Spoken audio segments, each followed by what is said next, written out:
So it's been a while. It has been a while. We've both been pretty busy this past few weeks, especially you. That was Congratulations, by the way. thank you. Yeah, that was a process. Yeah, I bet. Oh look, I got the notification. Oh, what do you know? All right, on time. It's 9 o'clock. But yeah, so the katanas in the background. Only one of these are real. The top one.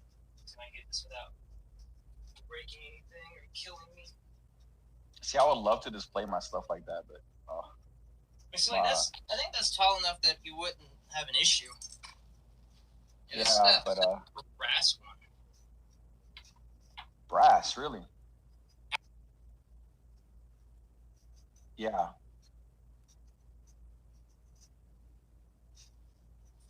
Huh. But yeah, it's the.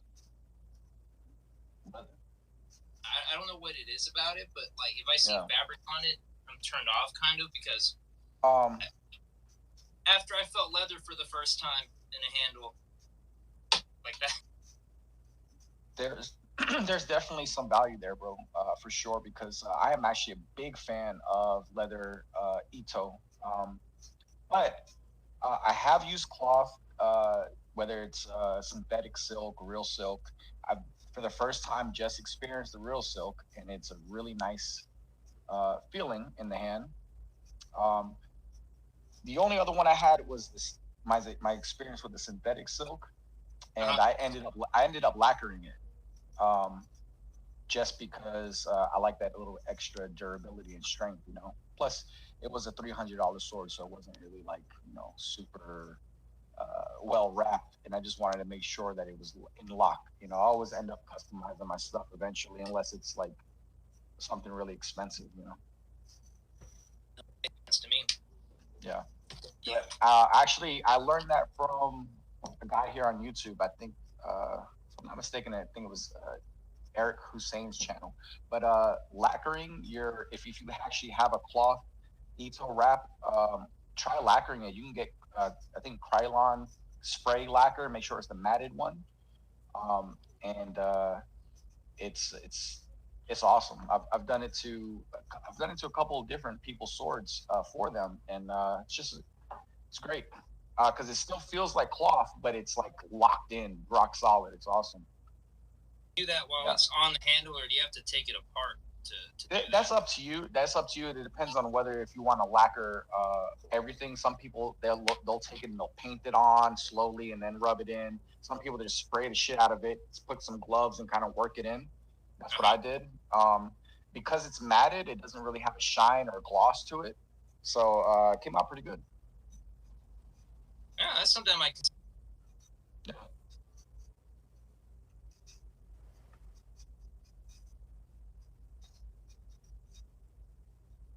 No clue, but I actually have one coming in soon with leather on it. I'll have one other one with leather, which I don't know if I've shown you that one. Yes. This is the Damascus. Let me see. See that. Yeah. Dope, bro. Leather.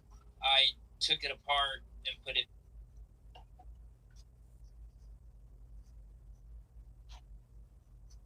Okay.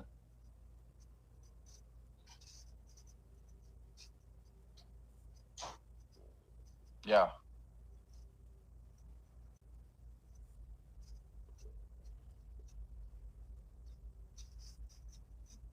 You trust me, it be like that sometimes.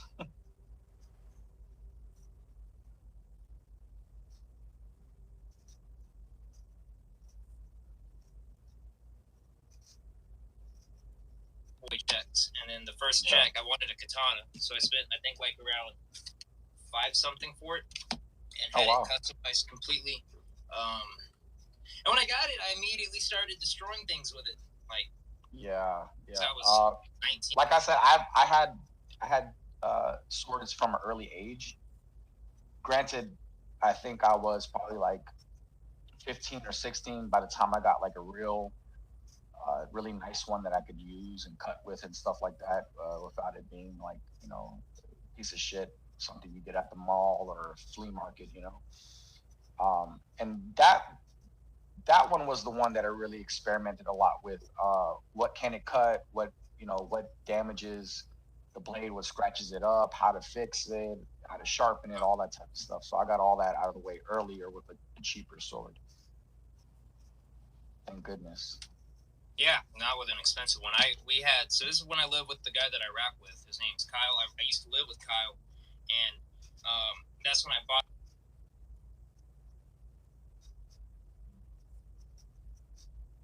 It's kind of like my fidget thing. Whenever it's a good feeling, bro. It's a good feeling. I am obsessed with them. Hold on, I actually thought this conversation might come up, so I had a feeling, so I didn't want to disturb my wife if she was sleeping. She's not sleeping yet, but maybe she'll stop by and say hi.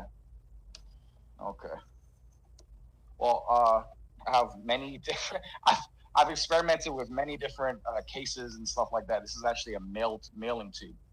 Interesting. Is it big enough to hold? It is, because it's adjustable. So this is actually one of the ones I experimented with. It's actually pretty cool. Oh, if you're interested, I know you display everything you've got, right? But if you ever have long-term storage, you can get these silicone infused rifle socks. It's like a rifle sock, and it keeps the moisture out. So if you ever need to put it in storage or whatever for a longer period of time, that'll keep that moisture out and keep your sword in good condition. But this puppy, I had custom made for me, and I don't think I've shown you this one yet, at least not on camera. I've probably shown you a video or pictures or something, but this one has the leather handle, and I actually got a nice silk Ito imported from Japan put on this one. Yeah, because the one that it came with was not that great.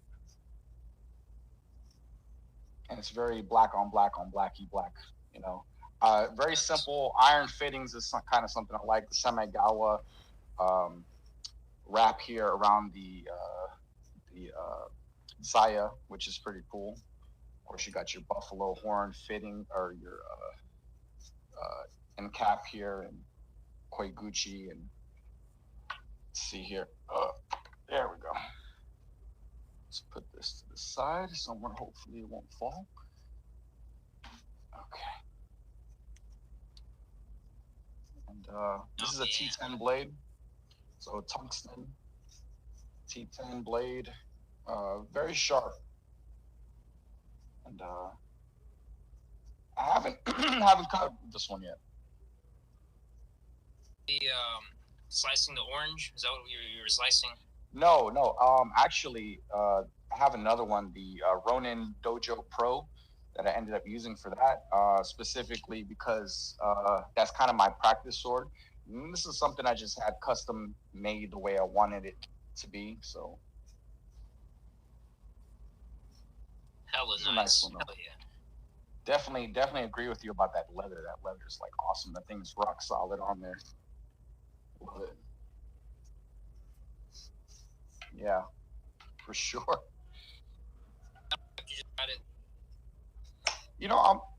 I'm not a big fan of the battle wrap. That's just I kind of like the look of the traditional here, but I see the value in it for sure.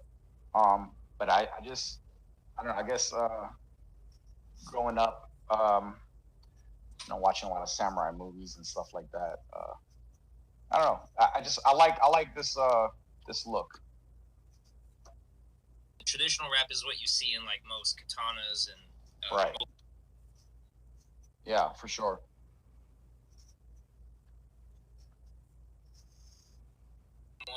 Which is it has that diamond, the diamond look to it until you get to the center where it's right. tightly wound. Yeah. And then you have your one Manuki. Manuki inside of the still, which I like the battle rap. I like the way that looks, but yeah. Yeah, it's definitely one of those things that for sure it's like either the hero of the story has the battle rap or the villain, you know. For sure. Surprisingly, yeah, there's a lot of I'm animes that don't have battle rap usually in their katanas. That is very true, and film too. I mean, look at a lot of you know samurai films and stuff like that. Most of them don't actually have the battle rap, but you know, I might end up eventually getting one with a battle rap, but and I just kind of like the look of this one, you know, the traditional rap. I mean, you can't go wrong with either. Yeah, both are nice. That is true. And I have some other stuff that are more gimmicky.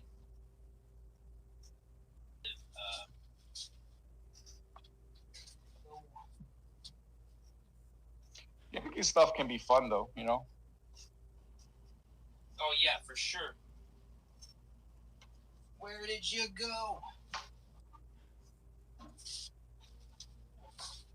Found it. All right. This bad boy. Like a staff. Oh, nice. Oh, 2 blades. That's dope. Yeah. Kind of like a Shirasaya kind of, but with 2 blades that come out of it. Where have I seen? I've seen that somewhere, either in an anime or movie or something. Yeah, I feel like I've seen that somewhere along the line. This is a pretty cool one that I got for free from my cousin. Yeah, you can't beat free. That's no, you cannot. Now, let me ask you a question. What are we drinking tonight? I'm trying to get some caffeine. To probably. Excellent choice. Of Modelo. That. Oh, nice. I started on it a little bit last night. Maybe you could help me decide. I know this was supposed to be for the podcast that never happened, the 4 Roses, the almost episode 3. Yeah, that was just one night, but no, I actually got this for tonight's podcast because I finally found some. Yeah. So, I'm a big fan. How hard it is to find. Like every time he goes to the store, he can't find it. But bro, I just got a plug. So they're like, yo, I'll get it anytime you want. I said, yes, nice.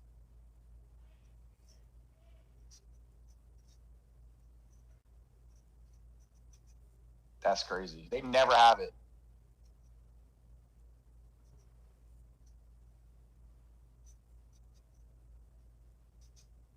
Wow, looking for yeah, seriously, liquor. What the fuck? Yeah, that's crazy. But it's become popular. Yeah, definitely. You know what? In honor of your pops there, I think I'll go ahead and stick with the Buffalo Trace. All right. I'll have that a little bit later. I'm gonna kind of. To drink. All right.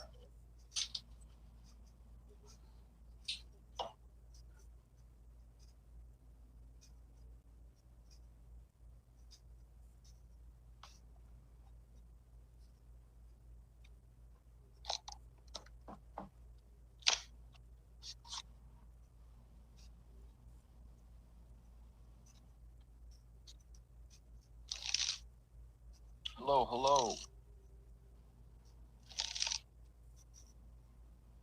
Please, if you're watching, write something in the chat. We can have a conversation about it if you like. Ask any questions you might want to ask about anything. 52 topics. We were just talking about swords a minute ago.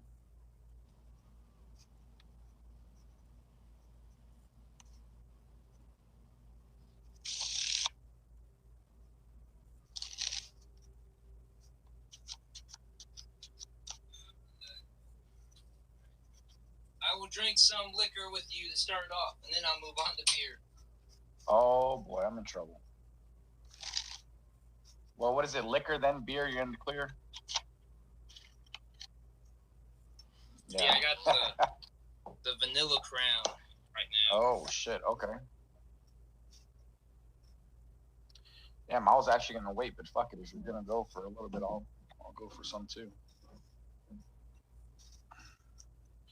Hold up. There's something I've actually been wanting to talk to you about. And I was like, fuck, man, we need to do a goddamn podcast so we can talk about this shit. Well, are we gonna talk about the elephant in the hip hop world, Crody?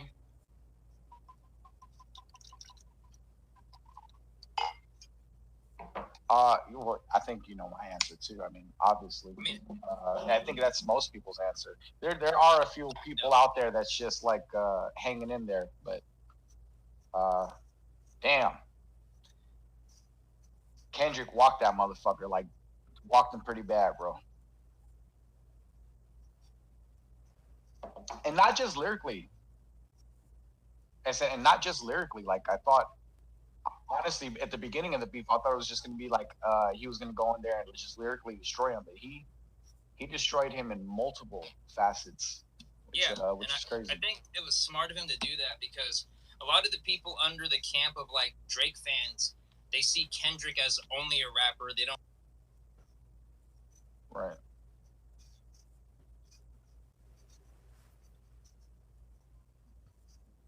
Yeah. The song sounds. Is it sonically good? Is it the beat? Right. So I think it was a good idea for Kendrick while he had all these eyes on him to show that, hey, I can do more than just rap. And I think to us, we know Kendrick has proven that over. God's plan to show you how the liar.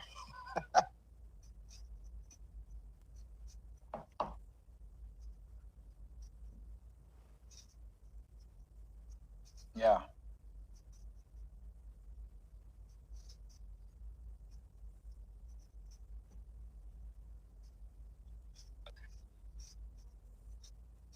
Why am I blanking? Family Matters dropped while we were drinking and smoking and having a good time. And oh shit! Yeah. The bachelor party. I said I'll listen to it on the way home. And then 20 minutes later, boom! Hey guys, fast. And we it was Meet the Grams, and I was like, man, I can't listen to them right now, man.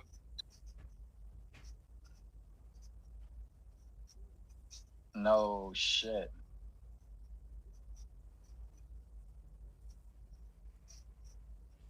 Went home in the same car ride. We listened to them both.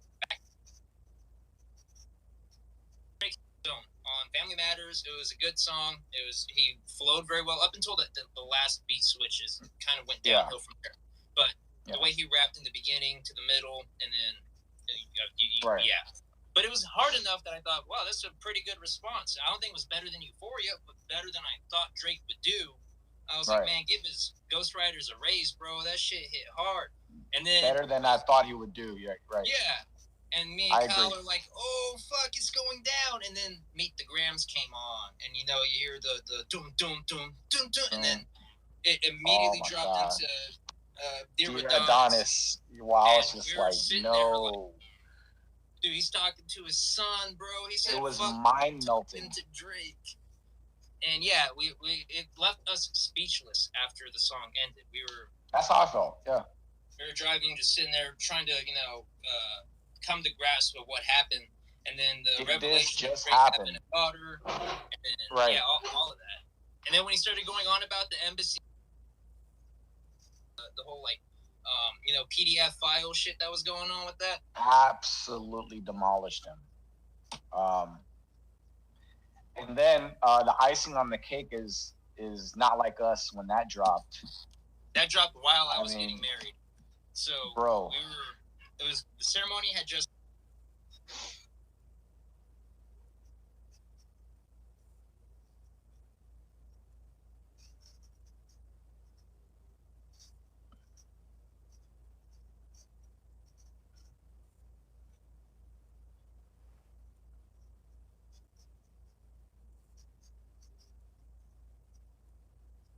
Right. Right.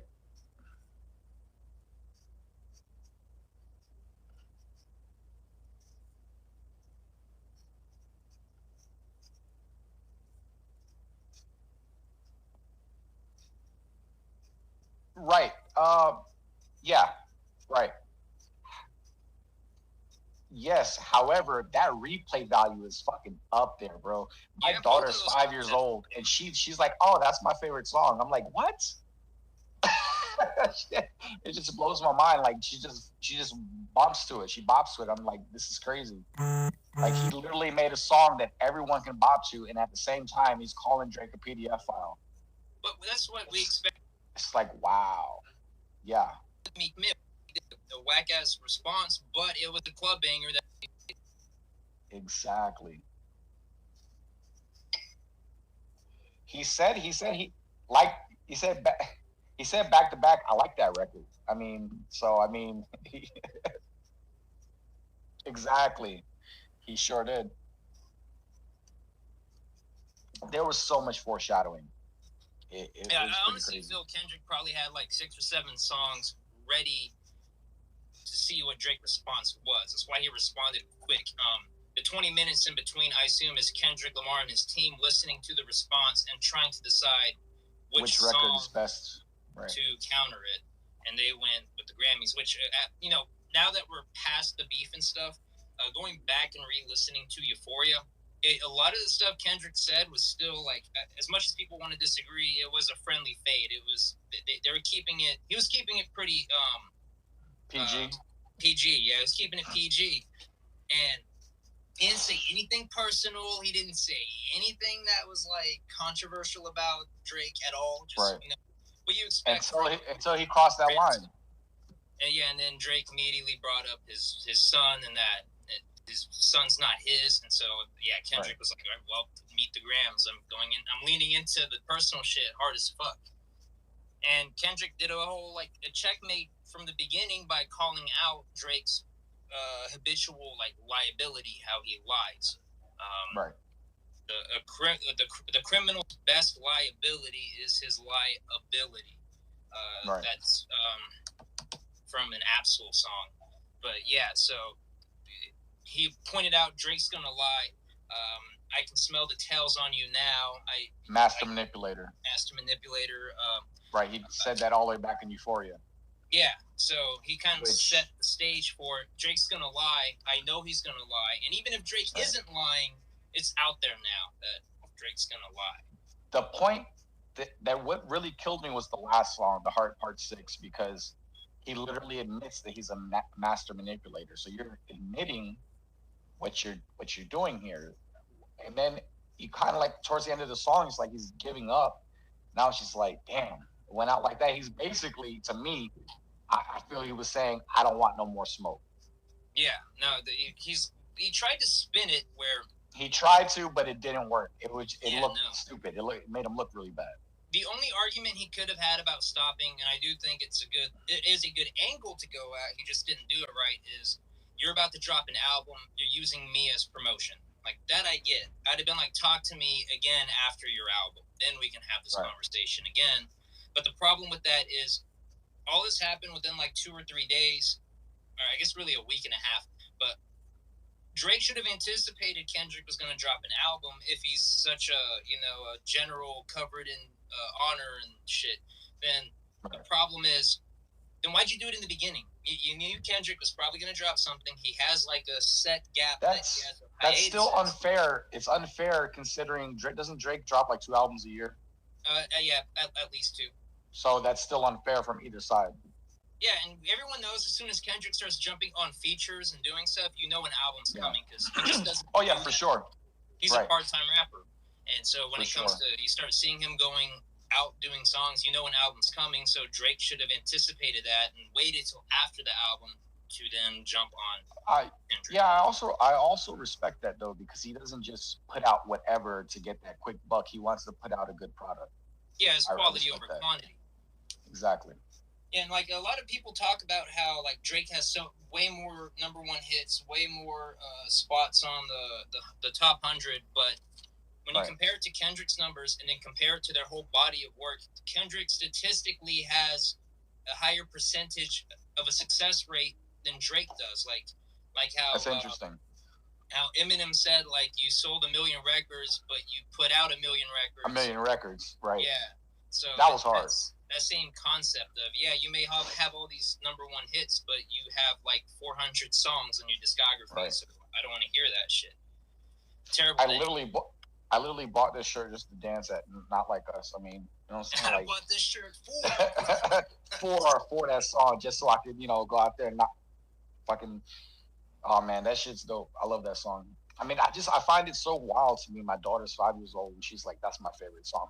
Daddy, put on my favorite song. I'm like, what are you talking about? And then it occurred to me what she was talking about. Fucking you have her going around saying A No,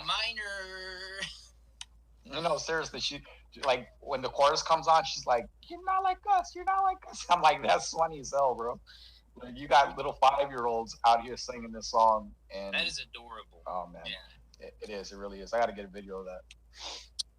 At least she's picking the right side, Oh yeah, but she's got daddy to guide her on that one, That's good. You gotta keep guiding her the right direction on that. I do know. Yeah. I like how I don't like, but I think it's funny that a lot of people who argue that Drake won the beef, a lot of their arguments is like, oh, he had a better sounding song. Like, if that's what it came down to in rap beef, then a lot of things would change, because you don't have to make a good sounding song to win. And then when they start saying, well, Drake had better beats, like, if you think the beat is what dignifies the better diss track, we can't have this conversation, because you obviously don't understand the whole idea. That's sort of a newer generation thing where they don't really look or pay attention to the lyrics at all. They just want a catchy beat to listen to and something to bump in the car, something to bump at the club. Yeah, that's just how the newer generation is. Like I said, if you were to go back and go to, like, for example, you already know I'm a big Eminem fan. A lot of the shit that Eminem dropped wasn't catchy whenever he dropped them. Nail in the Coffin's not catchy. Bully's not catchy. They're just songs where he's talking his shit and. But he's fucking demolishing the opponent on the songs. Yeah. Demolishing them. It's not that they have replay value. It's that they did their shit. job. To me, they do. I mean, to me, they do too. But like I said, Revival has replay value to me too. So it's a bias. It's a bias for me. But I understand why a lot of people won't really get onto that. Whenever him and MGK had the beef, a lot of people said MGK won because he had a better sounding song. Like, you don't get it, bro. If you're going to go off of, well, the song sounded better. I mean, first of all, let's look. If you want to look at it like that, let's look at the numbers. Let's look at the numbers between Rap Devil and Killshot. Yeah, I mean, but MGK was never going to win that. No, it'd be dumb to try and argue numbers with Eminem. I got fans in your own city, little kitty. Go play. My biggest flops are your greatest hits. Like, bro, every line on that, there was no wasted bar on that song. Not one. But it didn't sound good. It didn't sound good. It's funny to me, though, because even if you try to argue that there was a wasted bar, to me, that probably means that you didn't understand the bar. Yeah. And a lot of people don't. I know, I assure you, with the whole Drake shit, a lot of Drake fans. Oh, I had to explain so many bars, bro. Even on both sides, honestly. Yeah. And it was a cultural shift. It was a huge thing that happened. It was definitely insane. And I'm glad I was alive for it. I am. I'm glad I got married to it. That's going to be a bar later down the road. If I ever get into beef with someone, I'm going to be like, bro, I got married to the beef. Like, I got married during Star Wars. That's a triple entendre during Star Wars, because I got married on Star Wars Day. Star Wars, because it was the War of the Stars, Kendrick and Drake, like Star Wars. It's crazy. I got married on Star Wars. And I'm like, that's a fucking bar. It's going to be a thing that will be said if I ever get into the beef. Like, come on, bro. That's a bar, bro. I'm married to this shit. That is a bar, my man. Oh, man. This shit is crazy, though. I'm enjoying every minute of this beef, and then there's been multiple beefs. I mean, the Chris Brown beef with Quavo was great. I thought he fucking destroyed him on that song. I heard the rebuttal. I do too, but I wasn't really a fan of Chris Brown's response. He said a lot. I'm not a fan of Chris Brown like that, but damn, that one bar, and we already know what bar I'm talking about. I was just like, damn. But throw the dirt on the grave, bro. But it's all like Chris Brown was all like, I don't give a fuck about this bitch. Then why are you making a diss track about it? Like, now I don't believe you. That's true. Like, if someone calls my girl like he's all like, yeah, I fucked your girl, and I respond with a whole ass song about it, you can tell that I probably think he's right then. If I didn't, I'd maybe put in another song like, ain't no one fuck my girl. I don't even fuck my girl. Be funny about it. But no, he sounded like it was very personal, and that'd be the only thing that at least I've seen of why it got personal was over that girl. Yeah. I don't even know who the girl is, but me neither. Like I said, that was a background beef. It was compared to what was going on. Yeah. He picked the worst time to do it. He did. Oh man, that was horrible. Remember when Kanye tried to plug himself into the beef too? Oh yeah. But that was like, to me, it just sounded like he was like, "Huh, how could I turn this beef into the song Carnival?" That's what it sounded like to me. Is that his new thing now? Yeah, and I guess. No one took it seriously. Like in the Kendrick or Drake, no one mentioned anything about it. Nobody cared. It's sad because I enjoy Kanye West music for sure. He's a little crazy, man. That man can produce the hell out of a fucking beat, bro. Yes, he can. For sure. Oh, you're playing with some cards. There is a new deck coming out. It's called the Mantis deck. You can pre-order it at butterfly.com. It's Mantis or Mansis? Mantis. You know, like a little creature. Yeah, praying mantis. It's a collaboration with Sean Devine, fellow YouTuber magician. He does great work, man. I recommend you guys go follow him if anybody's interested in magic. But he has a new collaboration with Bicycle, and it's my type of favorite deck, and I think you already know what I'm talking about. Yep. And supposedly it is the type of deck that has a bunch of features built into it to assist us magicians. So I'm very excited. I've already purchased 3 of them. So on pre-order. So if you're interested in a deck that can assist magicians, it's a very, very handsome looking deck at that. And it's a green deck, so that might need to be on the list. Yeah, I see it. I'm looking at it right now. Okay, yeah. Mantis. All right, cool. I see like that's the new thing. Like Daniel Madison too. I don't know if you keep up with him, but he's dropping a deck called the Revelations, and it's supposed to be a deck with like reveals all over the deck. So you use it as you will. I think every single face card has a different reveal, and they're all hidden within the face cards. So it's one of those things where if you can remember what cards have what reveals, they can really say any card, and then you can work it into a reveal. I'm not actually sure the Mantis deck has any reveals. They might have 1 or 2 built in, but the main thing about them is they have sort of tools built into them to assist magicians in magic tricks. So I'm not sure if they actually have reveals in them or not. You didn't mention anything about that. I'm sure they probably do, maybe in the Jokers or, maybe a face card here or there. But that's interesting. An entire deck where every single court card has a reveal. Has its own reveal. Mm-hmm. That's interesting. And I think because he has a Gaff set. It's not a Gaff deck. It's only like 9 cards or 10 cards that have Gaffs to them. Of course, he has his the one where the corner is ripped and put into the card. My favorite, one of my favorites from him. Yeah. He has a double backer, a blank. There was one I just thought about, and I can't remember it anymore. And what's the name of the deck? Revelations. Because it's for revealing, force reveal Revelations. It's a really nice looking deck. You might like it because it's inspired by the Split Spades back, which you can definitely tell. I'm gonna check it out. I pre-ordered Speaking of reveals or revelations, yeah, I got a card trick here for you. Oh shit! All right. So what I'm gonna do is I'm gonna have you say stop anywhere you want. Okay. Okay. Say stop anywhere you like. Stop. Right there. You sure? Yeah. All right. Take a look at the card. You stop that. Mm-hmm. Yep. Got it. Put the cards away. You want me to tell you that, or well, I can see it in the camera, so it's okay. But it's all right because the whole point of this is to prove that I knew in advance exactly what card you would stop at. Okay. And this card was on top of my mind, on top of my head the entire time. I knew this in advance. All right, prove it.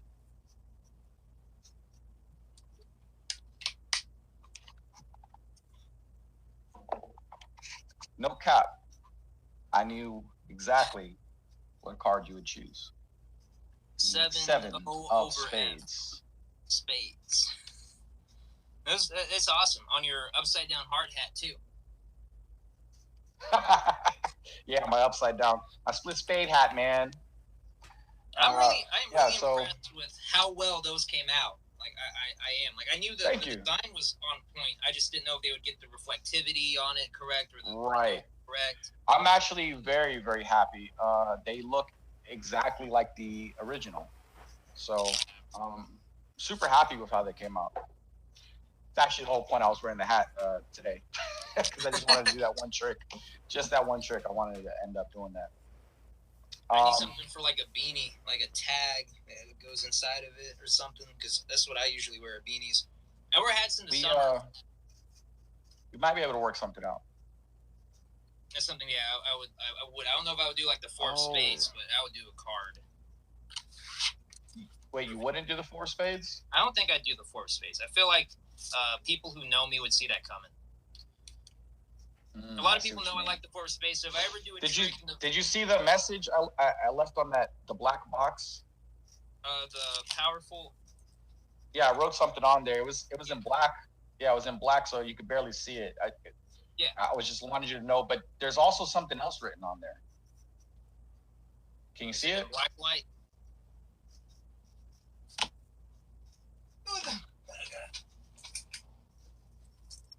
Is it in black light? Black light. This is when you see like white shit all over my face. Yo, nasty. Oh shit! I don't know if it'll pick up on the camera. It might not, but definitely in person, right? Yeah, I can see it in person. It's hard to see. What does it say? Yeah, I see it.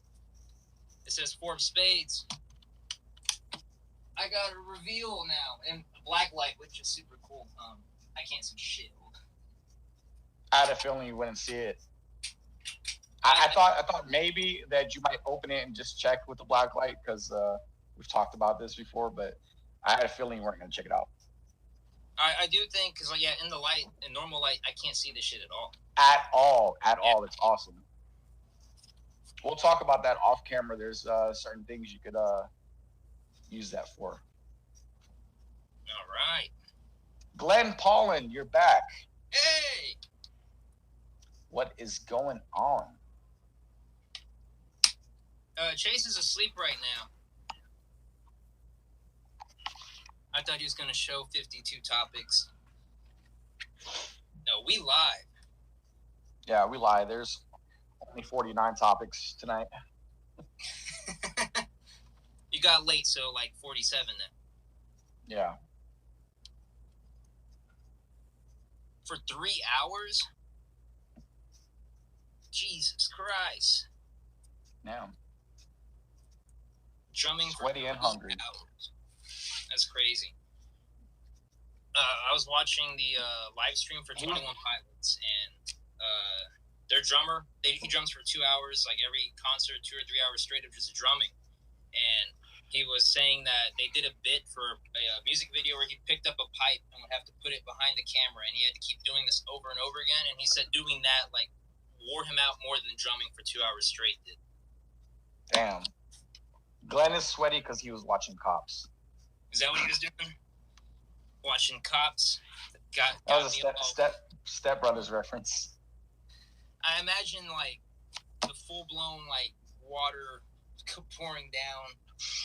Yeah. That's crazy. Is Step Brothers what got you into katanas? No, definitely not. But you know what? I would have one of them signed by Randy Jackson. Why not? Oh yeah, that'd be a good reveal. It would be a wall hanger though, not one of the nice ones. Yeah, like line up here, because like the bottom one is from Kill Bill, and the one above it is from Bleach. I had a nice one from Kill Bill a long time ago. Sold it eventually, but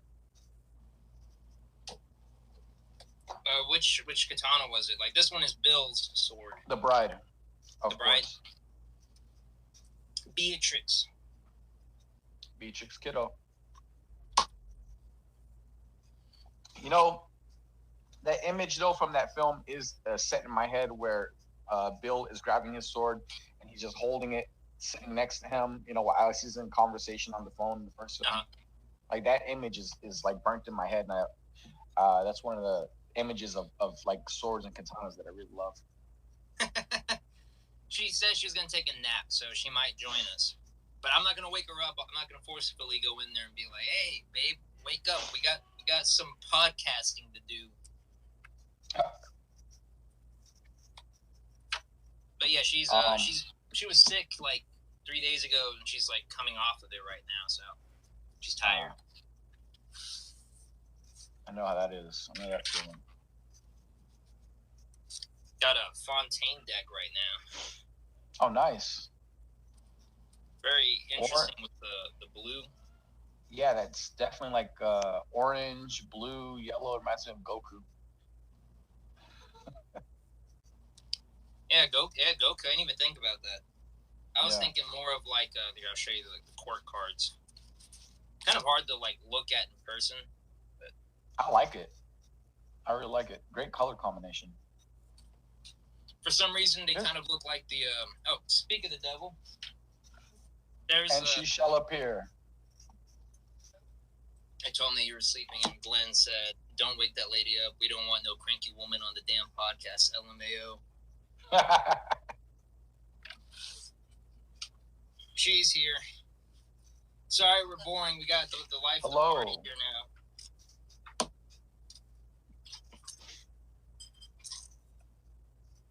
So, we're talking about Fontaine. There's another deck. You know what? It might be on the list. So let me just not mention that. Yeah, don't mention anything that's on the list. I got a few Fontaine decks, which I know I've sent you the pictures of them. I like them. They make really good quality decks. Oh, okay. I've only noticed that the problem with Fontaine, it's not really Fontaine itself, it's the production companies, but a lot of the times, like this one's good, but the centering is pretty bad with Fontaine cards I've noticed with the ones I've gotten. Yeah. The card stock quality is pretty good though. Yeah, no, I've had no issue messing around with them. They seem to off centering as a magician. Work with that. It might help me out a little bit, so to speak. You know what I mean? Yeah. How are Youngs doing? We're doing good. Doing great. We are doing excellent. Yeah, I don't know if you heard Glenn, but I got married, so not to Chase though. Another person. To his other ball and chain, right? Yeah, now I got two. My boyfriend got married to Kyle. Yeah. Whoa. It's funny because I thought you were going to say you had two balls. Oh, no. I only got three. You know, I used to work with a guy. He had one ball. True story. Testicular cancer? Or... Yeah, actually. Testicular cancer? Yeah. Yeah. It's better to have one than none. Yeah, we used to call him Monosphere. Monosphere. That's a good one. Yeah, I came up with that out of my ass. And then we got these, which I will be doing a video with Chase because I don't want to trigger anyone. That is some childhood stuff right there. I didn't watch Nickelodeon. I was a Cartoon Network kid. So okay, well, I watch both. Hey Arnold's dope though. Yeah. I know the shows. I don't know the characters though. She does. She's a Nickelodeon girl. So. My father grew up in Brooklyn. He's a straight up Brooklynite. So Hey Arnold to him is just like, you know, straight nostalgia to childhood kind of stuff. You know what I mean? Because that's just how it was back in the day. You know, back in the day. Different now, but yeah. Yeah. We said I broke 2 snare drum heads the other day, so I'm going to listen and watch Don's amazing card tricks while I put new heads on these snare drums. I guess I can send a pic of me and my drums, right? You'd have thank you, Glenn Paulin. You're so kind tonight. I really do wish you could send pictures and shit on YouTube. Like that would be awesome, yeah. In the community posts, like Facebook or the comment section would be fucking bananas, bro. All the gifs and shit. Oh my god, the comment section would be fucking off the chain. I'm all for it. Yeah, why not? I'm all for chaos, man. So, I was telling you about the lacquering of the handle. I wanted to show you that real quick. Okay. Yeah, thank you, Glenn. Just in case you're interested. I am. Toka, what are you doing? It's an upgrade you can do to any katana that has cloth. So real quick, this was like the synthetic silk shit, and I lacquered it, and it's like rock hard now. But it's still at the same. See how that won't even budge? I'm pushing that really hard. Won't budge. Really? Won't budge. But it still feels like cloth. But it didn't affect anything else when you did it with the handle?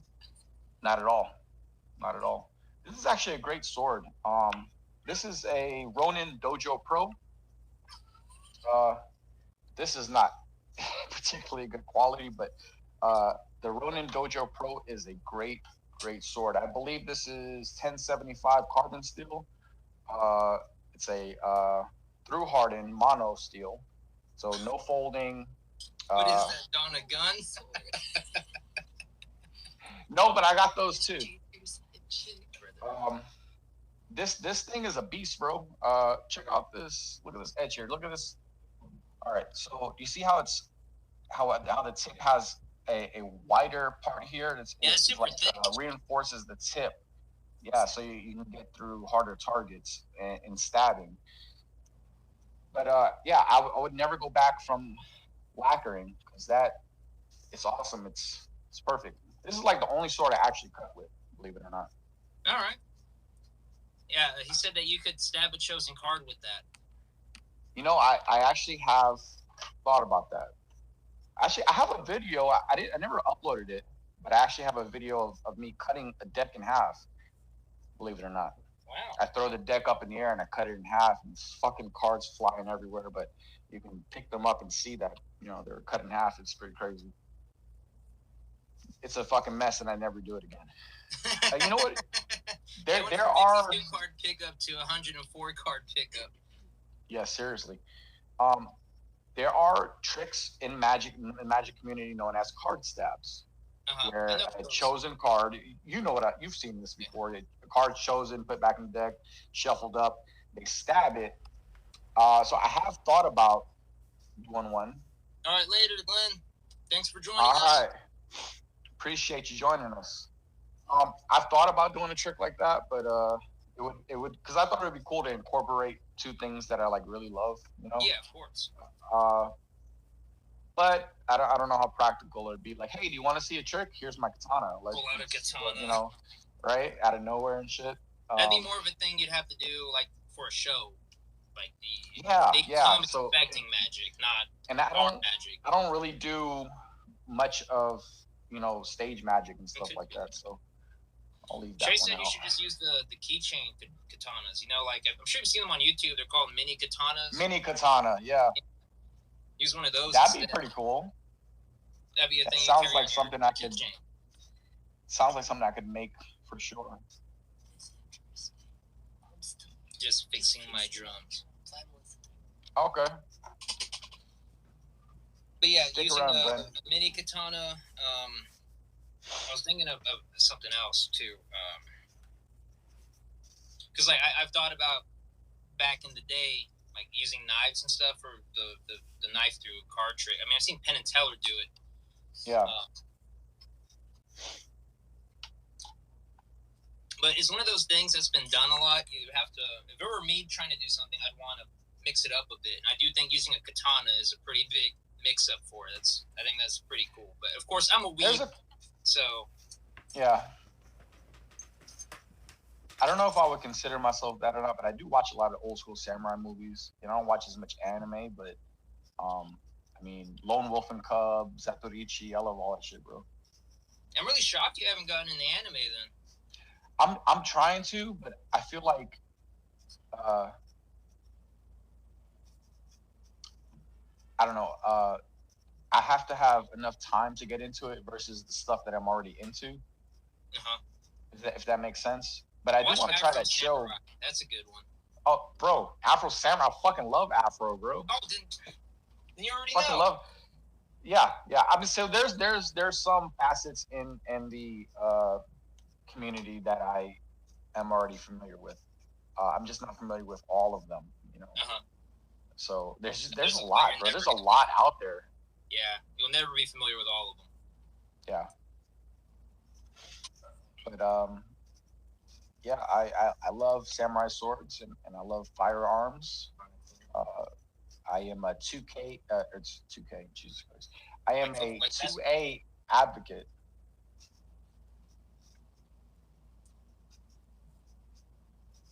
Explain that. Where you explaining that? Second Amendment advocate. I am pro 2A. I am pro Second Amendment. I am a USCCA member. I live in United Texas, States Concealed Carry of America. That speaks for itself. I legally can walk around with a katana here. That's awesome. Yeah. Have you done it? No, I haven't done it. No. But like, I'm gonna be honest with you. Street magic stuff with the katana, like in Texas, you could do that. You could do that. Yeah, that's awesome. But I wouldn't recommend it. All right, so I have this maintenance box. Okay. Yeah. Actually, I have a really nice one in my room, but. I traded half a bottle of Crown for this. Really? Yeah. I have a half a bottle of Four Roses in a trade. But it has all the necessary tools and stuff. Yeah. Damn it, you're gonna make me go get mine. The powder ball stick thing. I don't know what these are called. It's a really big owl. Thanks, a base. It's still a really big owl. Looks like Toka. If I saw that in the middle of the night, I think I would be so terrified. The owl? Yes.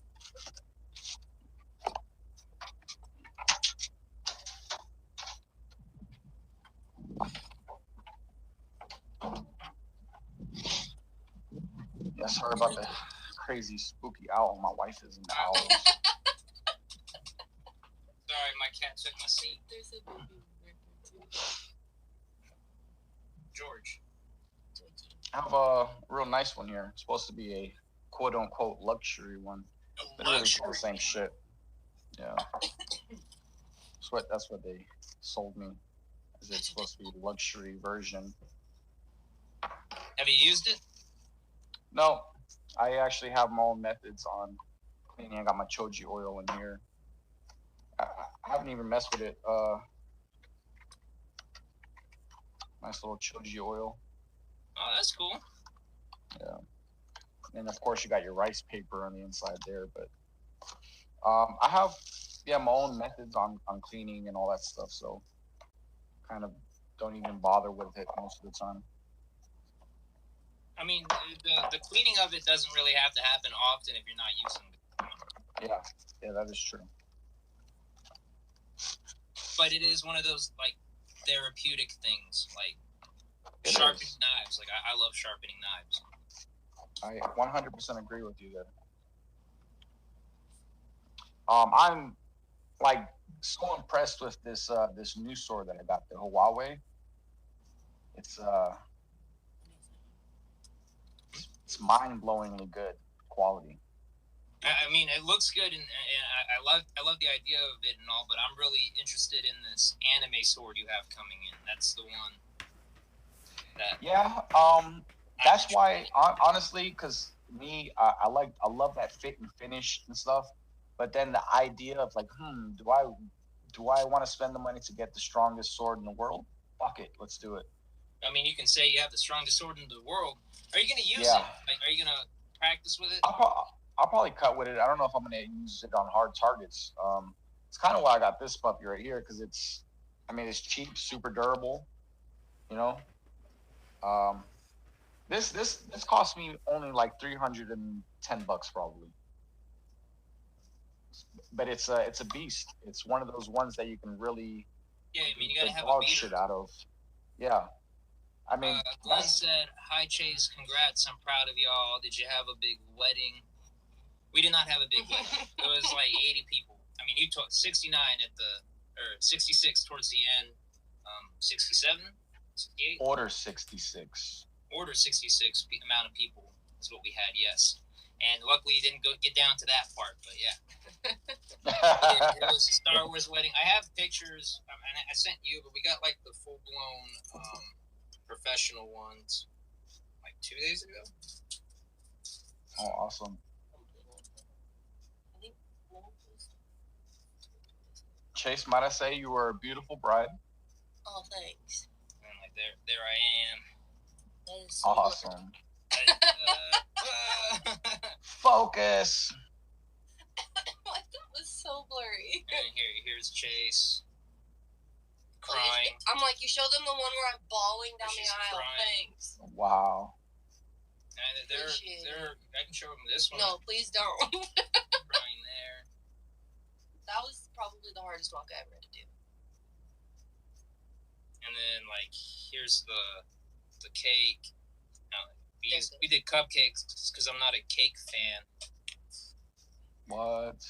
Yeah, and then instead of having like a what's it called, a book that people sign, the guest book, we made a Death Star for them to sign. Oh, that's dope. Yeah. That is really cool, bro. That was a great idea. It was this or like a flat wooden Death Star, but I thought this was cooler. Just storing this will be a bitch when moving and shit. Yeah, but fuck flipping a page, bro. They're all right there. Yeah, that's actually an awesome idea. Spin it around to see it. Yeah, we did that. We have all the centerpieces. I still have them down on the floor down there. You can kind of see them taken apart. Yeah. But yeah, it was fun. A lot of fun.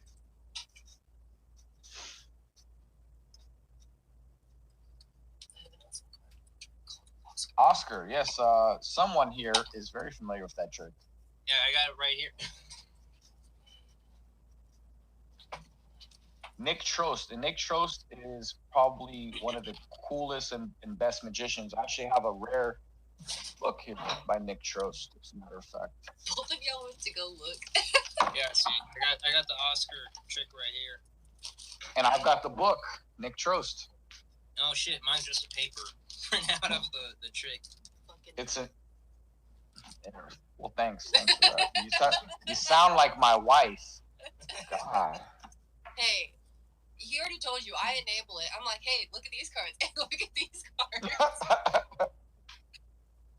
Get to a point where you're spending way too much money, but look at these.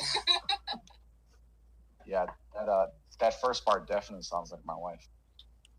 Hey, as long as I get my lounge fly bags. Yeah. So, Glenn, fun fact, I ordered a deck, which I have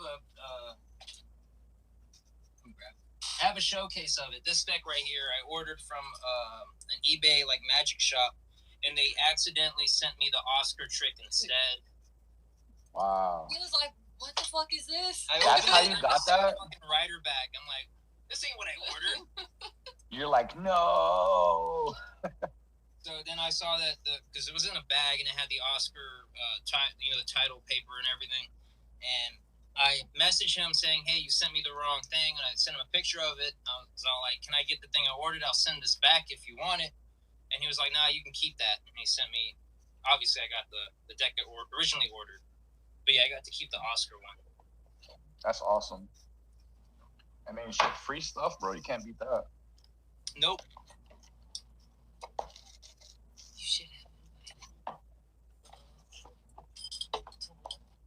To the wedding? Where do you live, Glenn?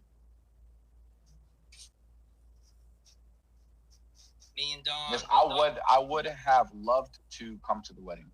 I'm sure you know. The issue is we're like not really halfway across the country. Or is it 1,300 miles or something like that. Now I'm crying. LOL. Did you like hurt yourself fixing the drum?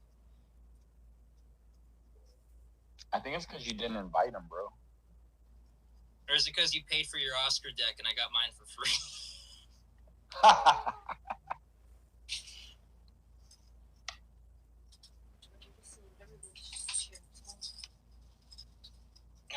George took her chair this time. So, I think I should be getting that new sword, as you call it, the anime sword. I should be getting it on Tuesday or Wednesday.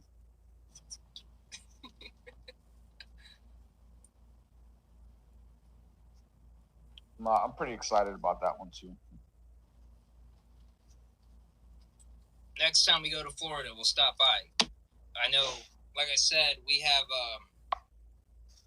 plans to go to Disney World on one of our anniversaries because it's May 4th, Star Wars Day at Disney World, because they have, Galaxy's Edge. It would be awesome on. I actually helped build it. Laid the piping underneath. Yeah. Really? Yeah. Man, you're moving pipe down there? I sure was. Go ahead, get the jokes out. I'll have a drink.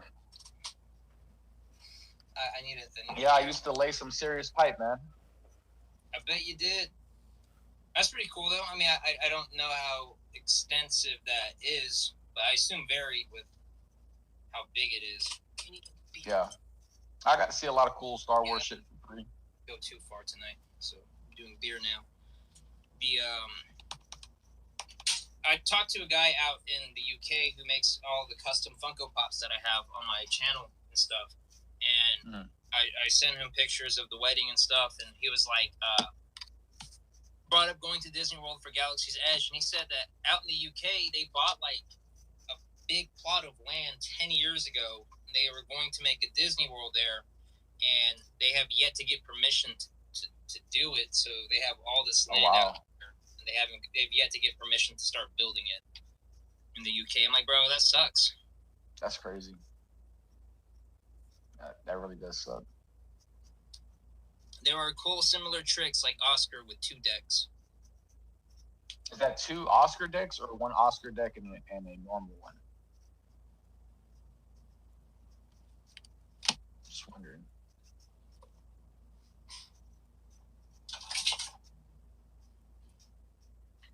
He was trying to order a illusionist deck. You need what? He was asking, what are you trying to order? And it was an illusionist deck. Oh, the illusionist 20th anniversary deck. It's like black and red.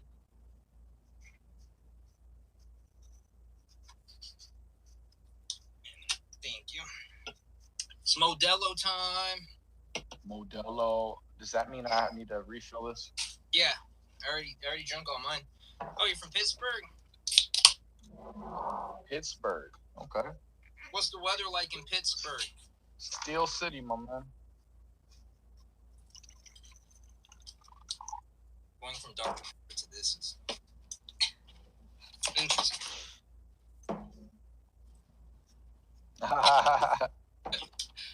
You're right back. Oh, thank you. Yeah, it was a hard time for Chase, but she got through it like a champ.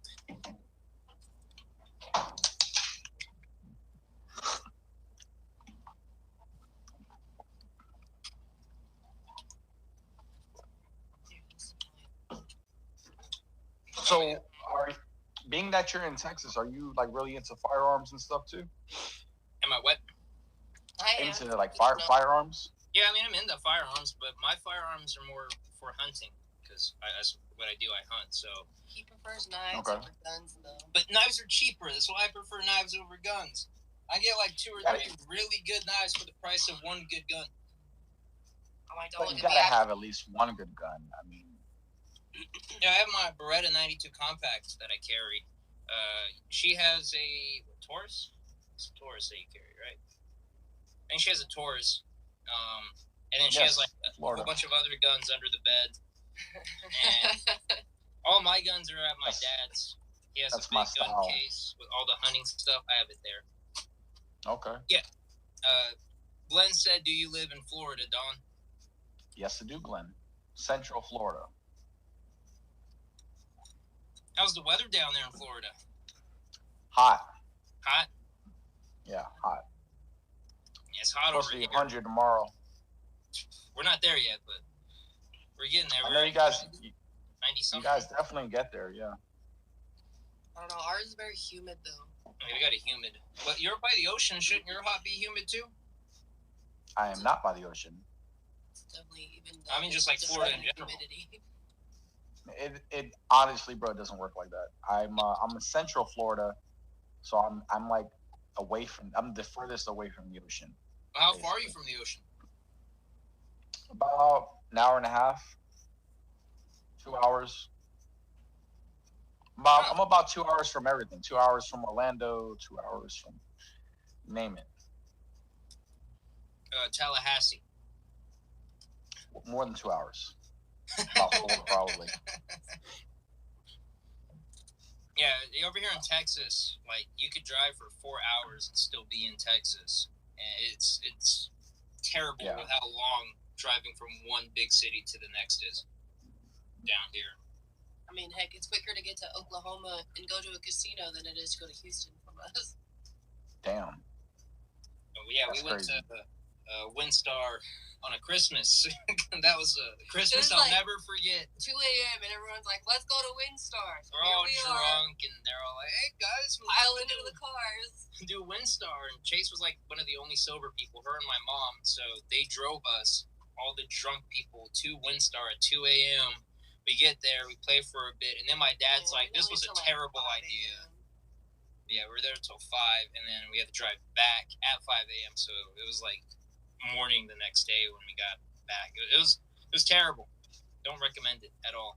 And then we had to go see my family. Yeah, it was a lot of fun. So, question going back to firearm aspect. Do you daily carry? Both of us, yeah. Okay, great. Yep, we both do. Yeah, I do too. Every day. Every day. I never miss. World's going crazy, man. Yeah, no, after we got followed at coming home one night. Yeah, we got followed. Shit. How do you like that 92 compact? I've got a 92 full size, but I used to daily carry that, but I switched up. No, the compact's nice. It's a I mean, I've had it for a while now, and I used to carry it on me, like on my body, but on my person, I don't really do it that often anymore because she has hers on her now. So, but yeah, it's pretty. It's because I keep the clip full, so it's pretty heavy. Magazine.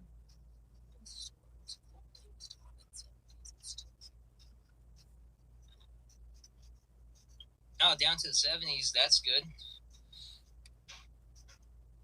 Our 70s are still hot. I think our 70s are great. But yeah, I it's kind of sits in my backpack for the most part. I got this full Central Florida. Getting my messages. Central Florida. Central Florida. Central Florida. I think. Oh, I'm leaving too.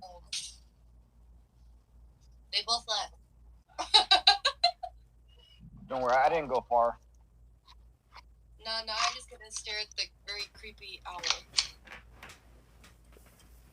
Hey, you leave my wife's owl alone. Hey, I'm sorry. If I were to wake up in the middle of the night and just stared at me, that's like he has this thing. I'm about to ruin his whole setup, and he's gonna be super mad. But he has this. Okay, I'm back. In there, do you see it? The Jigsaw's head, Billy's head, and the babe. Point out Billy. Yeah, Florida's cool. It's not too bad. Do you see the Billy head in here? The I what? turned around one night and that's all I saw, and I was like, alrighty then. Billy? Oh, okay. Okay, now I get it. He lights up too, and I was like, the longer I stare at this, one of these times it's just gonna light up on its own. So I also daily carry, but I daily carry full-size competition pistol. Regardless, so this is the brand of this backpack is VanQuest. I don't know if you've heard of them before, but they make guns specifically for like carrying and tactical gear. And I say gimmick, but it's a useful gimmick. Is it has like Velcro in the back, so you can add attachments to it. Okay. Oh, that's cool. This whole like gun holder, handgun holder can come off, and you can put it on inside here. And they have like multiple other types of handgun holders and stuff, depending on whatever you prefer. The only thing it's extremely useful. Yeah. Classic with this game, man. What do you say? What? Are you a cowboy? Do you live on a ranch? No, I do not. I live in the city, sort of. Okay, that Arnold Schwarzenegger comment on what? Classic with the gay man named Tim. Do some magic for the viewers. Okay. Oh, they just left.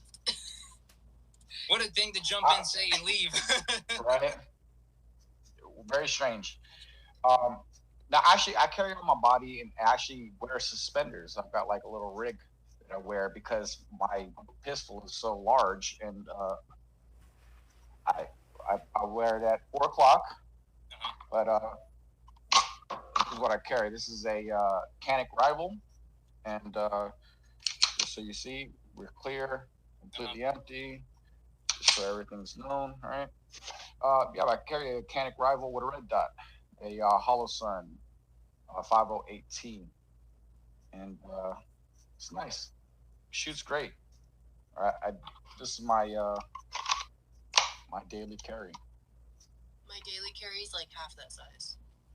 I know it's fucking it's huge.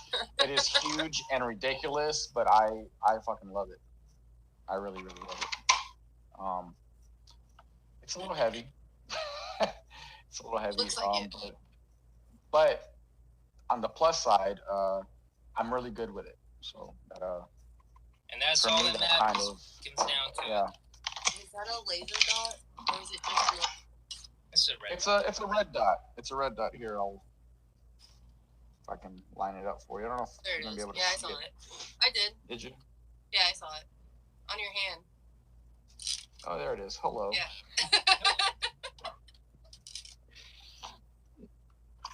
Yeah, I'm actually. I think now I'm probably like 2 years into carrying a red dot, and at first I didn't really like it. I was all for iron sights, and I made the transition over, and I really like it now. Takes a little bit of getting used to. And okay, you want me to do a magic check? Jesus Christ! All right. You're the magician. The problem is I already did a magic trick before you jumped on the stream. Really cool one, as a matter of fact. But you know what? I'm wondering, would NGS perhaps do a little something? I'm not a magician. We go over this every time, and then he still does something. I mean, I don't know. I could do something B-Don taught me. Okay, that works. All right. Hey, we got 3 people. Great. Now that I'm performing, we got people showing up. Bring them back. Bring them in. Okay, look, one left because he was like, he didn't like that comment you made. All right. So, Fontaine deck. This will get a showcase very soon. B-Don, you have to take the place of the audience. I need you to tell me stop at any point. Stop there, please. Right here? All right, so yes. I'm going to look, obviously, because I have no choice. So here's your card. You got it? Okay, 7 of spades. 7 of spades, right? That is a great one. The idea is, and it's a coincidence, right? Yeah, of what the card is. So I'm gonna put it in here, and I want you to shuffle that for me. Okay. Oh, I can't do that from here, so I think that you should probably shuffle that. You trust me, right? I'm not gonna lie to you. Yes. All right. I didn't trust you as far as I could throw you, and I married you. It is true. All right, so your I think she could probably throw you pretty far, right? And yes, it's mixed in there very well, I'm sure. Yeah, I'm gonna make sure it's mixed in here. Yeah, okay. All right. Yeah, it's not here anymore. Yeah, I'll prove it. No way. That's a joker. That's a diamond, not a spade. That's a heart, not a spade. Hey, Cash, they're in another world. It appears to not be there. Okay. Right. Now I want you to look at your hat. Look at my hat? Yeah, look at your hat. Look at the New Era sticker on your hat. The New Era sticker on my hat. All right, let's see. But you look at that. It says 7 of spades. Yeah. Now the problem is I don't have a hat, so You sat on George. I have no fucking clue where. I think you got something in your ear, man. Hey, look. The 7 of spades. What a great trick. You wanna know what the best part of that trick was? That was all luck that it landed on the 7 of spades. No, it wasn't. It was. No, it wasn't. See what I say? Can't trust him as far as you can throw him. I told you where to stop. You did. So you did the magic the whole time. I'm the one with the hat, my man. All right, your turn. Puppeteer. Your turn to do a trick. Do it for Chase. Okay. All right. Jeez Louise. I'm fired. Let's see. And doing the job. I did read them. Okay. I haven't said, hey, Cash, do you have any knives or guns? Yeah, Lindsay. Bows? I have a bow. No, Okay. we're trying to do magic right now. Which he asked us to do for people. Yeah, what's going on? Do you want us to do magic or not, man? Oh, you said you All right. Okay, here's what I'm going to do. I'm going to go through the deck. You tell me when to stop, anywhere you like. Am I playing this game? Yes. You're supposed to be doing it. Like, am I the one? Yeah. 1 point. Okay, restart. 3, 2. Jeez Louise. All right, ready? Are you ready? Are you sure you're ready? Yeah, okay, this time I'm gonna go for through real. the cards. You just tell me when. Right there? Yep. Okay. Jeez Louise. All right. Do you want the card here, or do you want the card here? On the table. On the table? Okay. Yeah. So I'm gonna try to look away. Okay. Got it. Yep. Okay. So you can tell he's not drunk yet. Well, actually, yeah, I'm pretty drunk. Look, see, when you start flipping over cards like that by accident. It's never an accident. Well, you say it's never an accident, but all right. Hey, So Don, use your mind power to remove that samurai sword off their wall. you know what? I'll Don, that was a false shuffle, LMAO. Hands over your card. Okay. He's calling me out, but look, that's not your card, right? That's not your card, right? Let's just hopefully that's not your card, right? That's not your card? No. That's not your card? No. Okay, that's not your card? That's not your card? Individual one? No. That's not your card? No. Okay, so that obviously wasn't a false shuffle. So No. okay. What was your card? I thought you were supposed to figure that out. Well, I didn't say that that's what the chick was. Okay, fine. King of Hearts. King of Hearts? Mm-hmm. Okay, so if you were to choose a different suit, choose a different suit. Do I have to? I mean, you don't have to, but I mean, it's kind of what I'm doing as in magic, you know. Okay, fine. I got it. Go ahead, choose a different suit. I did. Okay, well, tell me what it is. Oh. Well, a club. Club? Yeah. Okay, so we're changing it from the king. What was the king? You said King of Hearts Mm-hmm. to the King of Clubs. Yeah. Ready? Look, you had a free choice, correct? Yeah. Completely free. Oh, completely free choice. Oh, Jesus Christ! Just dropped everything. I like okay, hold on. Hopefully. Okay, I don't. Jesus Christ, this is not good. I dropped it. All right, that's not your card. This is why I don't do magic when I'm drunk. All right, so this is not your card. All right, ready? That's not your card. That's not your card. Okay, let's. You know, I had it. Bro. I had it. I don't know what happened here. Did I really? For those just joining, it's a King of Hearts that's trying to appear, or King of Clubs actually. It's the King of Clubs because we're gonna switch it up, but I completely lost your cards. I had it for a second. That's why I'm like so confused as to what just happened right now. All right. I'm gonna try to make your card appear, but that's not it. Lord. Oh, jeez, Louise. All right. Is that a compliment or not? I like Lord. Is that it? No, that's the Queen of Diamonds. He's over here throwing cards on the floor now. That's not it either. Okay, well, that's definitely not it. It's definitely not it. All right, I have some cards that fell on the floor. Some? Yes, I have some cards that fell on the floor, but it's not your card, so don't worry about it. Hold on. All right. Your card is in here somewhere. I promise. Can we get the music played? Yeah, we need some music played. This is why I don't do magic when I'm drunk. That's when I prefer to do magic. When you're drunk? Yeah. Okay, well, I don't prefer to do magic when I'm drunk because of I had your card too. This is crazy. And it's part of the trick. All right.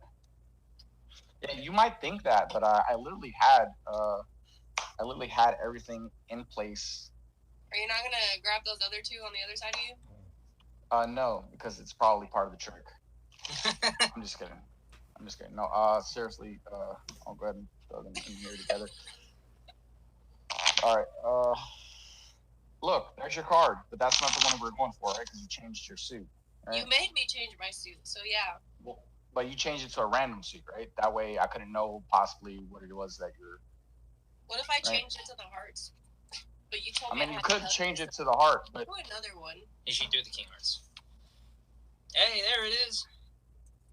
You changed it back again to the King of Hearts?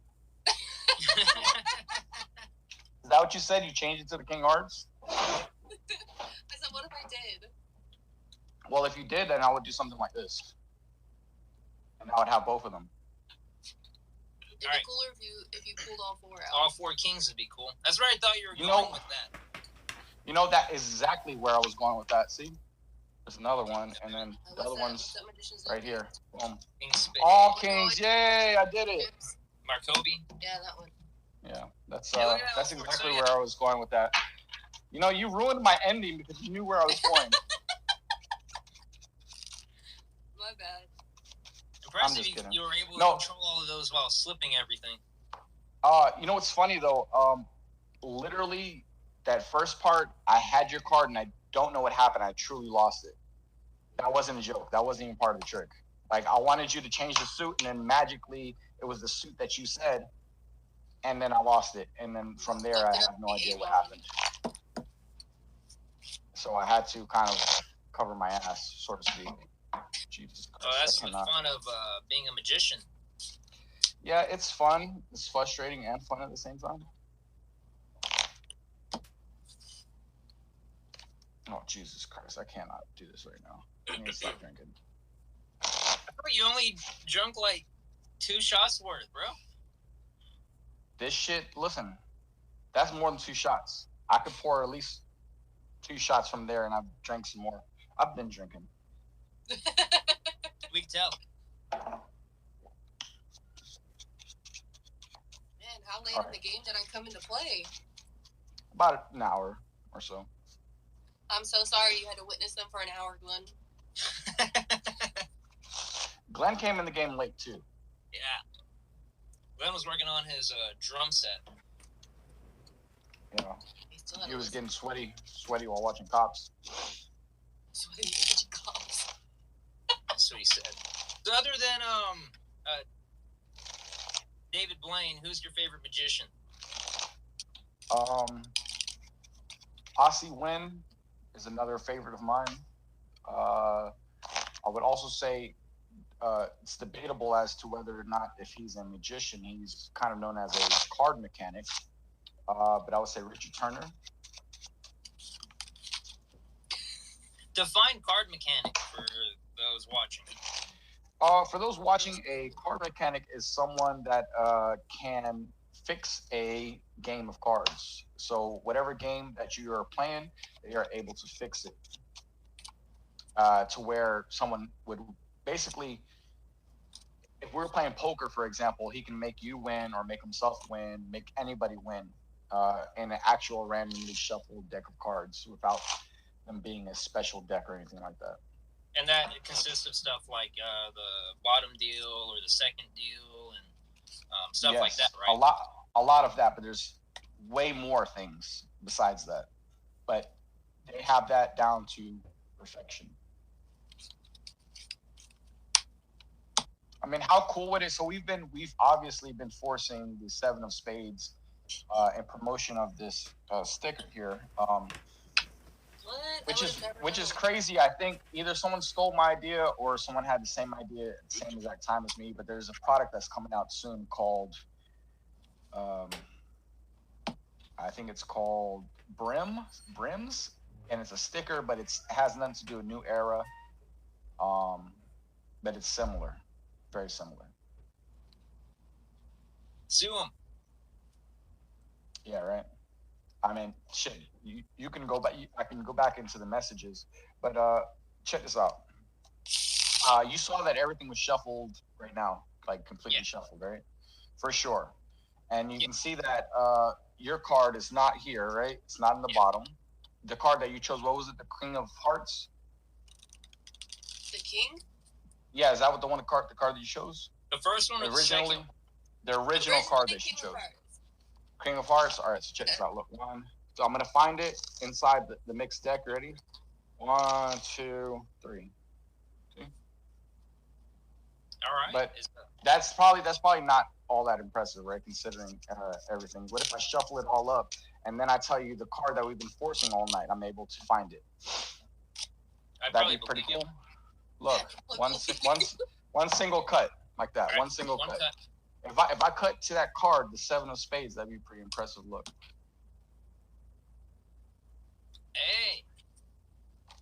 But I mean, I could have a theory behind this, but you know. I'm sure you do. Go ahead. There's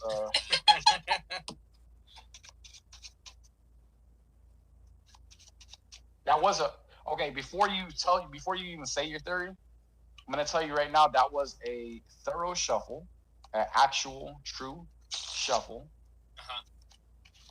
All right. True cut. That was a real fair cut that I did.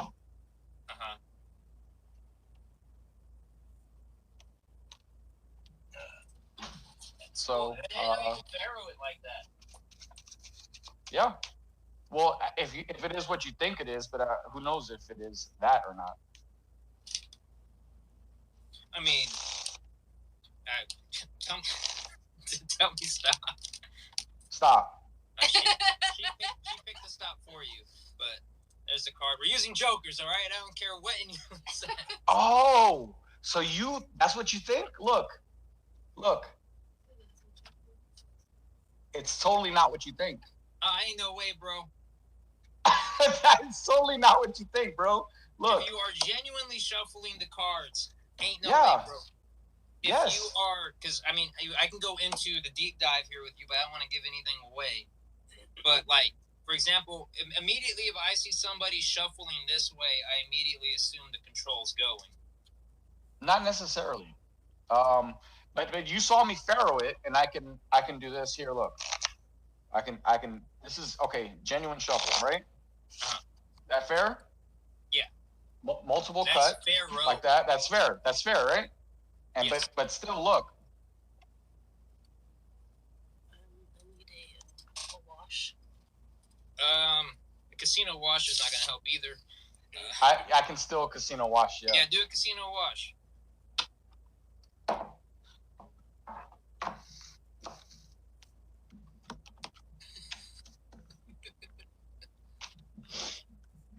Is that fair, or you want me to keep going? I want to give it a couple of casino cuts, casino wash cuts. All right. Is that fair? Yeah, that's more? fair. More fair, yeah. Okay, that's even more fair. Okay, now let me straighten them all up.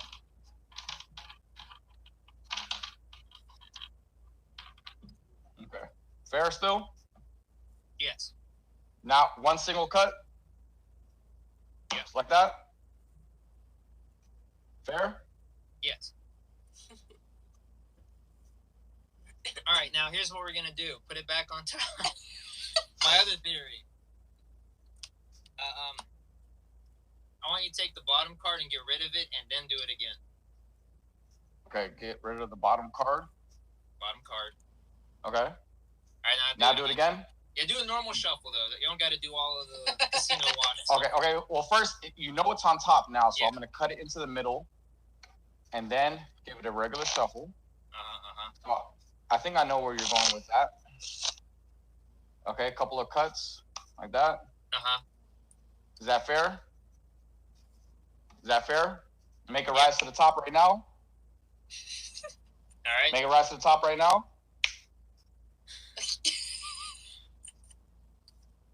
All right. One more. Take the 7 of spades and get rid of it. And get okay. And now. Well, I can't. I literally don't have any more. Seriously, look. I'm gonna go one by one, all the way through, so you can see that there are no other 7 of spades. I want you to see that.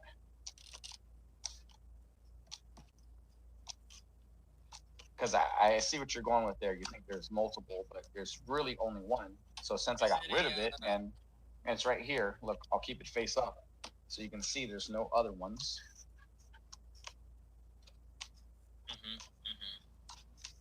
Is it a stripper deck? No. No? No, it's a regular deck. It's the same. As a matter of fact, it's the same deck I sent you.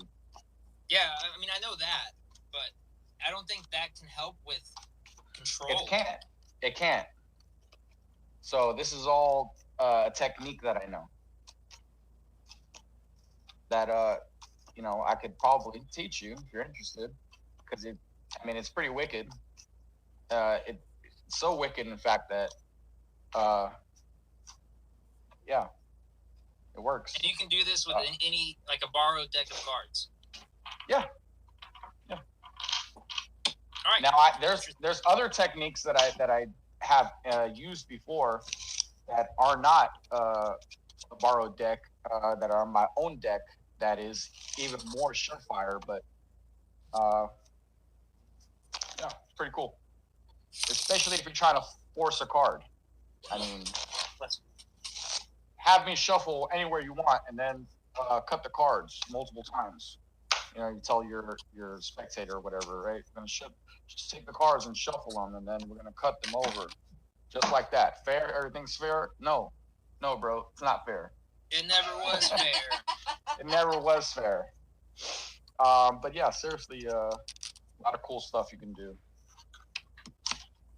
We're gonna have to talk about that one later for sure. Yeah, obviously. Also, check out these cool little cases.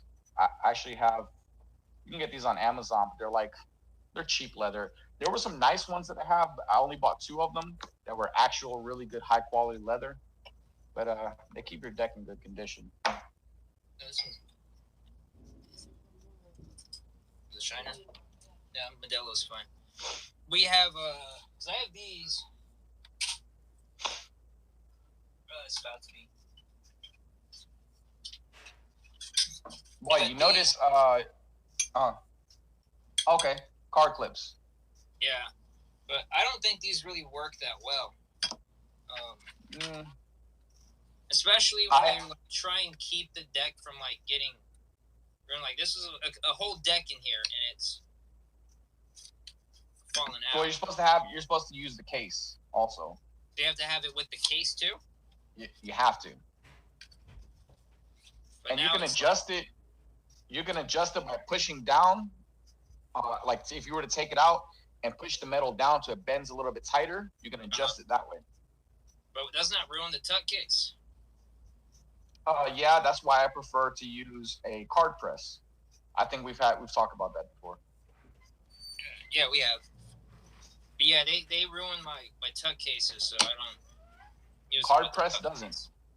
You can take your deck out. For example, take your deck out and put it into a shitty box. Leave it open like this and put it into a card press, and that'll fix the cards completely. I've had decks that have lasted years because of the card press.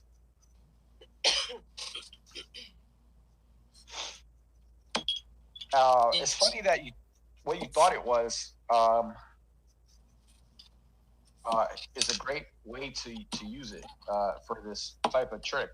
Yeah, for sure.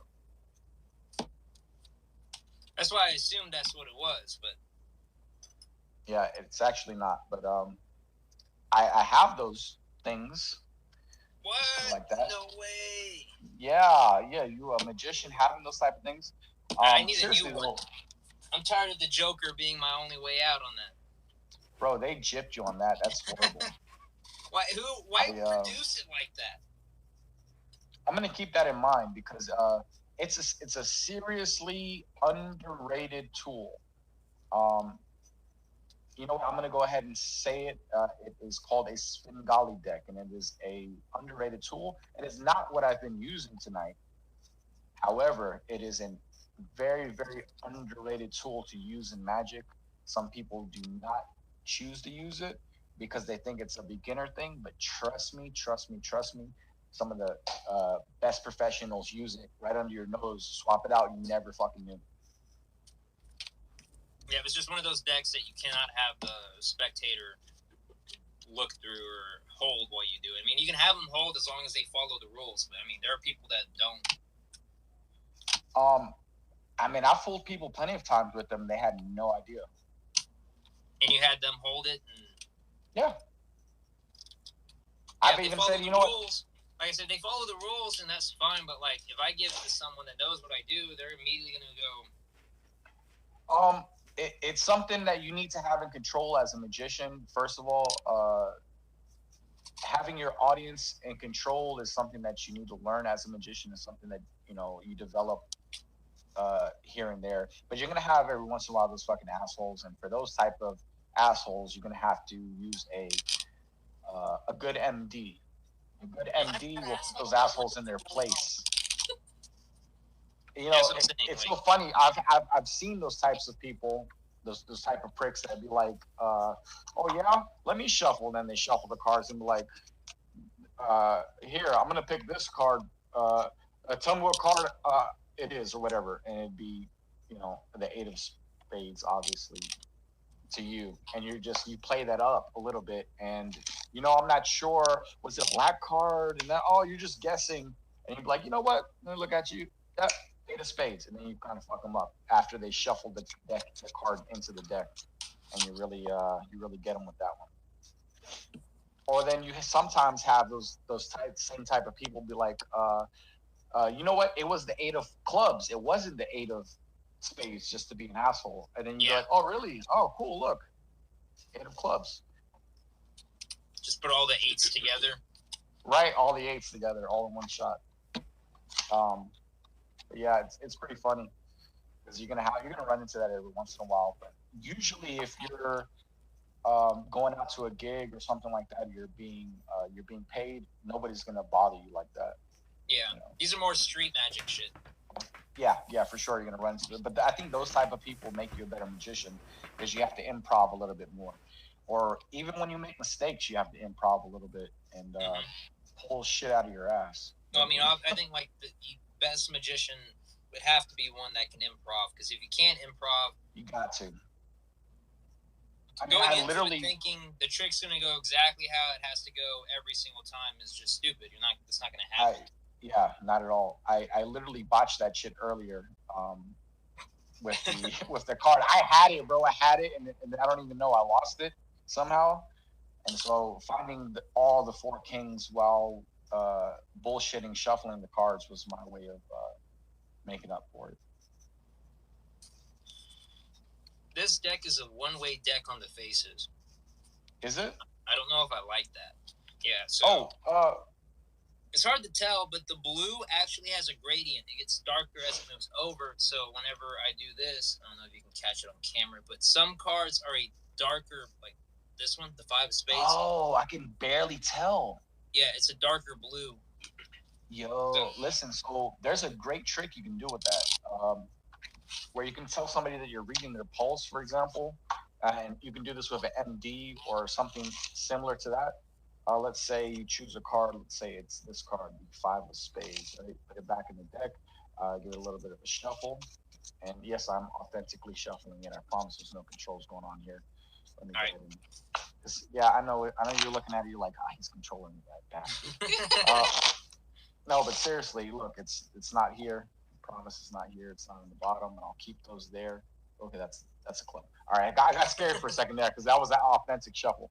But you lay the cards out like this, and for example, if you were doing it face up, okay, but you obviously didn't know what the card was, but because you have that, you can have them say, hey, don't look at your card.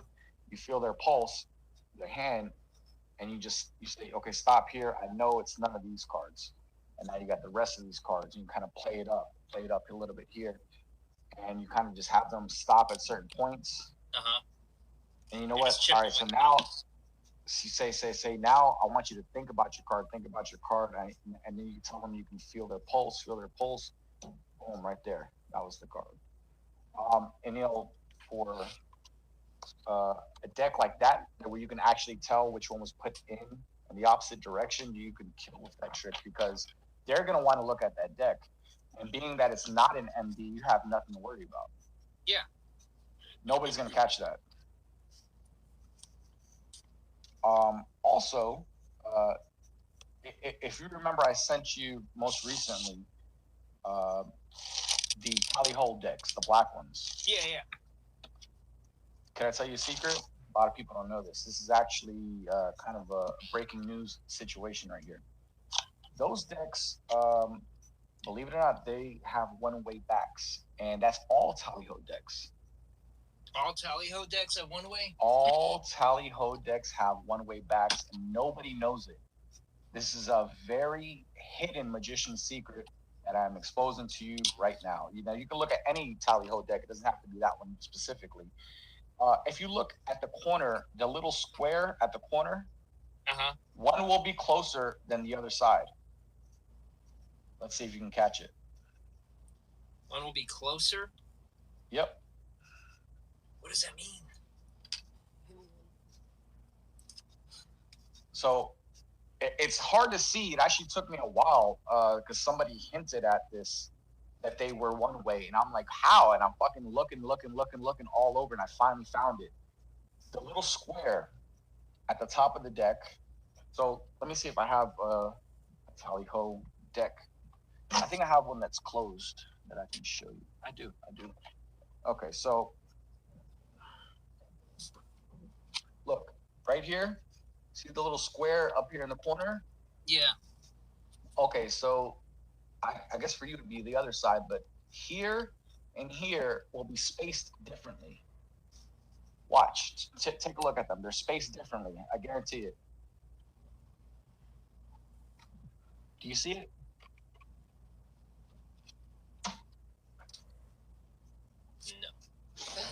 No.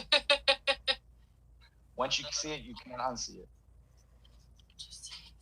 So what do you mean by spaced differently? The square has a different amount of negative space, black space, in between where the actual border is. Oh, bless you. Bless you. Thank you. Oh, I see what you're talking about. I thought that was just a problem with the printing. No, that's purposeful. Every Tally Ho deck is like that. They don't correct it because it's used by magicians. So if you make sure If you make sure that all of them are facing the same direction, you instantly have a one-way deck. And nobody will ever see it, ever. Yeah, like it's hard for me to see it. It's very difficult to see. But if you have them spread out on the table and you're performing that same pulse trick, for example, and the faces are down, it's even more impressive. It's even more impressive because now, for example, a tally ho deck doesn't cost a lot of money. You know what? You can keep the deck, and you still performed a small miracle, and they have no idea how. So cool. That's one I'll give to you. Yeah, I didn't know that. And that's with all versions of the Tally-Ho. So, like, my Viper one's the same way. Yep. Doesn't matter if it's a circle back or a fan back. I believe circle backs for sure. I'm not sure about the fan back. I have a fan back. Let me see. So, you might teach me something right now because I'm not sure about the fan back.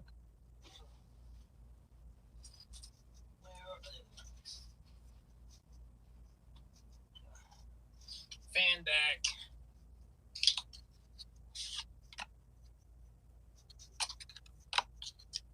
No, yeah, they don't have the same thing. So, like, here's the fan back. They don't have squares. Ah, okay. There might be something hidden on there, but I'm not sure. Let me see. I really need to do a showcase on these. You should. They're awesome. They're illusions. Yeah. They have really good. Oh yeah, I have a whole unprinted sheet like that. Mine is well used, as you can tell by the brown sides. Yeah, Viper deck, right? Yeah, the Viper deck. What? Oh yeah, uncut. Oh, I'm gonna have to look at this to figure it out, but yeah, I thought it was funny that on our card handling 101 that we did, that you mentioned how like I need to do Tally-Ho decks, and I had already recorded the Metal Lux Tally-Ho showcase. Just a coincidence, right? Yeah, that was a huge coincidence. I don't possibly have known. Look, if I know, you can send that to B-Don as well as along with that weird ass cow I made you send him. Yeah, that. You know what? I'm glad you reminded me. What's up with that? I don't know. You don't know? I came across it on Facebook, and I was like, "Here, send this to B-Don out of context, please, and don't give him any context for it whatsoever." Yeah, I had to witness it. Now others need to witness it. Yeah, I saw it, and I was immediately like, "I need a drink." I need a drink. Here, I'll make him send you this one too, because I'm not friends with you on Facebook, so.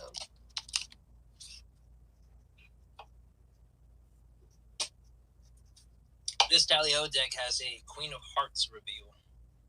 Oh, nice. Yeah, Illusionist is really good with that. Or at least they used to be. They don't seem to do that much. Yeah, they don't do it anymore.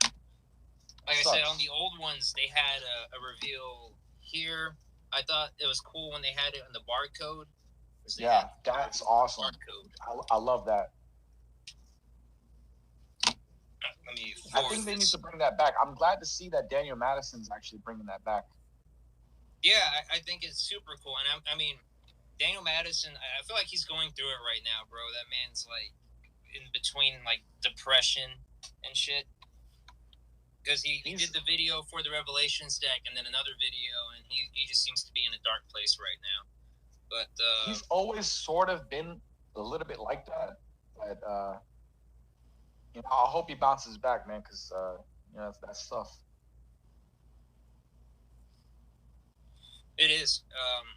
But like I said, if you look at, if I pull up the Revelations deck, though, the back is very heavily influenced by the Split Spades deck. And I thought that when I first saw it, and then he kind of confirmed it by the video where he did the revealing of it. But yeah. Oh shit. Okay, that's it. Oh, nice. They even have like the sword going through. Yes. Whoa. I really like that back design. That's awesome. Yeah, I love the back design too. And then the Jokers and stuff are pretty sick. He hasn't released them, but he has them printed. He has a red version and a pink version, and I want him to release the pink version because it looks fucking awesome. You already know I want the black version. Yeah, the black one. They have a black and red one. Black and red. That's a great combination. He likes pink. All right, so I love pink. Really? I like pink, but mostly on women.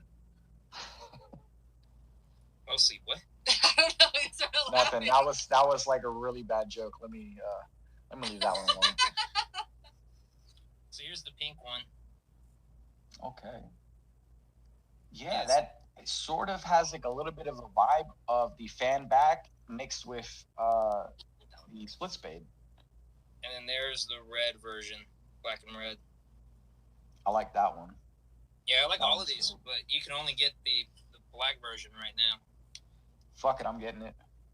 I'll send you the link. Hell yeah. All right, so yeah, it's before gonna I be get, a long showcase because I'm gonna have to go over every reveal. please do. I can't wait for that video. You know, I've been slacking. I gotta watch your videos. I've kind of been preoccupied with other stuff, but it's Yeah. I've got to catch up because there's quite a few videos you have out that I haven't seen yet. Yeah, it's like that too since I upload like 4 or 5 a week. I know. I cannot keep up. Mm-hmm. Now, I can't even keep up with my own channel, man. Like, I'm struggling here. That's why you just gotta take a whole weekend off and just film.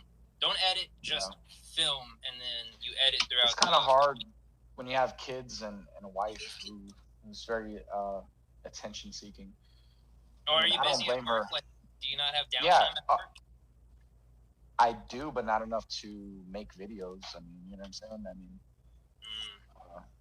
mean, I don't blame her. I am pretty awesome, you know. But I'm gonna have to take a day that maybe if like I get a day off that she's working or something like that and just go at it. Go at it. Yeah. I gotta go run to the restroom real quick. That beer is going through me. What are you doing, You George? scared him. Poor George. Oh my god, he turned into a cat. That's kind of what it looked like, Greatest magic trick ever. right?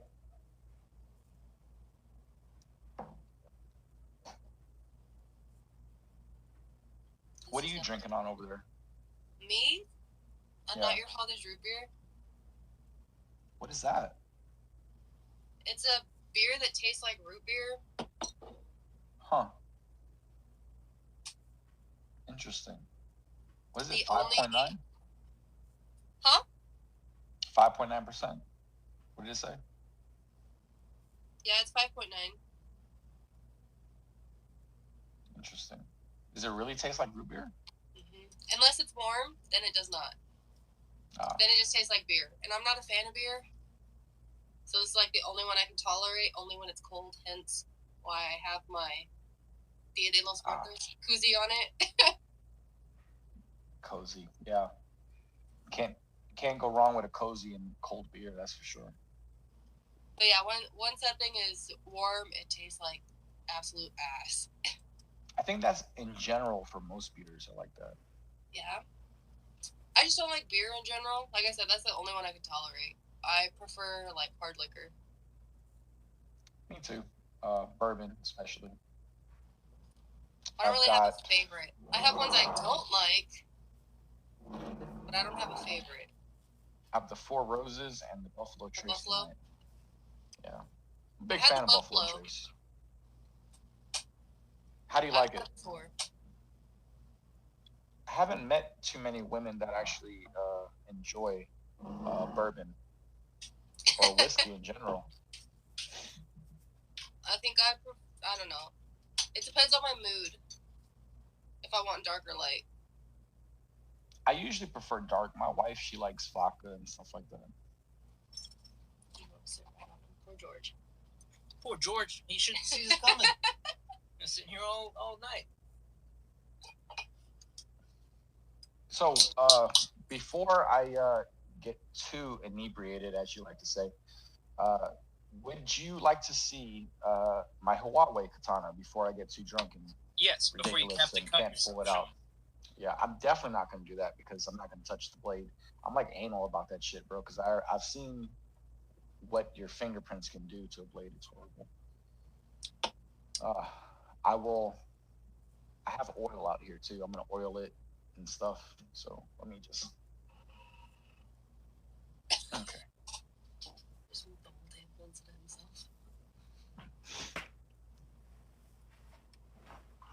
All right, I am going to whip it out.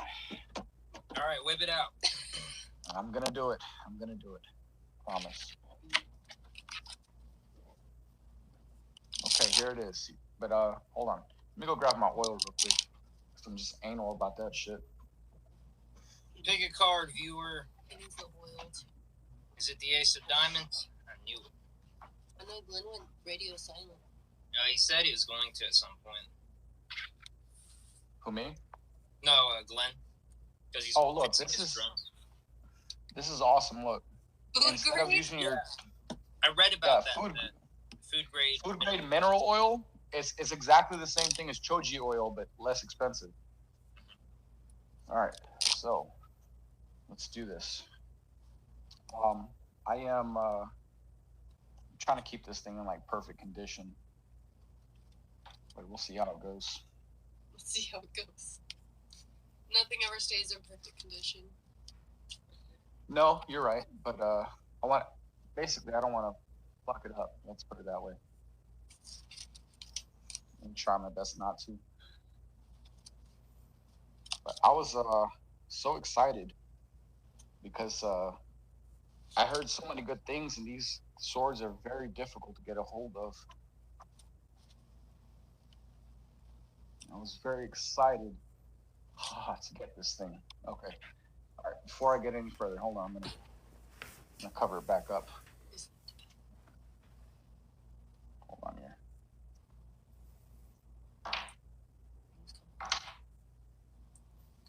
I'm not a psychopath, I promise. You're not Dexter? Not Dexter. Not yet, at least. What, do you think I'm going to turn into a psychopathic killer or something? I don't think Dexter knew he was going to turn into a psychopathic killer. Oh, no, Dexter definitely knew he was going to turn into a killer. Yes. Okay. You haven't seen Dexter, have you? I mean, I've seen, like, season 1 when it came out. Damn it, I don't think you can see it really good in the light. This lighting in here is not sufficient for this, but... Yeah, it's like a navy dark blue, right? Yeah, I think they call it midnight blue. Midnight blue. You're my boy, Blue.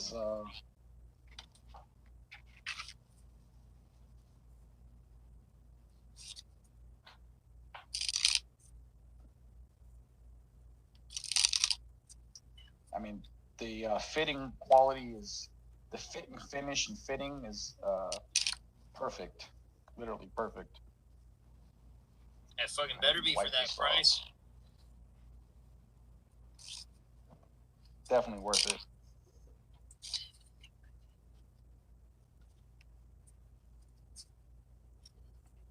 Yeah, that's nice.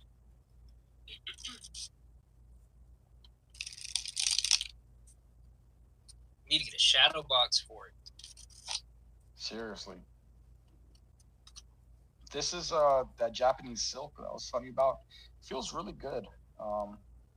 It's my first experience with actual Japanese silk, and feels really good. I really like it. Wanted to see. I can't. It's so weird. I can't really show you the hamon unless like you're in person. It's kind of hard without proper lighting or lack of. Lack thereof.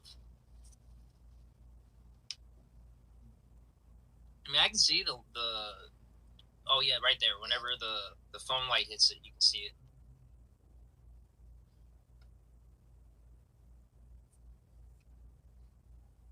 I love it. It's got a little bit of heft to it. I mean, I would hope so. I'm one of those that have that like fucking dumb goblin brain, where like the heavier it is, the more expensive it feels to me. Yeah, I'm kind of the same way, honestly. Because like basically, the knife company, their knives are like really, really light. Their whole purpose is to be a lightweight knife, and it's like when I hold it, I feel like it's plastic, and I'm like, it's too light for me. This doesn't feel like a $300 knife. I like Benchmade. I had one of their knives a while back, but it broke. So I'm kind of wondering if it was a counterfeit. Where'd you buy it from? I bought it from I didn't buy it online or anything like that. I bought it from someone who was selling it. They did sell it to me super cheap, so I'm thinking it was probably counterfeit. Maybe the plastic they use is like super strong. Yeah, it was the internal mechanism. Something broke on the inside of it. I'm not exactly sure what it was. Scary. On the inside, was it the spring, the Omega Springs? It might have those been. break a lot on Benchmade. I've never had an issue with mine, but yeah. Right now, I'm carrying a Spyderco. Spyderco Shaman. It's that boy right here. Shaman. Okay. Yeah. And it uses a compression lock, one of the strongest locks out there, meaning I don't know if you can be able to see it, the liner goes into the blade from the back. It actually seats inside of the blade. Yeah, it sinks inside of the blade to keep it from, closing on you. That's interesting. I've never seen that before.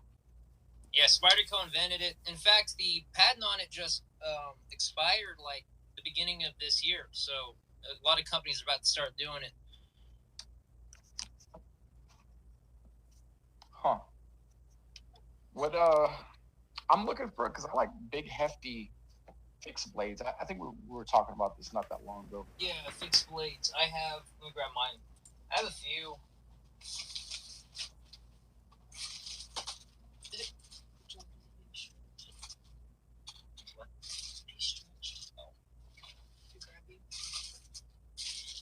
So I have Pumas. I don't know if you've heard of that brand before. Puma, yeah. Unless it's the shoe company, no. No. It's like a hunting knife brand. Okay. They're German knives. So yeah, I don't think I've heard of them. Right there. And for the viewers. So it's called a Puma. And this was like my hunting knife. They're very expensive. You can tell if they're fake or not because on a real Puma, there's a little like dimple. I don't know if you can see it. A little divot right where my fingernail is. And that's how they test the hardness of them. They put it onto the hardness tester and push into it to make sure that the Rockwell is correct. But it leaves a permanent divot or permanent dimple in it, and that's how you can tell if a Puma is real or not, by the divot. Yeah, this one's passed down to me. The steel is not that, like, it's not a super steel or anything, but its fit and finish is great. Yeah, honestly, that kind of means a lot to me, the fit and finish,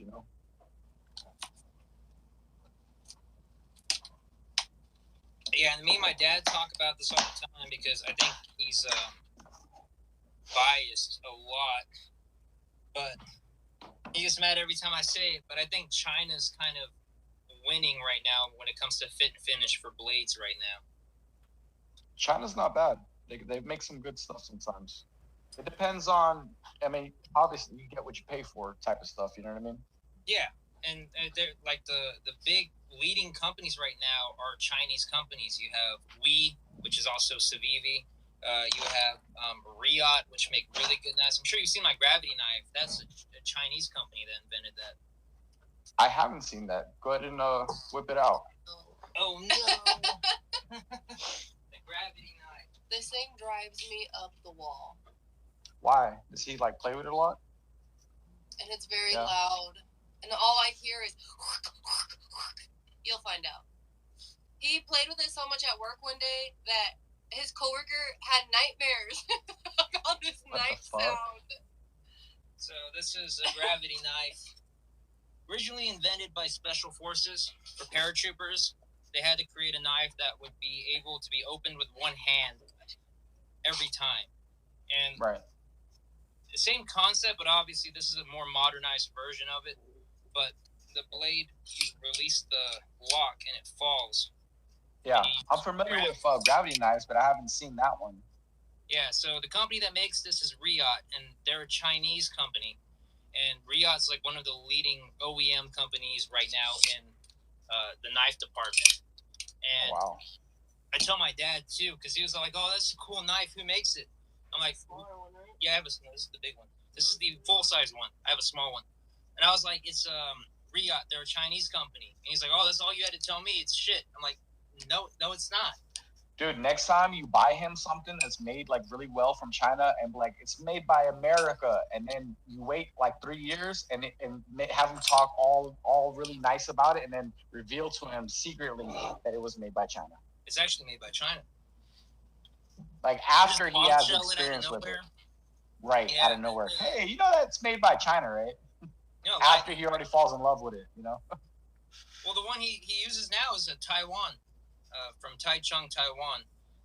I found that it's a Spyderco.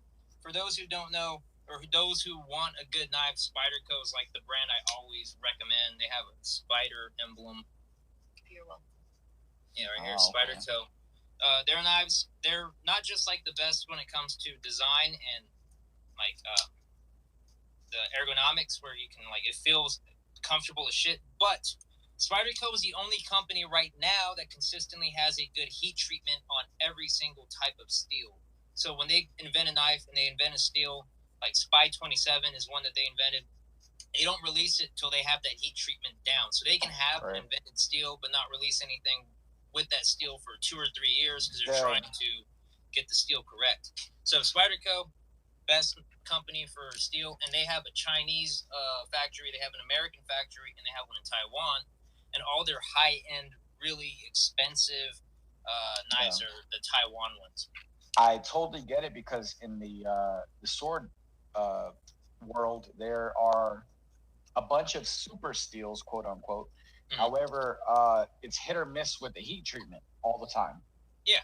And just recently, the S5 and the S7 have been the one that they have been having consistent success with heat treatment, making that 10 times stronger than T10, which is the super anime sword that we were talking about. It's the anime sword. Yeah, I mean, that's the case with knives, too. You can have a really luxury super steel, but if you heat treat it wrong, it's worthless. Maximet, they're a brand. They're like budget, low brand, but they have some like high super steels, but the Rockwell hardness is never what it's supposed to be. Because they're cheap. And when they're cheap, that's either because they have shit steel or shit heat treatment. Now, there are a couple places where you can find good stuff that's cheap but still well made. And then, of course, you're going to have things that you give up in between. You know what I mean? So it's all about, that's the case with steel. Steel has only 3 different parts, and you can't have all 3 perfectly good. You can get close to having all 3, like MagnaCut blade right now for knives is the Super God Steel, which is pretty good in all 3 areas. But it's edge retention, softness, and rust. Right. And those are the 3. If you want something that's really sharp with a really good edge retention, that's really tough, you'll lose a stainlessness. If you want something that doesn't rust, you'll probably lose strength, but you can keep edge retention. You can't have all 3 perfectly. Now, it depends for what you're going to be using it for. If you're going to be using it for work, then that the edge retention and your, it's going to be more important to not have it rust if you're going to be using it for work all the time. Yeah, for sure. Edge retention, you can always resharpen it, but you don't want it bending and folding, so you don't want that edge to be rolling over. No, but what do you think? Huh? No, I was gonna ask you what knife do you think kind of hits all areas perfectly? So MagnaCut, but MagnaCut's kind of expensive. It's kind of dropping down in price now because now companies are starting to jump on the MagnaCut bandwagon, so it's getting more competitive. But if you can't afford MagnaCut, probably S45VN. That's what this one is. Okay. So this is a S45VN. The guy who invented it is Chris Reeve. He's a knife inventor. Oh, you told me about this one. Yeah, he's a knife inventor from South Africa, and he invented the integral lock or the frame lock. So where the frame is part of the lock, he invented this.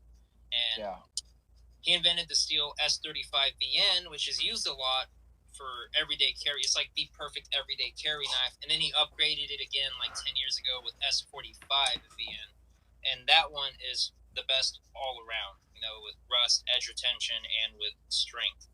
Like, this is a work knife. This is a tool knife. You can use this for really anything. I wouldn't recommend to pry things with a knife, but you could with this knife if you wanted to.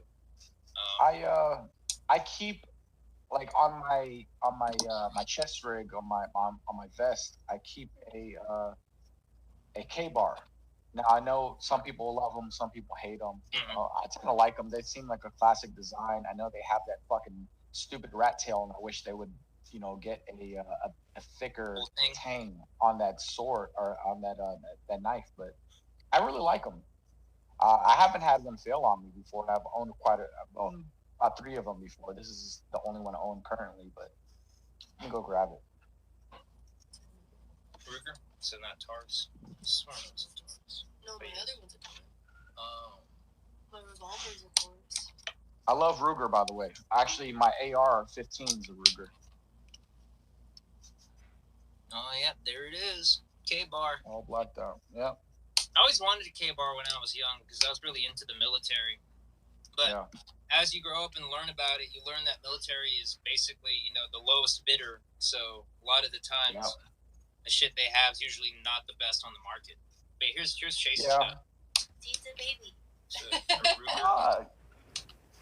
a that's the LC9? I have no clue. Yeah, it's the LC9. I know my guns, my man. Nice. I love Ruger. My AR-15 is Ruger. As a matter of fact, I have it here. I'll be back. It's a show and tell kind of night. I'm liking it.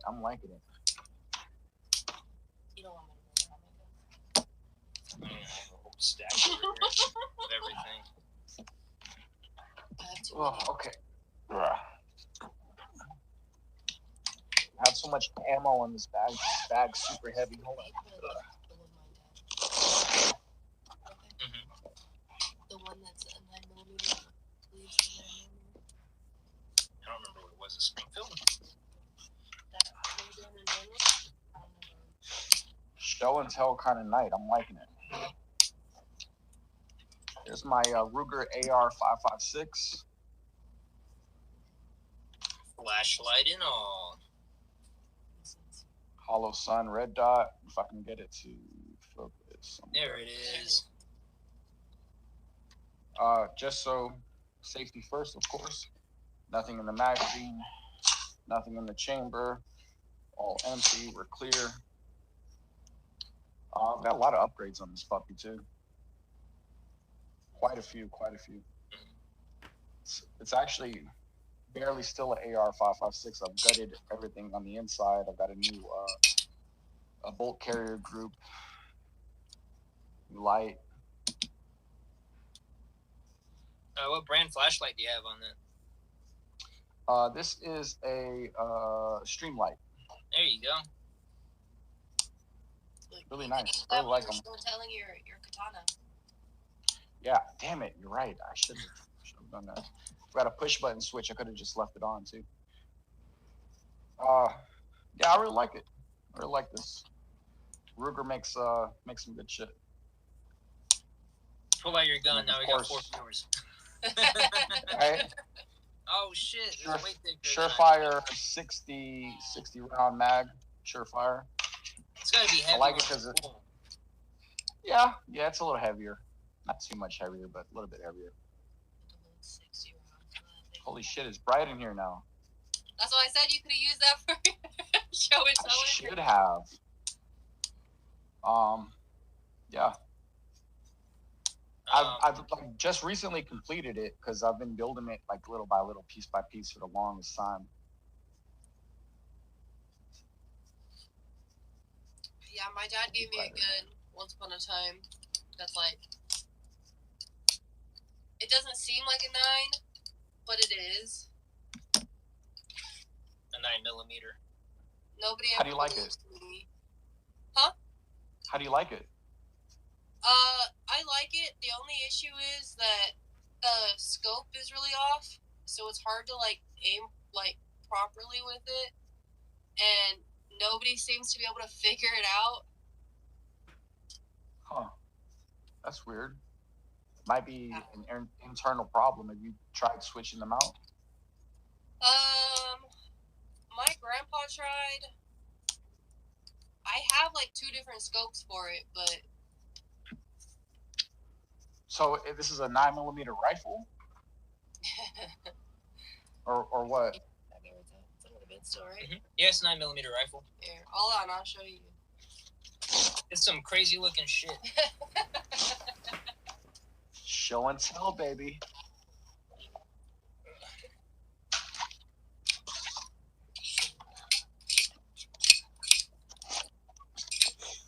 Just putting this thing up.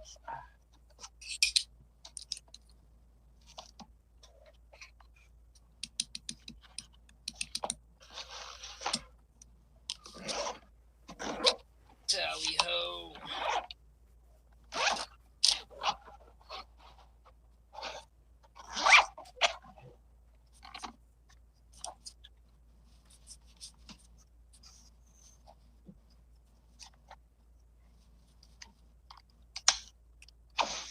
Doing all this work with all this heavy stuff. Now I need a drink.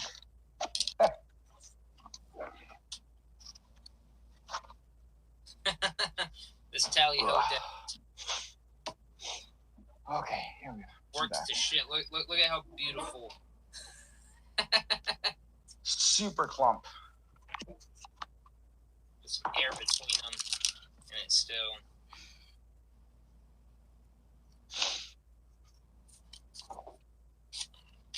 It's fine. I got brand new ones. Got a couple like really worked in decks too. I finally got all 3 of the Demon Night Parade ones. Regalado, what's up, my man? God bless you too, bro. Hope the kids are doing good. Yeah, I finally got the black one. Oh shit, how you like that one? Pretty cool. It's a silver gilded. Okay. Oh shit. And I mean, it's not marked, right? But the backs are still. Let me see if I can make this. The backs still change. Huh. But they're not marked, That's so they're random. So there's no rhyme or reason to the backs like the original one. Yeah. But they're basically every card has a different demon on it, but they're not colored in. Yeah. I like the Ruger. All right, so here's the Ruger that she has. Let's see it. Okay. Wait, that's 9mm? That one, yeah. 9mm. Oh shit. Looking like a fucking handgun. All right. I And dig here's it, bro. the weird one. We looked up what it was, and then I forget. It was, I think, like maybe Springfield. No, High Point. It's a High Point. High Point. Okay. That's probably the problem. It's because it's a High Point, yeah. And then you can see the patina of the steel. Oh shit. Yeah. I got that one for my 16th birthday. Oh shit. It's my birthday gift. Dude, nobody's ever bought me a gun. I've always bought my own guns. That sucks. I was a weird child. I like it. God bless your parents. When I was like 8, I asked for a welding helmet for Christmas. So. Yeah, I hear you on that one. I was also a strange child. I think we were all strange children here, man. I was like 10 years old, and I'm like, you know what I want? A mousetrap. Why? I don't know. Give me a mousetrap and an umbrella. I don't know why, but. All right, now you win this. Umbrella? That's a different type of weird. Yeah, you win yeah. this. And then there's the red gilded one. I win this round on the drinking end, for sure. Oh, yeah, nice. so these ones are actually colored fully on the backs. I like the way those look a little bit better. Again, the backs are different. And why shit. But it's not marked, and every card is actually colored this time. Huh. And they go together, which I'm going to have to do for the... oh, did they make one giant image? Yeah, so, like, I'll show you. Oh, shit. This one right here is the coolest one, I think. But, like, they connect to make one giant building. Which I filmed the showcase. I just have to put these together and make a picture of it. And then the other cool thing, which I don't know if you can tell, but they glow in a black light. Yeah. There you go. Oh shit. Yeah, that's dope. That's crazy. Oh, you found your body armor? Your side under the bed. All right, now I feel like I'm being challenged. Challenge on what? Where's the body armor? Oh no, the drink. You might want to post on your channel to go to mine. Well, I can always download both of these videos. Like you download the video and send it to me, and I put them together or something. But would you be able to download your last one, or did it get fully deleted? That I don't know. I don't know if I'm able to check, but it said something about me reviewing it. So yeah, Glenn's gonna be so confused. Yeah, for sure. If Glenn comes back, I'm sure he subscribed to your channel, so maybe he got a notification that you're going live. He better have. Glenn, where are you? Where are you, Glenn? Ollie Oxenfree. Oh man. So yeah, I don't know what's going on with this stream, but it's really weird.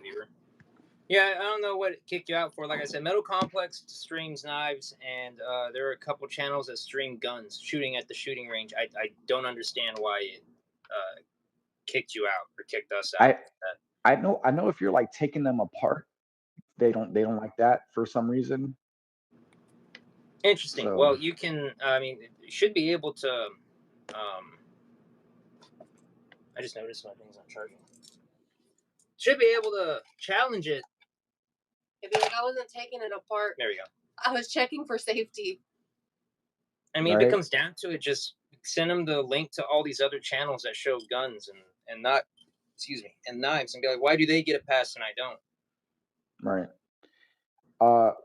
Or if anything, maybe I can like edit it. Push comes to shove, you know.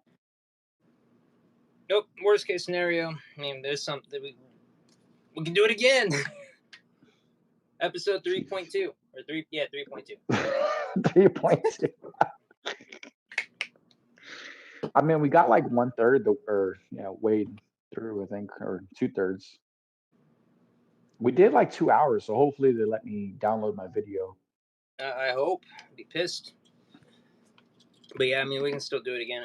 So for anyone on my channel is going to be tuning into this later, I got playing cards. We went through a lot of them, but yeah, we just did a 2-hour stream and they cut us off because we were talking about firearms. Talking about guns. Boy. How dare us? Why would we do that? Guns and swords. It's fucking Americans. It's fucking 52 topics. We can talk about whatever the fuck we want. Apparently, you cannot. But yeah, so First Amendment right, bro. Damn right. So I'm NGS. This is B Don the Magician. Hello, everyone. This is my wife, Chase. Say hi, Chase. No, I don't want to. All right. Well, there, that's my wife. And yeah, I'm sure a lot of people who will probably be tuning into this later down the road haven't seen my face because I don't really post my face on my channel. This is me. Face Hi. reveal. The TV static that he's drinking. Hey, what are you drinking? What are you sipping on? Celsius. It's fucking a healthy energy tea. Yeah, and also liquor. Watch that be the real reason, even though cold ones do it all the time. Right. Yeah, I was drinking Vanilla Crown, and now I'm on. Let's not show that because I don't want you to get a strike neither. It said it wasn't a strike. It said it wasn't a strike, supposedly not a strike. So it's not a strike, but it's a strike. At least it's not an official strike. It's like what, two strikes or 3 strikes, your channel's deleted. Yeah, something like that. That's why we have backups. You're damn right. Which is funny because now I'm literally backed up right now, talking to you on my weapons channel. Yeah, wouldn't that be funny if you got fucking banned for your weapons channel that deals with weapons? You get banned for weapons. I don't get it. Yeah, I don't know. I don't know. Anyway, what's the next topic? What do we talk about now? Shit, bro, there's so many.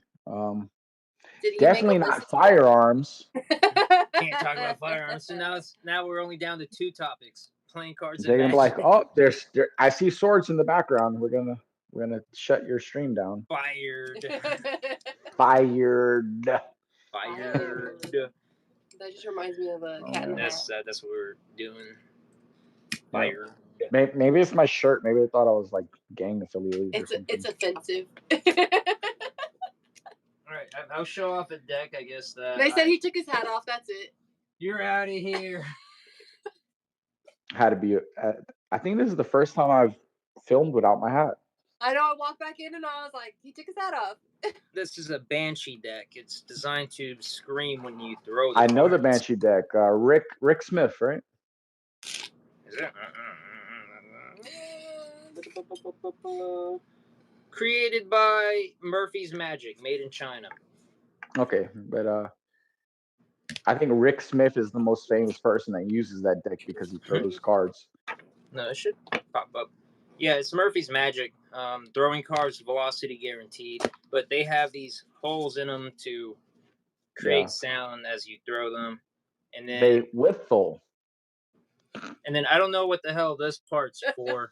He couldn't even say that with a straight face. I think it's for checking my astigmatism. I don't think you need anything. Nah, that means you're drunk. But yeah, it has these numbers. It looks like a target, but why would the card be the thing with the target on it? Yeah, that doesn't make much sense, does it? Logic. Oh shit, I can't see the chats now. Oh wait, did anybody say anything? Or are you guys staring at something else? No, we're just checking it. So I think we're good. Did you have to click anything for the live chat? Nah. No. All right. Yeah, so I threw these cards a lot back when I was stupid and had the katana and cutting shit up at like 19. I got this deck, and they're very easy to like break when you're throwing them at things like chipped. Yeah. Yeah. They're plastic, right? Yeah, they're plastic. Yeah. It's the same thing with any other plastic deck. They're pretty easy to break. I'm considering getting the what was it? The Night Flight Pros PVC one. It's like $25, I think, at some point. Yeah. Because I'm not really a big fan of collecting plastic decks. I prefer the linen finish cardstock, and plastic cards are more difficult to do sleight of hand with. Easier to shuffle, but Much. harder to do sleight of hand. Now, might I say though, I am a big fan of the Night Flight sticks. Mm-hmm. A lot I of think people, I have a review. Yeah.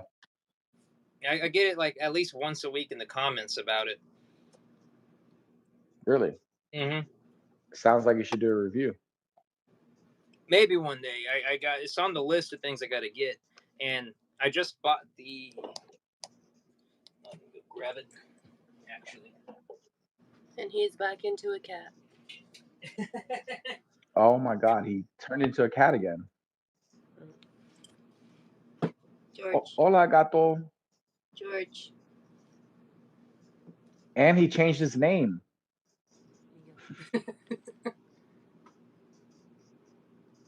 Hi, George.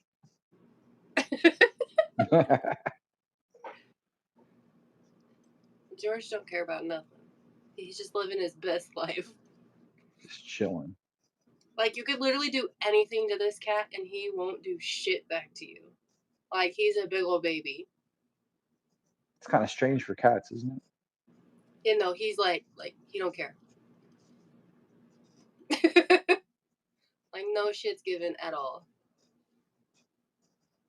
Seems pretty chill. But he'll play with a knife. Wait, what? Yeah, Victor has corrupted him, so anytime he sees any sort of knife, George, or like any sort of anything like this, he plays with it. He's one of us.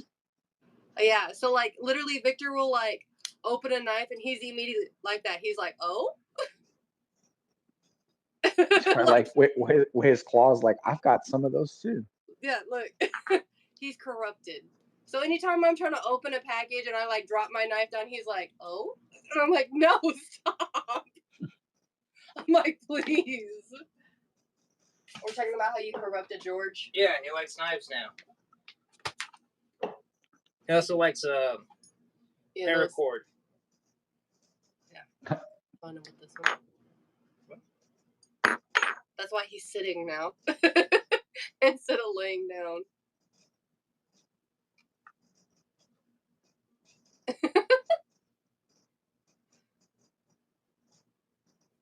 He was so lax, and now he's like, oh, somebody said knives? Huh? An unboxing? Yeah. He hasn't opened it Don't yet. show the address. Oh. Turn this way. I'm not stupid. All Wait, right, what is that? What's that? An unboxing. Yeah, I'm doing an unboxing. I'll cut this or screen record this and upload it. Okay, cool. All right. So yeah, hey guys, I got a package here. I'm gonna open it while streaming the 52 topic podcast. You can catch on my channel or B-Duns, depending on which one we get striked on. Yo, they're like the Empire Strikes Back on me, bro. So yeah, I got a package from Penguin Magic. Oh shit. Do this over here so we don't get. Oh no, he used the knife. I already showed my knife, so. Okay, so we're already in deep yeah, we're shit. already too deep in. All right, so this deck is called the. I don't remember the name of it. The WH Escape Time playing cards. So someone recommended this to me on the. Pull that out real quick too. Escape Time. Yeah. So. Hold on. Where did it go? If you push your paracord bag further in, you'll probably be able to open that drawer more. I don't think it's in there. Boy, episode 3 is gonna be so difficult. I hope they didn't delete the first 2 hours. Jesus. I do too. You're gonna be like, first 2 hours got deleted before when you post it. I'm gonna put a warning in front of it. Warning: if you're offended by firearms or samurai swords, don't watch this video. Okay, so yeah, so I did a showcase on the Rebellion Rum deck by Illusionist. Yeah. There's a little like scavenger hunt thing in it, and on that video, someone recommended these. Escape Time is kind of the same concept. It's like an escape room with playing cards. There's like a whole puzzle thing that goes along with these. Seems right up your alley. Yeah. So I was immediately interested and ordered it. Let's open it. I hate these tabs, man. They don't work. Don't use the knife. We'll get striped. Yeah. It's not user error. User error. All right. So this is the deck. There you go. Got binary code going on here. Are those got to be marked? I don't know. I'm about to find out. No seal, no deal. No seal, no deal. So, okay, it's in an order. I don't know if I can ruin the order, but it's not in normal order. You might know. You're the one that knows stacks. Let me see.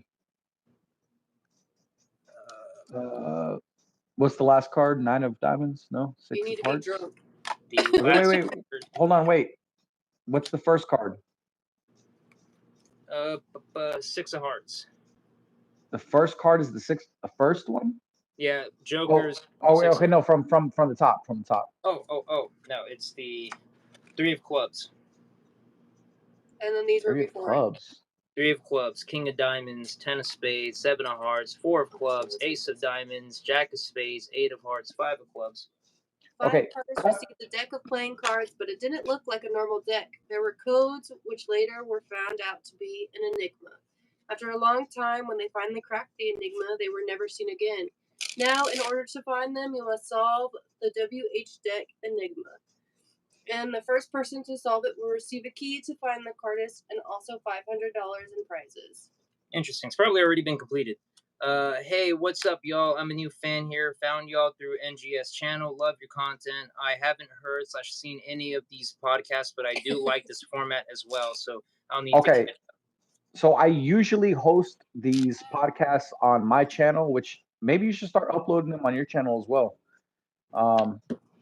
So maybe we can make that happen. But quick side note, we started doing this on my channel tonight.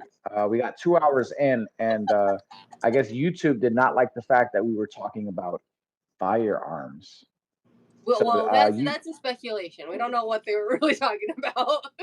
No, I'm not a conspiracy theorist on this. I know that a lot of firearms channels do get these types of problems, so I'm pretty sure that's what's going on. Now, this is not my normal channel. This is my backup channel that I'm using right now. I don't know if you're able to see that, but you can usually find me as B-Don the Magician.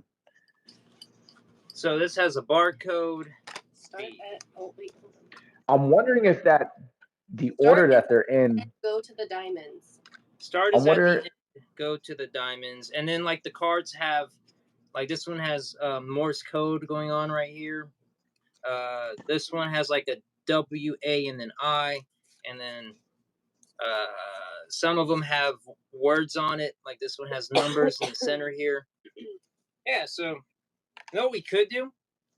What? We could probably save this for the next podcast and try and see how far we can get through this. With y'all drinking? Not that far. That'll be fun with us drinking. Definitely not that far. Awesome. Yeah, I heard of you through NGS. That's crazy though that they cut y'all off. Yeah, they cut us off on some bullshit. I thought B-Don's phone died. I know, we were like, did his phone die? What happened? It's fully charged, my man. Fully charged. Yeah, this will end up on the showcase on the channel at some point. We definitely got to go through that. Oh, that's pretty crazy. Speaking of codes, let's talk about it. My name is Clancy. Clancy. You want to go get the book? Or you want to go get it? Yeah, if you want to go get it. Did you decode what we were looking at yesterday? Yeah. So bring the book and the thing we're writing on. The pack this. Oh man, it has our address on. I'm gonna have to tape it real quick. Okay, so for those who don't know, I'm a follower of 21 Pilots. It's a band. I'm sure you've heard of their songs before, like "Stressed Out" or "Tearing My Heart." They have like a full lore that goes on in their songs, on their albums, on their music videos, following a character named Clancy, or at least we thought that. And it's been going for 10 years, like a full-blown, you have to decipher. It's a puzzle that the fans had to figure out throughout the 10 years. And this last album that dropped yesterday is supposed to be the conclusion to the whole story. Okay. All right, so one of the things that you could pre-order is this book right here. It's a CD holder, which I thought was pretty cool. Very unique. Oh, okay. So it holds the album. But it's the diary of the character Clancy, who we've been following. He didn't even want this. I was the only one who wanted this. Yeah, so I got it for her. And there's like... Because he doesn't like to read, and I was like, I'll read it. There's like clues and stuff into it, like with some words are double typed, or letters are double typed, so you have to find the hidden messages in here. I like words and letters. So yeah, like this one, the letters that you pick out say "still alive," which is a reference to Clancy is still alive. But there's like imagery that you have to go through and figure out. I'm getting flashbacks. I'm getting flashbacks to like Tupac's The 7 Day Theory. I was all like, I feel like Nicolas Cage right now going through this shit. Yo, for real, right? They have, let me find, there's a map of Dima, which is the fictional town that Clancy's trapped in. It's an island, isn't it? It's on the edge of a giant island. Yeah, so that one? Okay. That's Dima, the giant circular concrete city they live in that they're trapped in. The whole map is. And then the entire map of Trench. They showcase it a couple times. At least on the there it is. And then here's the map that Dima is found on. So that's Dima, that's the ocean, and this up here is Trench, like their second album, Trench. And man, let me tell you, there was a lot.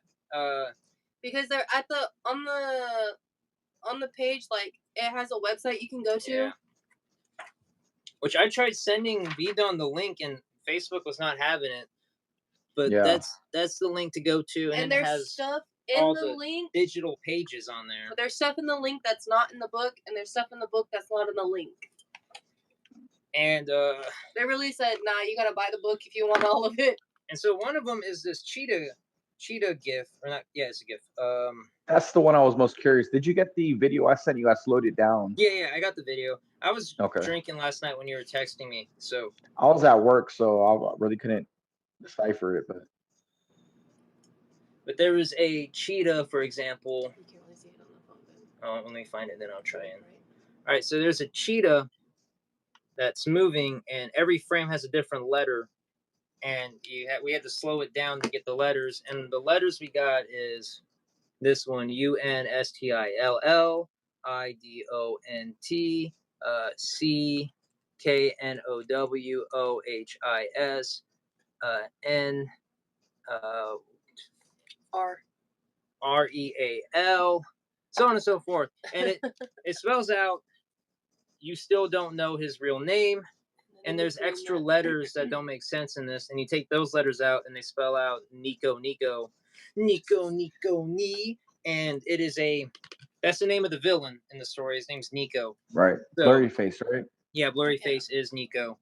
And throughout there's like letters that we had to put together. One of them was this word, which is gibberish, MERUOIEN. Whatever those are. What, you can't even read your own handwriting. Not backwards. I'm trying to read them backwards. PEPA. I gave him shit for it yesterday. Stop looking at the screen. So you have to take this gibberish word, flip it backwards, and then it's Latin, and it's Latin for "I don't want to burn." So there's a whole bunch of cool little secret Easter eggs in this CD holder. All right, I can hear you, but I'm gonna put this on mute for a second because I have to. What is the expression? Pinch the goblin or whatever.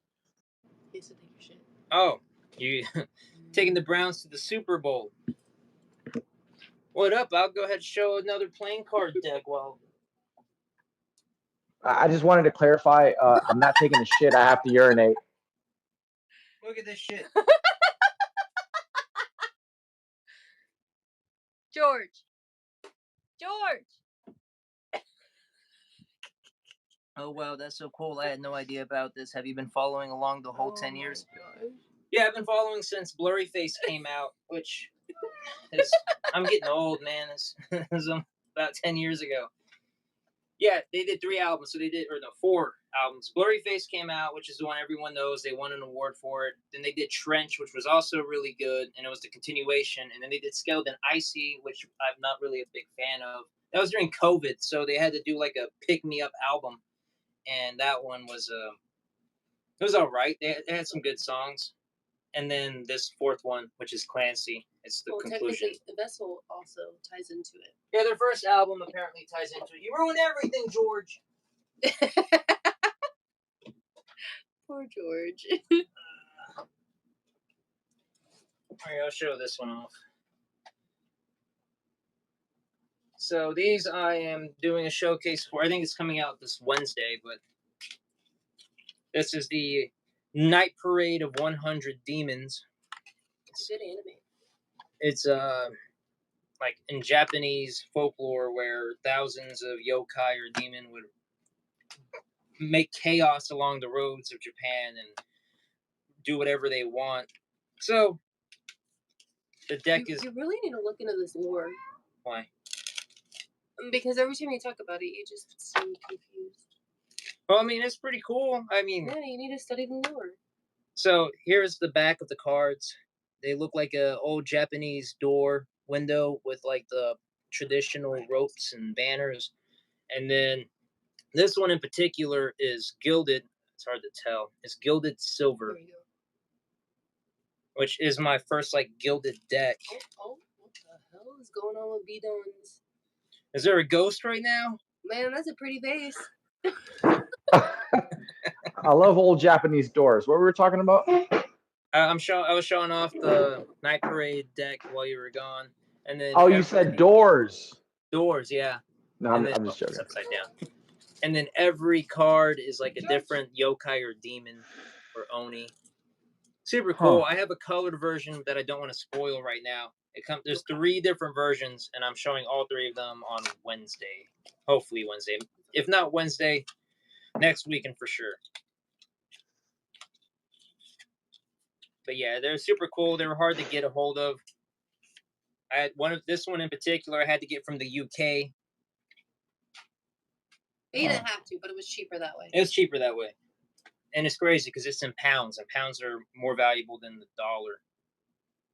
Supposedly. I heard they're almost equal now, right? Yeah, after the Queen died, the value of the pound dropped, which is insane. So does H2 follow 21 Pilots like that? I'm not sure. H2, if you're still here, do you listen to 21 Pilots? Or I mean, I'm sure you've heard of them, but have you heard of them? Well, they said. I have no idea about this. But yeah. We've seen for the past 10 years. They have to know at least some of it. We've seen them live twice. So I've seen them once. Yeah, she's seen them. The first time I saw them, me and her weren't together, and that was the Blurryface album. And that was like the best concert of my life. And then we went during Trench. Now, have you ever been to a concert? I think we went over this talked about this before. Yeah. We have. I haven't. That's so sad. It is sad. You need to go to a concert. What do you normally listen to, Beanon? Like your go-to. You haven't been to a rap concert? No. I wouldn't go to a rap concert either. I've been to B.O.B., Royce da 5'9" 3 times. Granted. I went to Kendrick Lamar, J. Cole. Why'd you just go with Caleb? Oh, Logic. Saw Logic. Nice. That's cool. Yeah, I'm not like a super fan, but I do like their music. Yeah, I think their music's really good. I mean, obviously, I'm a fan of 21 Pilots. I think the only rap I've been to is probably Cypress Hill. She saw Yellow Wolf. I did see Yellow Wolf. Even though who Yellow Wolf is. Yeah, I saw Cypress Hill in concert with Hollywood Undead, Yellow Wolf. Who's the other one I went to see? Dirty Heads, if you consider them rap. I consider them reggae. I do too. Alternative reggae. I've seen Alien Ant Farm. Chase has seen a lot. She went to the Warped Tour. Yeah. Best concert I've been to was Anger Management Tour. Anger Management Tour? Like with Adam Sandler? I feel pretty.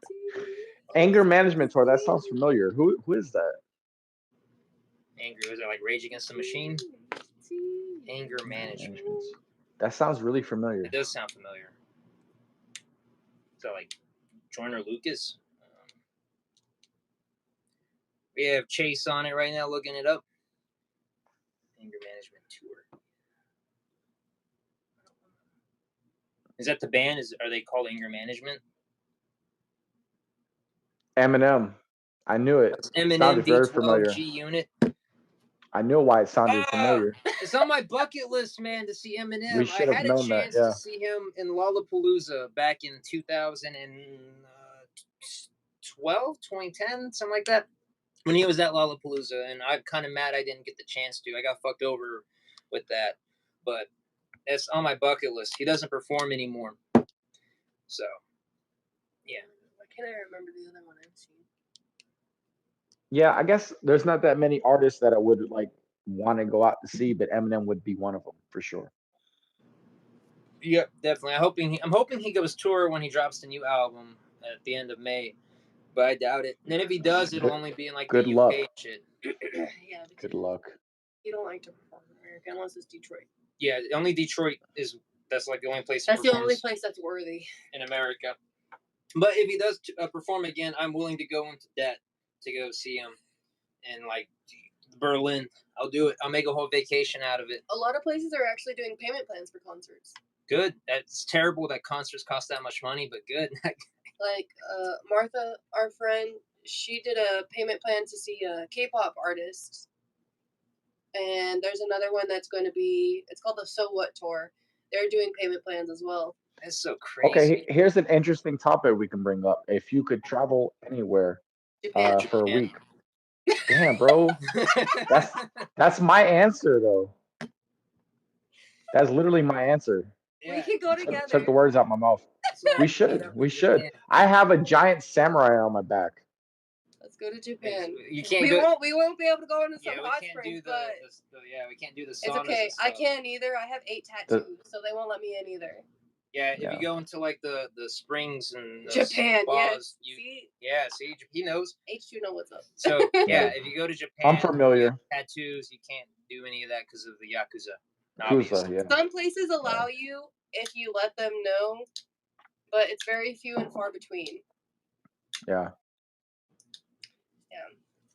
Unless you like get your own private one. That's the only way they'll allow you. That's what they do. So let's do it. Let's just pay for our own private sauna. We'll just like rent a whole hotel. Okay. We have my brother who wants to go, and another buddy of ours wants to go as well. We'll just do like a whole trip. Do a whole trip to. How much does it cost? Like, have you guys looked into it? A while ago. It's very expensive. It's like $1,200 for the plane ticket alone, depending on the time of the year. Yeah. The other thing is, like, while we were also like really looking into it, it was also like prime COVID time. Yeah. And I don't know if prices might have changed. But prime COVID time, like, you had to quarantine for a week in your hotel room before they allowed you out to make sure that you would test negative before you left your hotel. For something that's not even as bad as a severe flu. That's crazy. Oh, let me not say that. We might get fucking canceled again. Chase I don't know. Like 8 times. I almost was hospitalized for it. So. Yeah. Really? Yeah. Mm-hmm. Like I got it, and I was just like, this is what everybody's like bitching about. That was me. Serious to me. I got it. Lost my taste. Yeah. That was the worst part. Yeah, I hated losing my taste.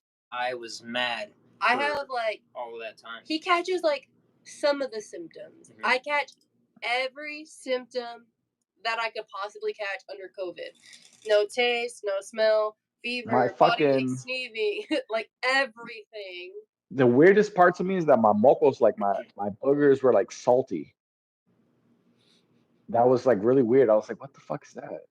But besides that, the drainage. No, like you can like, you know, like when you like fucking about like cock a loogie, it tasted salty. It was weird. I couldn't taste anything, so I can't. Yeah, I didn't get that. I retained my taste through it. Must be nice, bro. I lose my taste like every time. I lost my taste, and it's one of those things where you don't think about it until it happens. And when you lose your taste, all you can feel is textures of things. So eating like scrambled eggs is disgusting. I thought I got my taste back towards the back end of it, and I was like, I want to go get a patty melt because I haven't been able to taste anything, and a patty melt from Whataburger is the thing to do So I went and I got a patty melt. Couldn't taste anything, but I felt the grease in my mouth, and it turned me off of Whataburger for like a really long time. That sounds fun. Cardistry Con is in Tokyo this year. Let's go. Let's go. Let's go. I will use the rest of my money that I have. Let's go. To Cardistry Con. So Tokyo is one of the places. I was going to ask you, where would you want to go in Japan? Because I want to go to Tokyo. I want to go to Kyoto. I want to go like all the places I possibly can fit into my trip. That's what I want to do. And I'm with her on this one. Me and Bidon will go explore. You can go stick with Tokyo. And Kyoto. And the anime Perfect one. excuses to go, right? See if we can get a tax write-off. Yes, for my YouTube channel. Yeah, me too. And then they're gonna be like, they're definitely gonna deny that shit for me. And be like, no, you talked about firearms. I don't like you.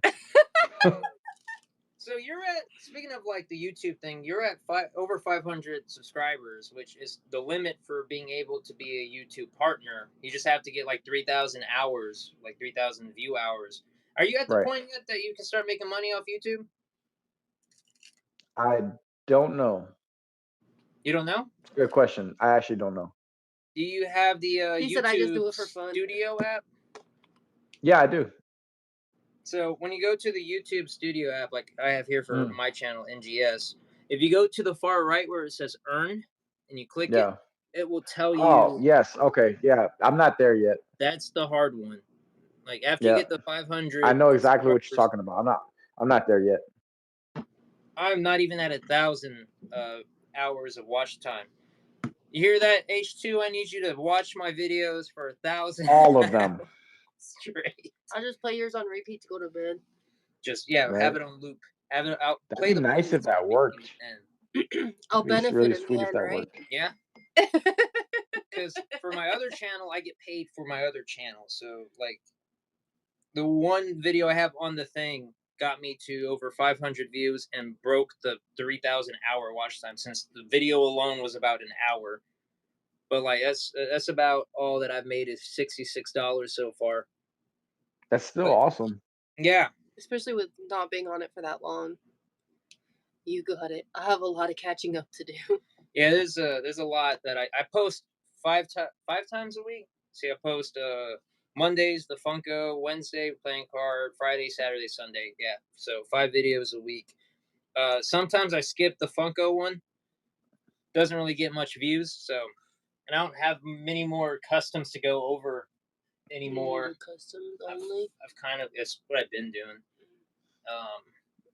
Yeah, life makes me skip a lot of videos. Yeah, I've done with the Mewtwo. Yeah, my last one my newest one's the J. Cole pop. I did the video on that one. In hindsight, I should have got another Kendrick Lamar one, or I mean, I wouldn't get a Drake one. Even though you wanted to do a double of them, I'll do a double pack, a 2-pack of Drake and Kendrick for the the situation. Yeah, but I wouldn't get a Drake Funko Pop. I just noticed something, and it's fucking with me right now. Your swords are like displayed backward or the opposite way. Yeah. Is it the video or is it me? It could be. I mean, well, is this those ones? Is that spelled correctly for you? Yes, it is. Then yeah, no, then you're looking at it correctly. Isn't it because of they're edged down? The one that's different. Which one of those? Yeah, are those the ones that you have to display opposite? No, it's not, right? It's no, so I had to display them the opposite direction because of the of the stuff that I had up here. Ah, okay, I get it now. I thought the Kill Bill one was backwards. I get it now. Is it not? I don't think so. They're edged down. That's the thing. He does have some that he has to display backwards. So, like for example, my real one here, the Hayami. Okay, George, I'm not paying. Hayami. Don't get a strike, man. I have this one set up on one of these. Oh, that's dope. I like that. Yeah. So I want one of those. I don't have to worry about it with this one. That's pretty cool. It's the other ones, yeah. Yeah, my uncle gave him some that he got in like an estate sale that they were just like giving away for cheap. And he was like, he just had them and he was like, hey, do you want these? Because like they're just sitting here like, and he's like, I don't really care for them. And he was like, yeah, I'll take them, but they're backwards. Oh shit. Yeah, those ones are backwards. My uncle and my grandma, they used to live in Japan for a short while. Yeah, they did. Super jealous. And she always tells us all the time, don't move there. Yeah, they don't like Americans. She was like, it's a great place to like go visit, but like don't live there. I heard the same thing. All right, so for the NGS viewers, do a magic trick. You can do one you've already did, because they haven't seen any. What are you doing? Anyone, if this becomes a full video, oh boy. All right, well, I have been drinking, so. He's gonna fuck it up. Yeah, preface with that. He's been drinking. More than likely, I will. Almost 3 hours now. We're probably at the 3 hour mark because it took us a minute to figure out the whole live situation again after it got shut down. Yeah, you might be right about that. What deck are you using? This is a mandolin deck. I thought it was a maiden deck. Oh yeah, you're right. It is maiden deck. Maiden deck. I have a mandolin deck actually. That's one. Okay, so since you think, yeah. Since you think this is cheating, this is not real shuffling because you think I'm doing something. No, when here, you do it upside down is when I think. Like this? Yeah, when you do that, that's when I start getting, a little suspect. Really? And in all fairness, Glenn is the one who called you out last time. Yeah, but I proved that was a lie. But we didn't say anything. It was Glenn last time. That is true. You got a good point there. All right. I don't even know if he ever came back. We'll do a magic trick. I don't know if Glenn was probably thought, oh, that must be the end of the stream there. Okay. So just have you choose a card at random. Me or Chase? Well, let's NGS, let's do it with you. All right. Stop. Okay, all the cards have lit the one on top. That makes sense. There's a lag in all fairness. Yeah, that top. Okay, you know what? Just stop quickly then. Stop. Okay, that's fair? Yeah, I'll do that. Okay. Take a look at your card. You got it? Yep, got it. Okay. Look, I'm going to throw it back in here. So I forgot to stop paying attention. I think I messed this trick up. Told you guys I can't do drunken card tricks anymore. It's not good for me. The name for me is gonna be AA Ron. Yeah, not B Don, AA Don. AA Don? Like Alcoholics Anonymous? That makes sense. Alcoholics Anonymous. The rate we're going, maybe. Yeah, right. Okay. Do you feel as if I am shuffling these cards fairly? Yes. Okay. Let's see here. I'm gonna cut to a random card, and when I cut to a random card, hopefully that'll be, suit or value. How about let's do it like that. All right. Value. Value. Okay. I'm gonna cut to a random card. Okay. And is that the value of your card? Yep, that's the value. Okay. Well, hopefully we got this right here. Yeah, it's the value. Okay, that's the value. Good. So now I got to work on what your suit is. Yep. You guys got to stop asking me to do the card tricks drunk. It's not good for me. Okay. I will only ask you when you're drunk. Oh, Jesus Christ. 4 hours into the podcast. All right. Let's see here. I'm going to guess that the next card I cut to will be the color of your card. Color? All right. Yeah, can I tell you a secret? I forgot your card. So we're gonna hope. 8, if that helps. Huh? You. Well, listen, 8. Well, yeah, I realized that. Hopefully, And you have a 50-50 chance of getting the color right, so the odds are pretty good. Okay, well, is this the color of your card? No. That's not the color? No, it's not Jesus the color. Christ. Wait, but that was the value again, right? Yeah, same value. Okay. Pretty Okay. sure that's Well, the exact same card that you got last time. Is it? I'm on track then. Yeah. Okay. So it was a red card. The color is yellow.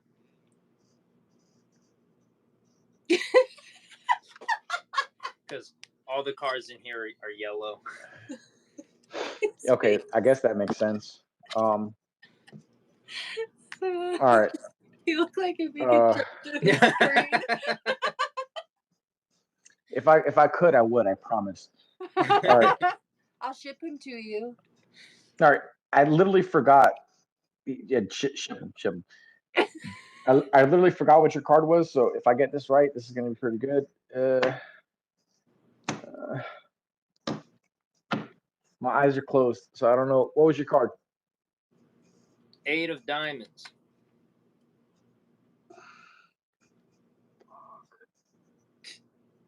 All right, look at that. You got it. But mine was yellow, so. Yeah, that makes sense. It was yellow on my side when you chose it, right? Yeah. That'd be All some right, crazy shit. Yeah, it would be some crazy shit. This is the Fontaine deck. It's called the Bad Boy. The Bad Boy. Oh, I remember those freaking decals. 1 of 3,000. Very interesting. Kind of the sad part of this job of doing YouTube is I have to open Best everything. Drunk magic ever. Best drunk magic ever. Look at that. We're here for a good time. Thank you. Yeah, right. Seriously. I don't know. B-Don might be different. He might have to be here for a long time. B-Don's like, I'm just here. All right. Say. Yeah, I am literally just here. I'm gonna have you say stop, but really fast though. Okay. Stop. Right there. Yep, right there. Okay. Hey, look at that. That's my card. It's my favorite card. All right, do it again. Do it again? Okay. Again, we shall do it. All right. Again, we shall do it, my man. Okay, you ready? Yeah. Tell me when stop. Stop. Right there? A little more. Oh, that's not it. Too late. That's what your card is. You gotta show your card. That's I tried. Card. I tried, my man. You know what? We'll try it like this here. You got the suit right. Stop. Oh. Two A. That's your card. Do you know how that trick is done? Have you seen that? Where they do the dribbling and they grab the card out of the dribble and it's the correct one? Because when they slow it down, they're actually grabbing a card. Like you can see them physically grab the card and it's the correct one. Do you know how that's done? 100% know how it's done. Now, can I do this trick drunk? Probably not. But I can most certainly try. That's the best. You got to see it. I gotta see it try. Oh my God, it's gonna end up a 52 card pickup like last time, like the very first podcast. I'll try. Remember when you bit the card? Yeah, I do remember all of these things. I'm gonna try this trick, but I really don't know if it's gonna work because I've been drinking.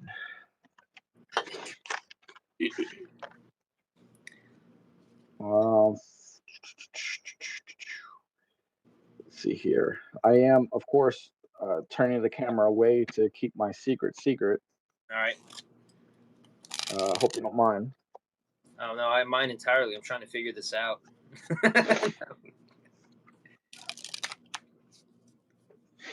Okay. Mm-hmm. I hear it in the background occasionally on his videos. What do you hear? The air wick. Oh yeah, yep, you motherfucker. Yep, does that. Does that sometimes. Okay. I always think it's a bunny. And now, then when I it's really creepy. I'm going to show you here. Not your card. Not your card. I want you to verify, in fact, that your card is in the middle before we even start. Okay. So. I assume, yeah.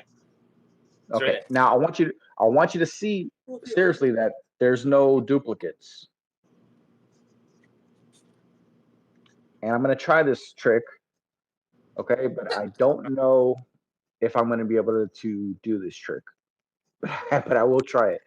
All right. Okay. Yeah, it's kind of towards the top, but still center. Seriously? Yeah. Do you want me to cut it? No, you're fine. I was telling you. Now it's more in the center. There you go. Now it's more in the center.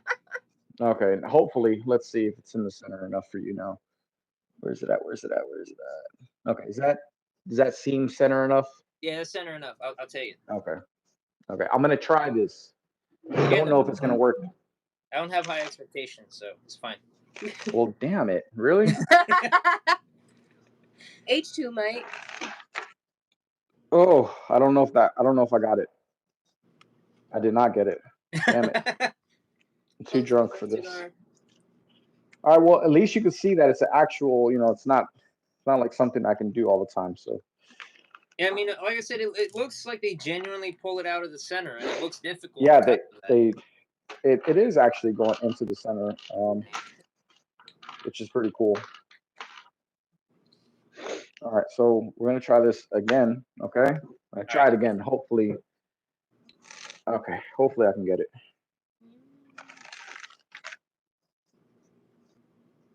There you go.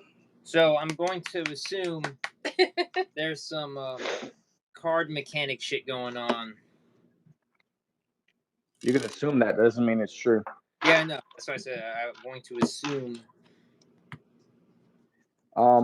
It's actually this is an awesome effect, and I want you to see because I don't know if I was able to. Okay, so here we go.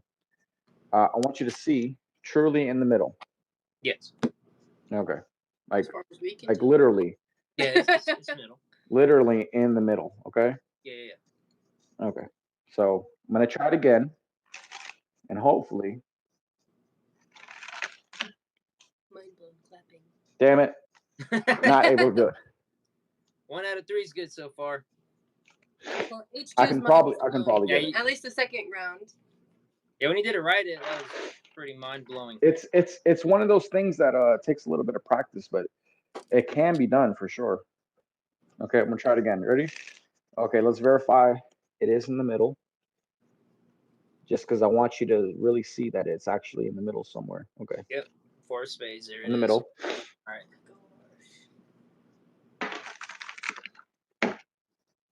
Hopefully. Damn it. Another 8. All right. I promise that part is like, not on purpose. It's just always an 8. Let's try this again. Changing my favorite card to an 8 of spades. Right? Double the 4. All right. Let's make sure your card is in the middle somewhere. Okay. No, that's not it. The club. There it is. There it is. In the middle? Okay. Yep. I'm going to try this again. Fuck. I don't know if I... Yep. Hey, got it.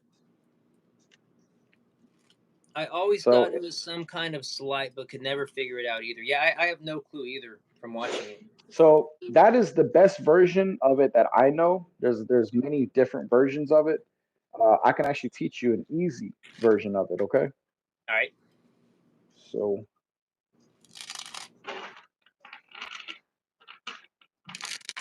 now, do you mean behind the camera or like right now so others can learn? I'll teach you an easy version now. All right.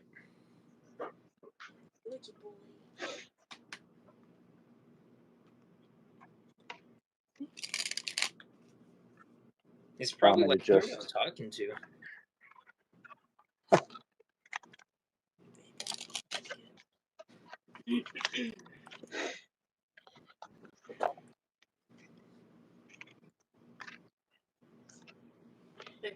Oh, okay, Crody, hold on.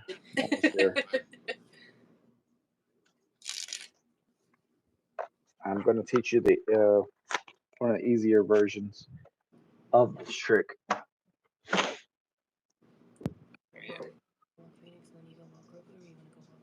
Okay, so one of the easier versions of this trick. sometimes is the answer to that. H2. Yeah, I used to do Magic a lot. I don't really anymore. I call myself a collector, but B Don here is trying to get me back into Magic. I am trying my hardest. Let me tell you, when he pulled out his gift, I busted out laughing. I said, "Man, he's really trying to get you into it." Hey, literally, hey, I'm gonna be honest with you. That's literally like the best training classes that you can get right now available. Really? Yeah. I don't know if he told you, but I said promise thank you. Oh, okay. You're welcome very much. I hope you both enjoy everything. My sushi was delicious. Awesome. I actually had sushi yesterday, believe it or not. We went to a revolving sushi bar.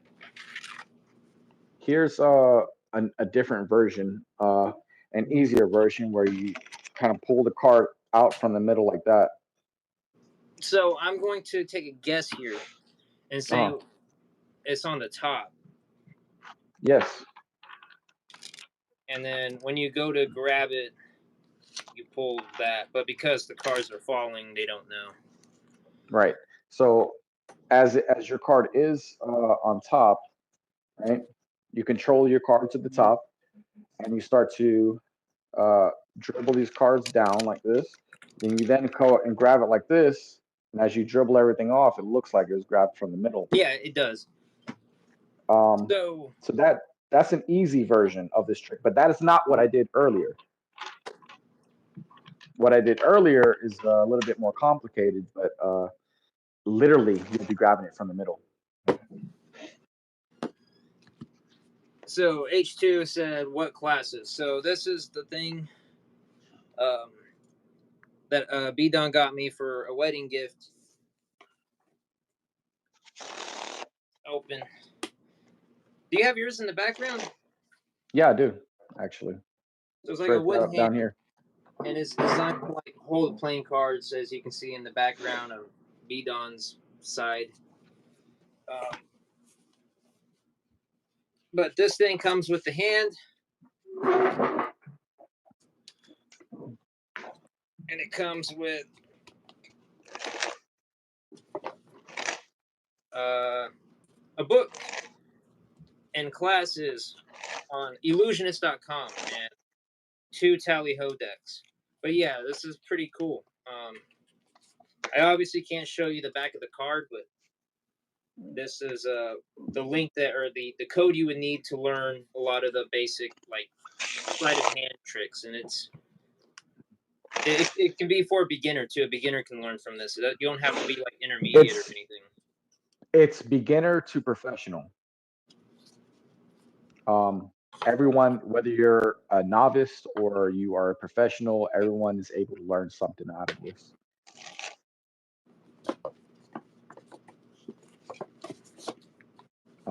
Yeah, seriously, Ben Earl is one of the greatest teachers out there doing card magic right now.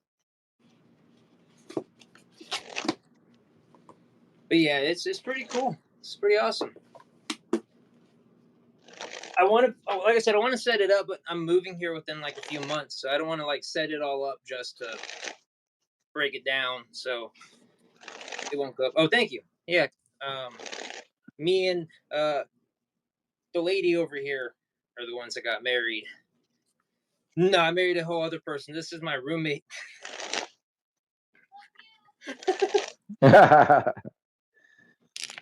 You know, we had a Star Wars wedding. We got married on May 4th, so May the 4th be with you, you know? That's actually our anniversary before we got married. That's when we started dating, was May 4th. No way. Yep.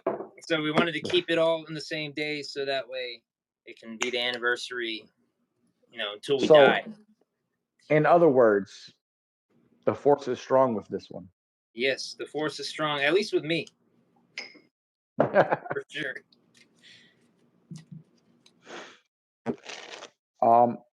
Yeah, that's an easy way to do it. There's another way to do it that I think is pretty cool, but it requires something else. Do you know what loops are? Yeah, I love loops. Okay, so it requires loops, which is kind of like the similar way of doing the haunted deck. I didn't even think about that. Yeah, that's another way of doing it.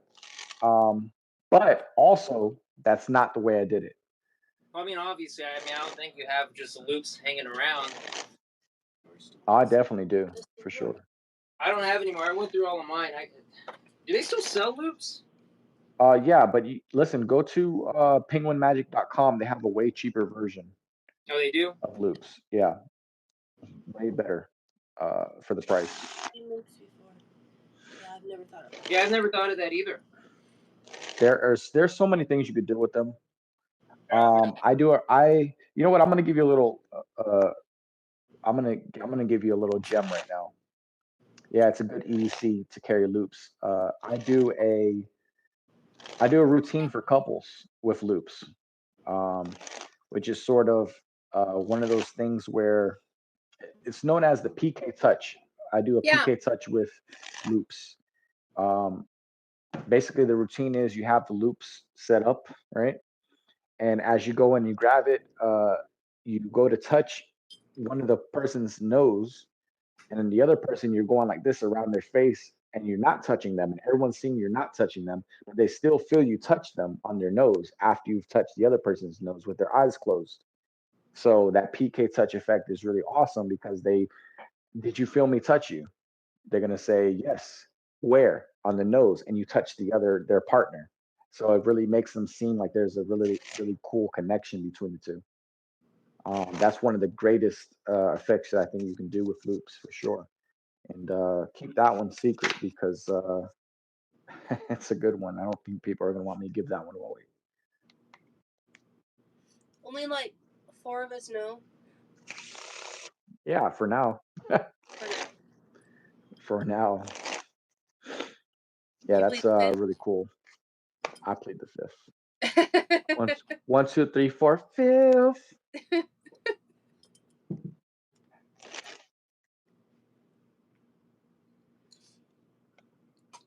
So Victor found a new icebreaker he likes to ask people now.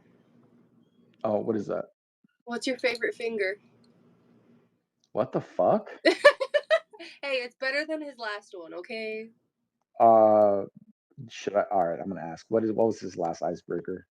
Do you know what sounding is? Sounding? Okay, maybe I feel either I'm retarded or drunk, but what are you talking about? What is sounding? He won't answer you. Do you really not know what sounding is, though? I am not sure. I'm very confused. I think I'm with H2 on this one. Are you trolling me right now? No, I'm not trolling. It's a real thing. It's a real thing? Yeah, but don't look it up. I'm like, don't look it up.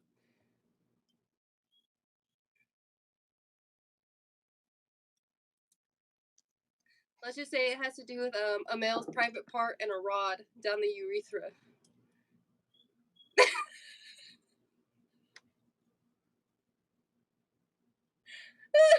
And that used to be his icebreaker.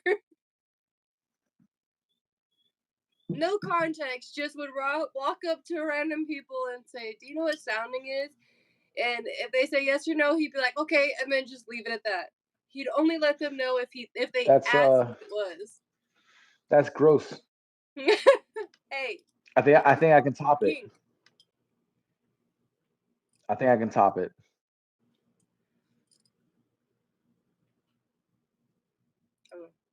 What's yours? I don't have one. That's just weird. But I think I can probably top that though. And I heard this a while back, and I was just like, what the fuck? All right, so hold on. He said, I'm gonna need a drink for this. Do you know what docking is? Docking? Is that what you said? You can't even get through with a straight face. I'm gonna go no on this one. I hope so. You hope so? You hope I don't know what it means? I really Do I hope you want to know don't. what it means? No, you don't. Okay. But I had to match you with the fucking nastiness. Hey, that's Victor, not me, okay? Well, yeah. Well, whenever he gets back, I'm gonna ask him, and we're gonna have a little. Yeah. I heard Just him don't walk look through it the up. door unless he walked out. Hey! Don't look it up. It's gross. That's like looking up 2 girls, 1 cup. Nah, I'm good. Wait, what am I walking into? I've seen it. You know I actually. Yeah. He said yeah.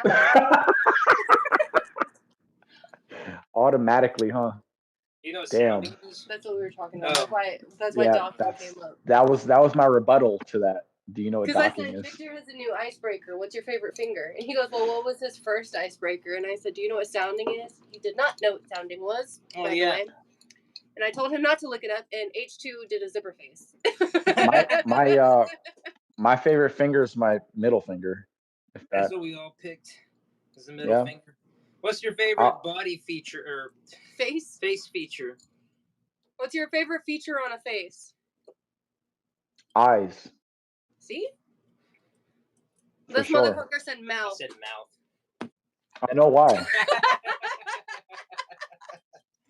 I said eyes, but the eyes say a lot, you know. So apparently, so does the mouth. Well, it does technically. But I think he likes it for when it doesn't say anything. I like it when it's closed. I mean, well, that's debatable. Closed is closed. She got it. She got it. Anyway, what were you saying about the loops? Penguin's okay. I guess. Yeah, hey, Penguin he has went to go walk the dog. They have another version of loops that's way cheaper, way more affordable, I should say. Good quality too. Where you got this one? Mm-hmm. Yeah, I know about Penguin Magic. Yeah. Yeah, their version is way more affordable. You get way more for your money. Is it thicker? Like what? Where's the loss? Is it because it's not a Illusionist brand name? Yeah, there's no loss whatsoever. It's the exact same thing. Huh. It's just their version of it. I mean, you've seen versions. I forget the name. I forget the name of it right now. At the top of ties. They're called ties. Like ties, you know. Like TIE. Or like yeah, TIE, I think. Yeah, loops is a thing that like you could put on like a credit card and like have it in your wallet for any like purpose. I broke quite a few of them very easily. I wear it on my wrist. My issue, like whenever I was using them, I would keep them on my wrist, and they would always break somehow because they'd like run across my pants. And especially now more than ever, now that I have like all this EDC gear and shit, it's gonna catch on. I mean, even his pants get ripped to shit. Yeah, as you can see. Look at this. My pants. From what the knife. Fuck, bro? The beer bomb that I carry is like I have a leather pouch for it now. So you carry your beer bomb? Yeah. You know what that means? So this is a beer bomb. Do you know what? Okay, but do you know what this means? What? You have to use it right now. That's what I've been using now. Yeah, she's been using it. No. I mean, to beer bong, a beer can.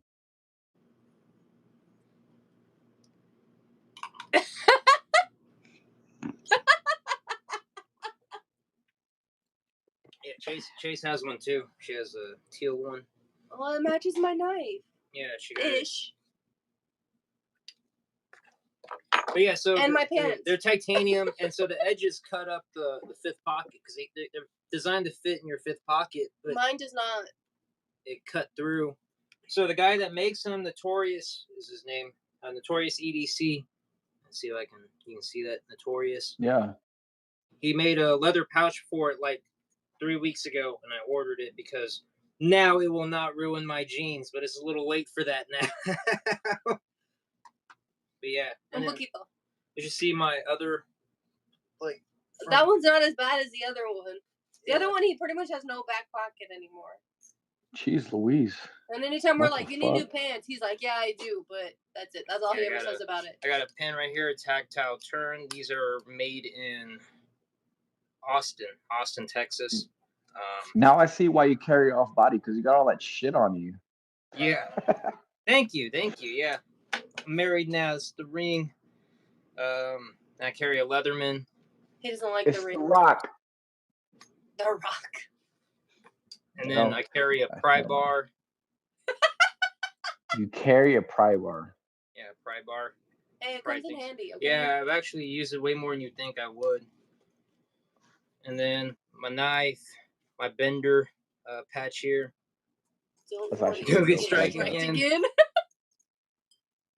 There's also the teal one and this one right here. I want it. Yeah. This is like Chase's favorite color. Well, really, just any type of blue, but like if I had to pick a blue, probably like that. Yeah. Teal Glock. I like that. And then this is like the teal. I've seen mint. it. I like how he put the little star there, so you know what he's saying. Now I got my torch here for cigars. Duct tape in here as well. But yeah, I carry this on me all the time. I don't carry this stuff on me all the time, but I have a vest where I have like a bunch of that type of stuff in it. Yeah, don't be pulling your firearms out. We don't want to get. I wonder if I would get in trouble if I show you my vest. Would I still get in trouble? If there's no firearms on it, I don't think so. There's no firearms. I don't know. We started talking about body armor, and all of a sudden the channel got cut. I know. What the fuck? Wait, shh! Don't say it. They're gonna come for us. We were talking about the drink. Listen. The body armor drink, not the. Dude.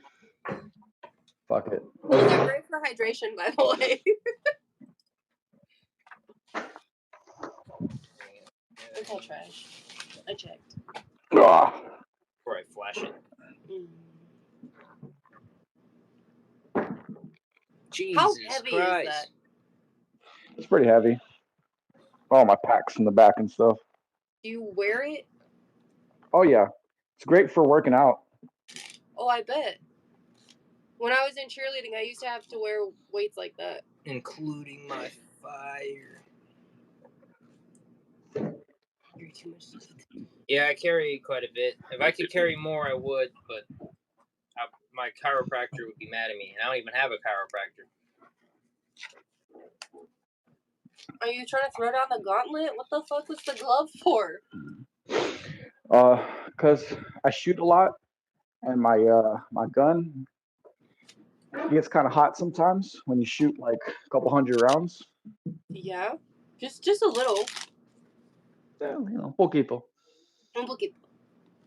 Or when you try to go pick up your shells. Oh, I just got it. Firearm. Yeah, I carry my firearm too. I'd show you, but I don't want to get striked. I carry a Beretta 92 compact. She carries a Ruger. What is it again? Take his word for it, because we're gonna get freaking striked again. You were talking about my Taurus 22 No, Magnum. what was her Ruger? A Ruger LC9. LC9. She carries an LC9. The other one I used to have was I have two Rugers, 22 round 8-shot revolver. And B-Don carries a High Point. But I can't carry the revolver. How dare you?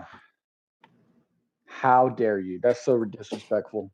I actually carry a Canic Rival SFX. He carries a CZ P10S.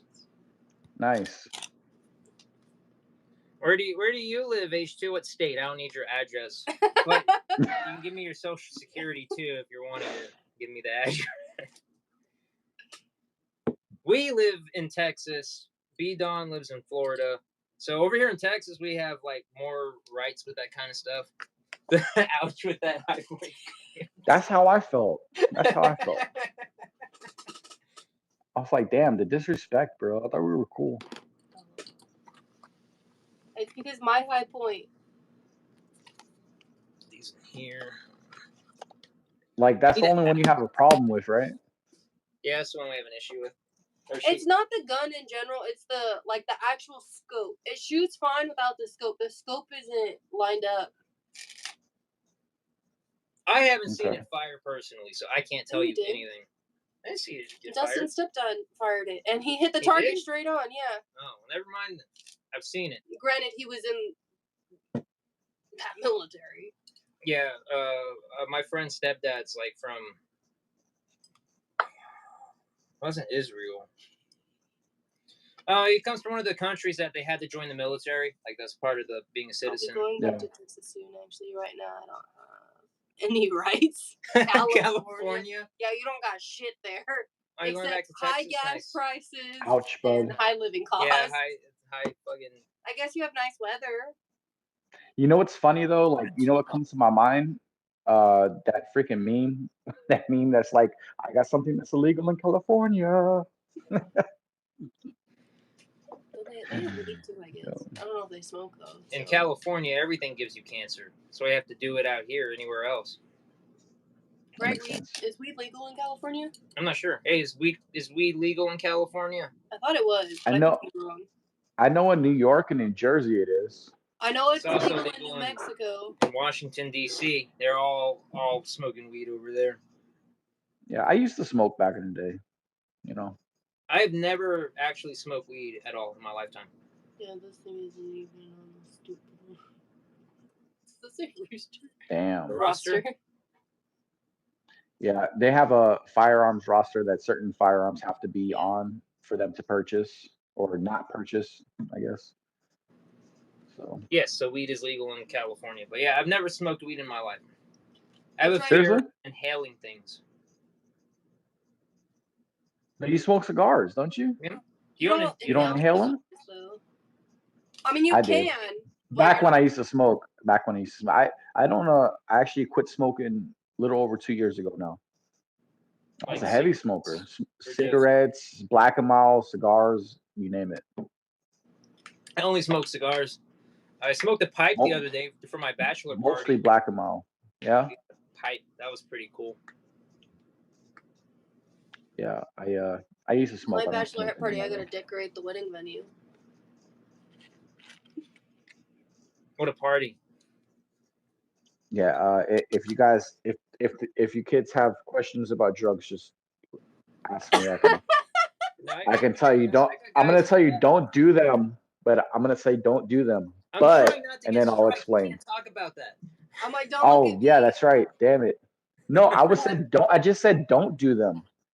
That's a good thing. My mom's a part of customs, so yeah, I'm out. Be over here in Texas. I was literally saying don't do drugs, so that's We can legally carry without a concealed carry license now. Oh, we can too.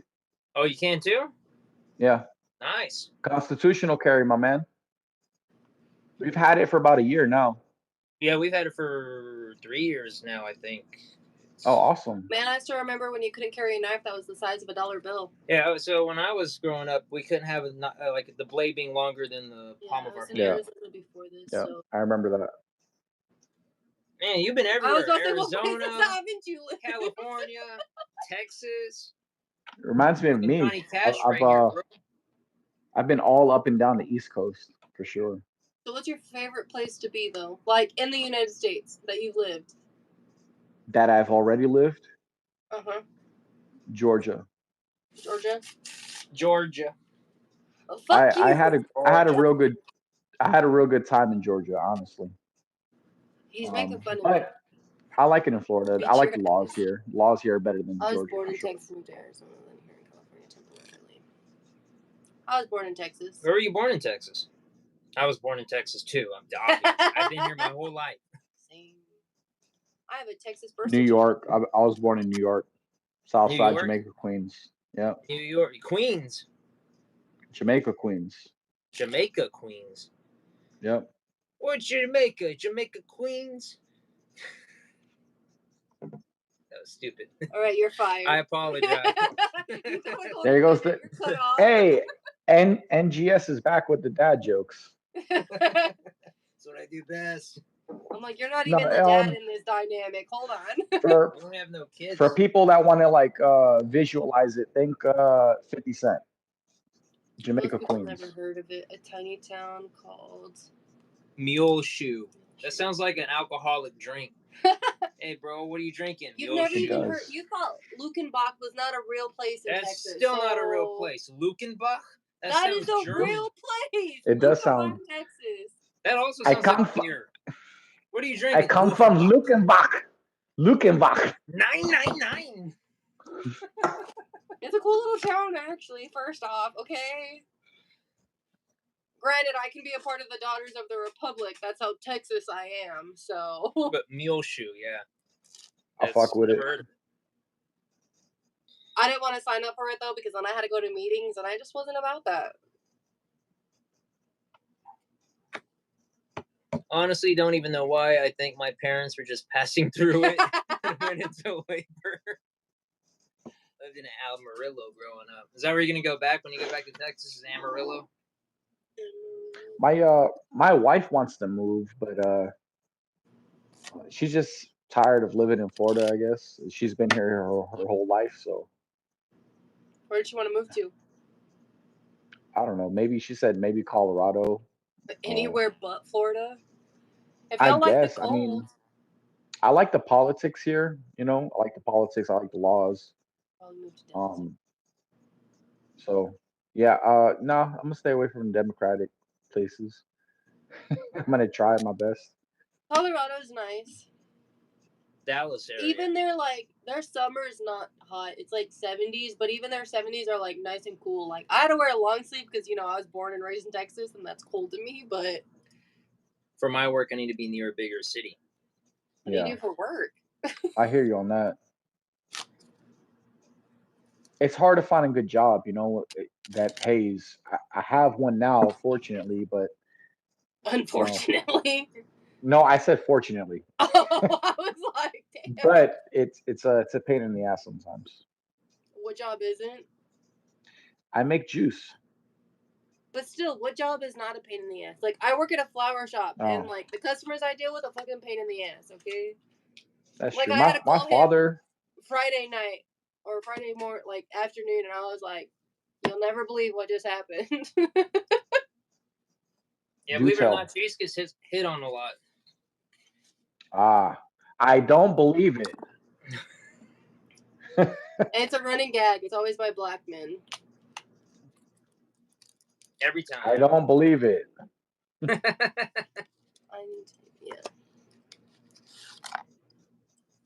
I got here the same deck you have. No. That's a good deck. It's my favorite. Honestly, though, seriously, for our type of work here, this is a great deck. I mean, quality wise, you can feel it, right? Quality wise, yeah. Well, there you go. That explains it. Yeah. Look at that. Yeah. Quality wise, it's there, bro. So mostly low voltage technician. Look, I did it, even though I'm drunk. That shows you the quality. That's great. We need a standing ovation. Yeah, for that. Yeah, definitely. That was difficult. Hey, you can. That was give me every other card. So close. Oh yeah, that I can definitely do. That's easy work for me. Exactly. Every other card. Wow.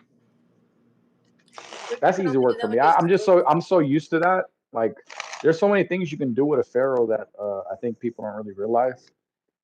You can get cards into whatever position you want, as long as you know how to multiply by 2, and then multiply that number by 2. Yes, I can't do it. Yeah. Like for example, let's say the card I have on top is, wow, what do you know? Well, what are the odds? So what are the odds, right? No, seriously though. If I were to pharaoh this, obviously that's going to be if I pharaoh it perfectly, doing an out pharaoh, that's going to be in the 2nd position, right? Yeah. But if I perform another out pharaoh, that's going to be in the 4th position, correct? All right. So if I do another one, it's going to be in the 4th position. And then if I do, let's see this. We got 1, 2, 3, 4, right? Okay, cool. So if I do an in pharaoh, I can double the number -1. So it'll be a 7. Yeah, exactly. Or I can double the number and make it 8. So that's how you can play it. So If I want it to be an 8, then they just do an out faro. If I want it to be a 9 or sorry, 7, then I would do an in faro. So you can kind of describe the play with difference between a faro and an in faro for okay. viewers. So for viewers, an out faro would be when I am faroing the deck and I'm leaving one card on the outside. You see that there? There's one card that's going to the outside, so I'm adding one on top. Now, an in faro is the exact same thing, except I am adding one card to the inside instead of to the outside. See, now I'm adding the card to the inside of instead of basically when you cut, let's say when you cut the deck exactly in half, right? Cutting the deck to exactly in half. This is still the top card. So if it stays the top card, then that's an in faro. If you get a new top card, then that's an out faro. That's the easiest way to kind of understand it. So now we got 1, 2, 3, 4, 5, 6, and 7. Nope. Faroing is super addicting. Yes, it is. It's actually one of my favorite ways to shuffle. Hey, I did it. He can never do it unless he's drunk. I did it. That's how you know he's perfect drunk. faro. Only when I'm drunk can I do it for some reason. He can't ever do it sober. Well, you can always do a fan, so that's good. Because I struggle with that.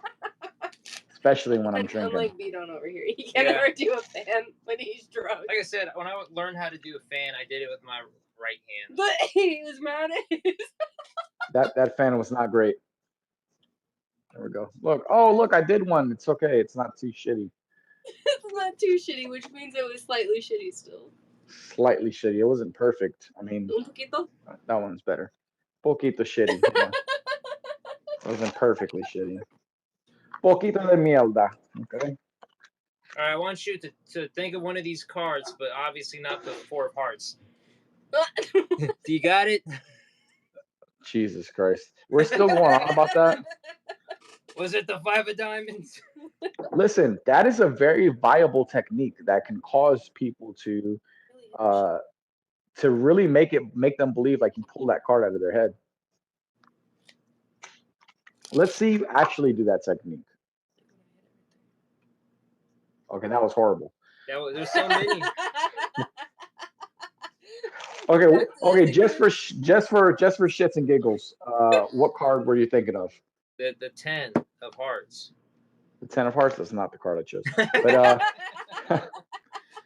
there were so many, I panicked and just went to one of them. It was definitely for the shits and giggles. Shit. And yeah, that one definitely was. Okay, shit, look. Ours was the giggle. All right. Okay, hold on. Go ahead. Name it. King of clubs. King. Oh, son of a bitch. Look at that. It actually was next to the one I chose. Ace of spades. So one of the things I like to do, look, for example, let's say if you were actually using that technique.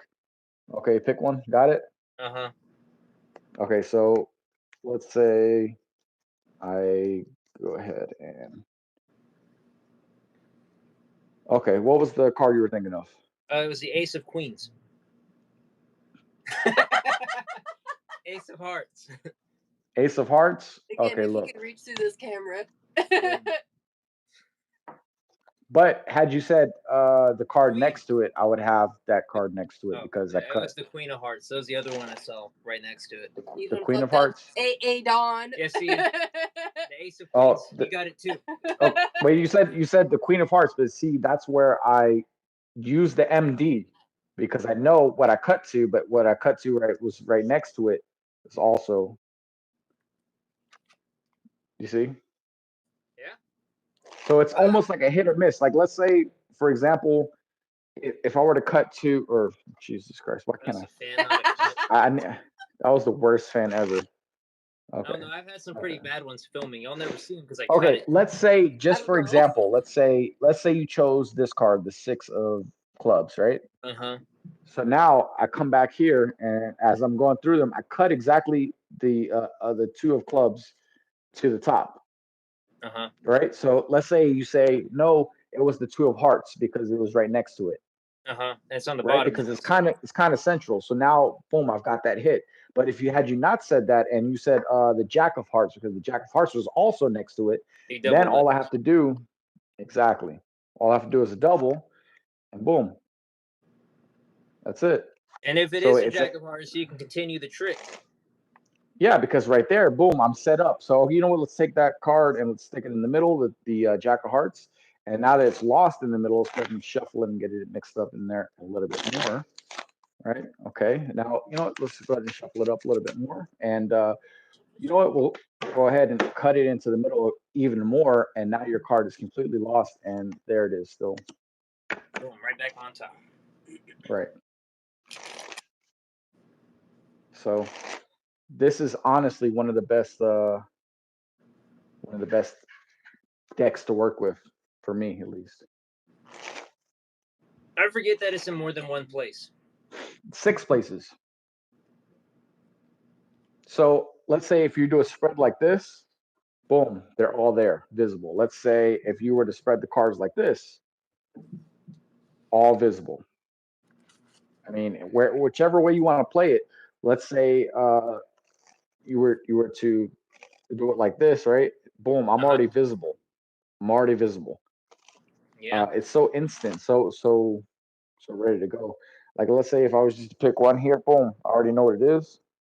Put it back in anywhere you want, mix it up truly. Boom. I already know exactly what it is, where it is. So as I spread the cards out, boom, look how quick that was.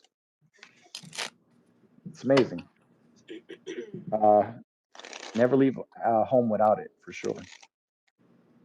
You'd be surprised if you don't tell people and you just perform regular magic tricks that has nothing to do with the MD. And then you use it sort of as a backup, you know, without really thinking about it, it kills. Like I said, I use a cohort, the ghost cohort. Ghost cohorts are awesome. Yeah, that's what I use. H2 says a queen. A queen of what? What queen? Whenever I did the Ace of Queens. The Ace of Queens. Okay. Well, if you had to choose a suit, what suit would you choose? Me or H2? Let's do H2. If you had to pick a suit. I don't know what it is about cohorts. They just feel like I don't know. It's hard to find a deck that feels like this. Yeah. You said club. It has a different finish. It doesn't have the what's it called? The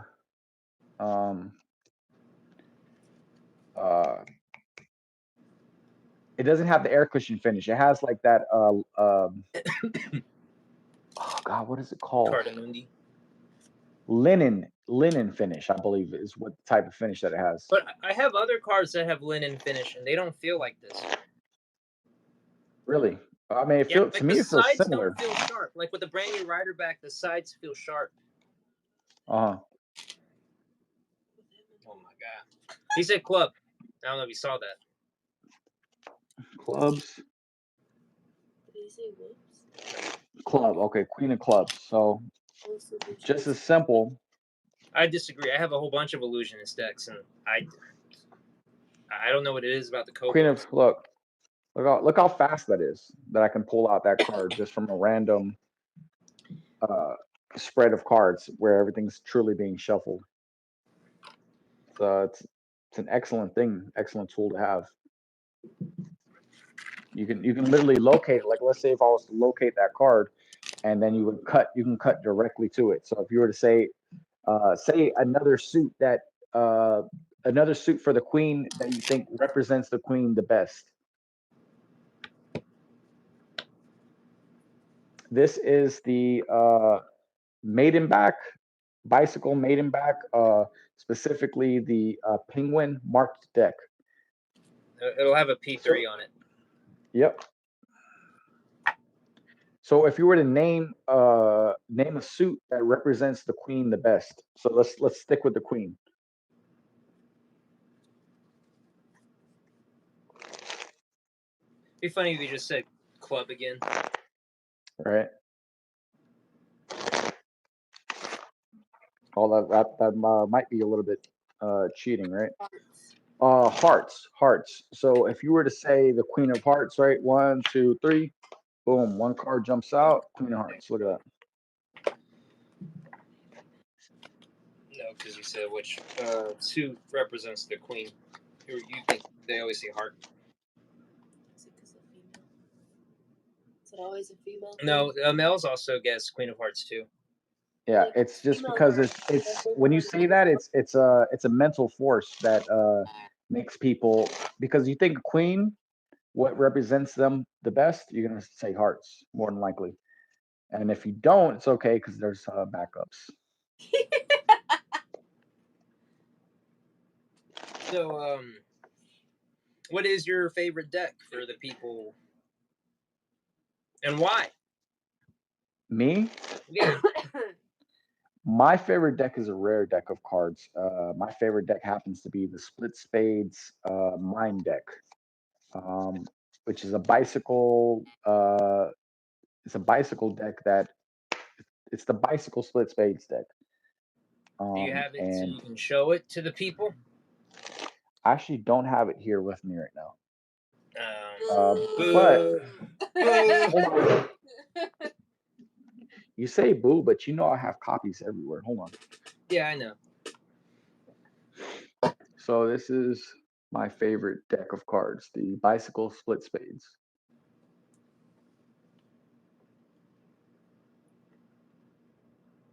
Are they black? Yeah, they are black. Of course. They look the best. So if they're a Split Spades bicycle, do they have the normal Split Spades back that you get on the normal ones? They do actually. There's other people in this in only age. You can get some on eBay. It's probably the best place to get them. I got the gold ones from B-Don Select. These ones. That's right. B-Don Select. The gold Split Spades are awesome. They're just beautiful. They handle great. They're actually foiled, so like the light reflects off of them. I think that they're the best looking deck. Freddy's cheese curds. That's not what I was going with, but that sounds good too. But Freddy's is not close enough. I'm sorry. Oh, you saw the Split Spade ones? Yeah. Split Spades. These are sick. I need more. I was gonna say Whataburger, but okay, how about I still have the other B-Don Select. I haven't opened yet. Tell me when to stop. Stop. Yeah. Right here. Take a look. Oh, look at that. 2 of Hearts. Bullshit. Redo.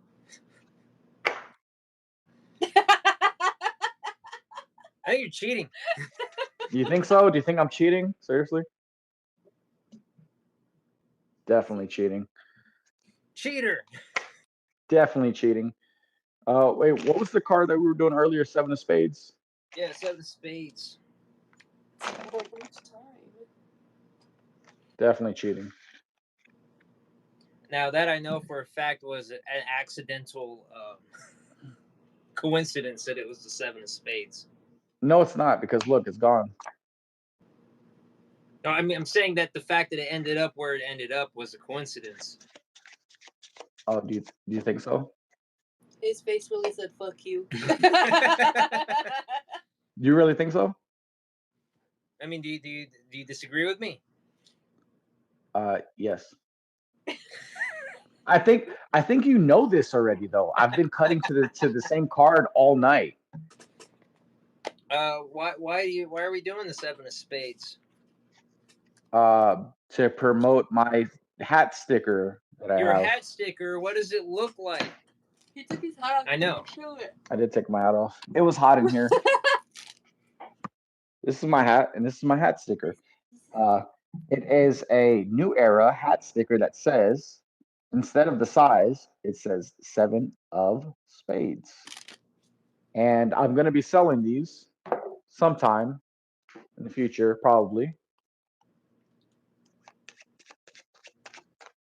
And there's no way that I can just cut immediately to that card ever.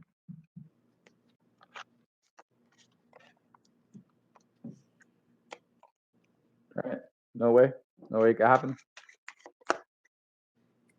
7 of spades. Dude, wouldn't it be crazy if you? I was gonna say if you cut directly to it. It would be, yeah. Let's see you do it. 7 of spades. Look right there. I think I need to be more drunk for this.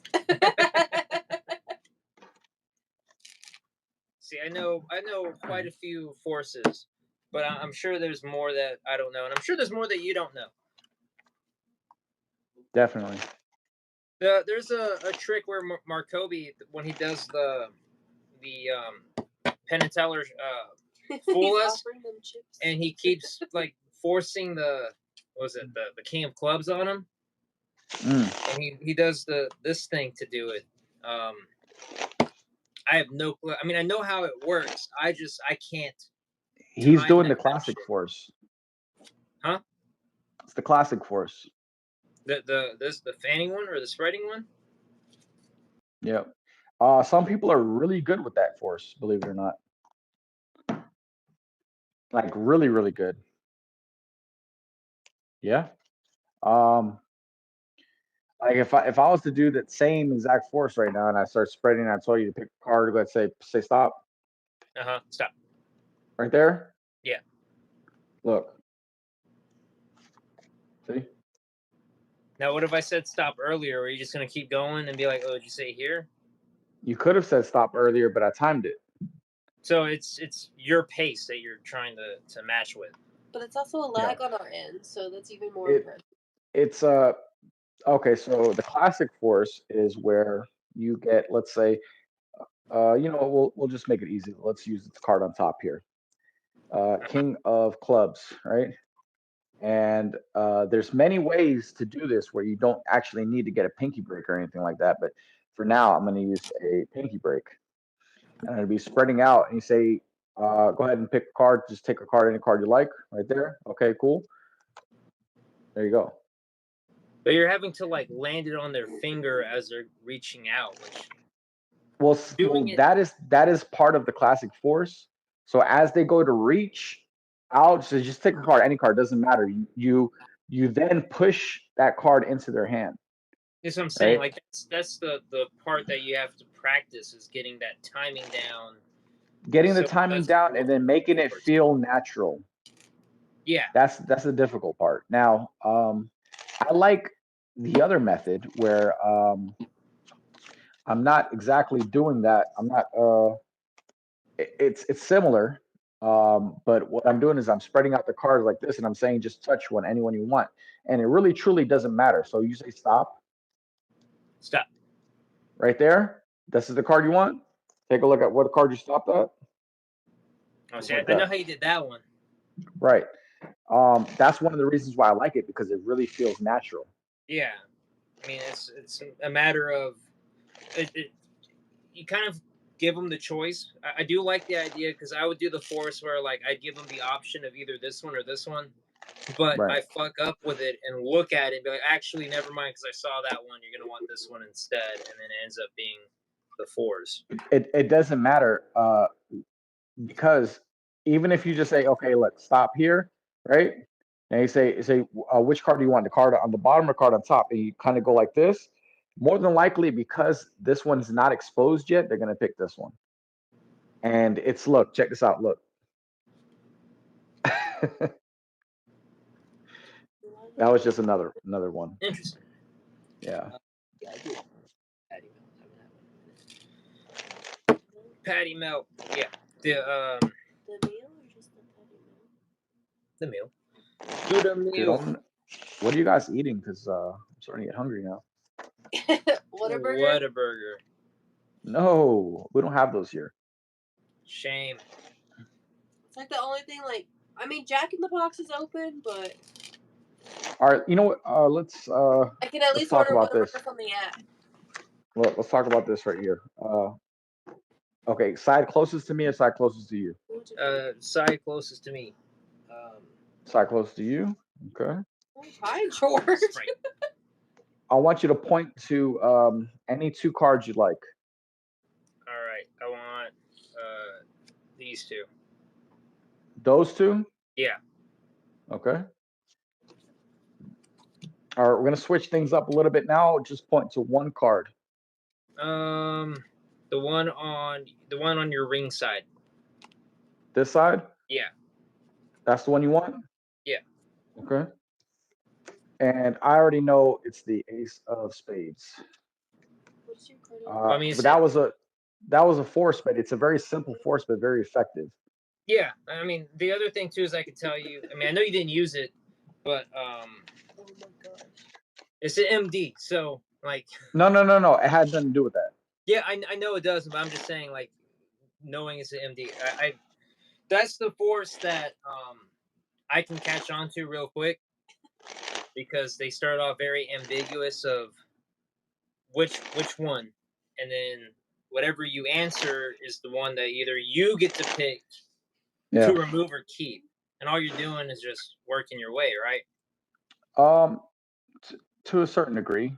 Yeah, because I mean, I could be like, I want you to get rid of this card, but instead you're asking me just name a side, pick a packet. Right. There's different versions of that. Like, for example, here, just work with me here for a second. I want you to think of a value of a playing card. All right. Do you have one in mind? Yep. All right. If you're thinking of a number card, I want you to think of a picture card. If you're thinking of a picture card, I want you to think of a number card. You got it? All right. Done. Okay. All right. So now let's see here. I want you to think of a suit, right? I want you to think of either red or black suits, right? So whatever one you're thinking of, I want you to change your mind. Okay. Okay. So let's say, what were you thinking of? You want me to tell you? Yeah. Jack of Hearts. Okay, but what I'm asking you is, what suit were you thinking of? But never mind. Okay. Hearts. Okay, yeah, that works. So, what I was gonna ask you was, what suit were you thinking of? And I was gonna ask you to change your mind, right? Okay. It's just say, well, if you were to change your mind, what suit would you be thinking of? Or if you wanted to be where I wanted you to be, then I would leave it right there. Okay, but how would that work towards the value though? Because there's many of options. With Doesn't matter. It doesn't matter because you were thinking of a picture card. I made you think of a picture card.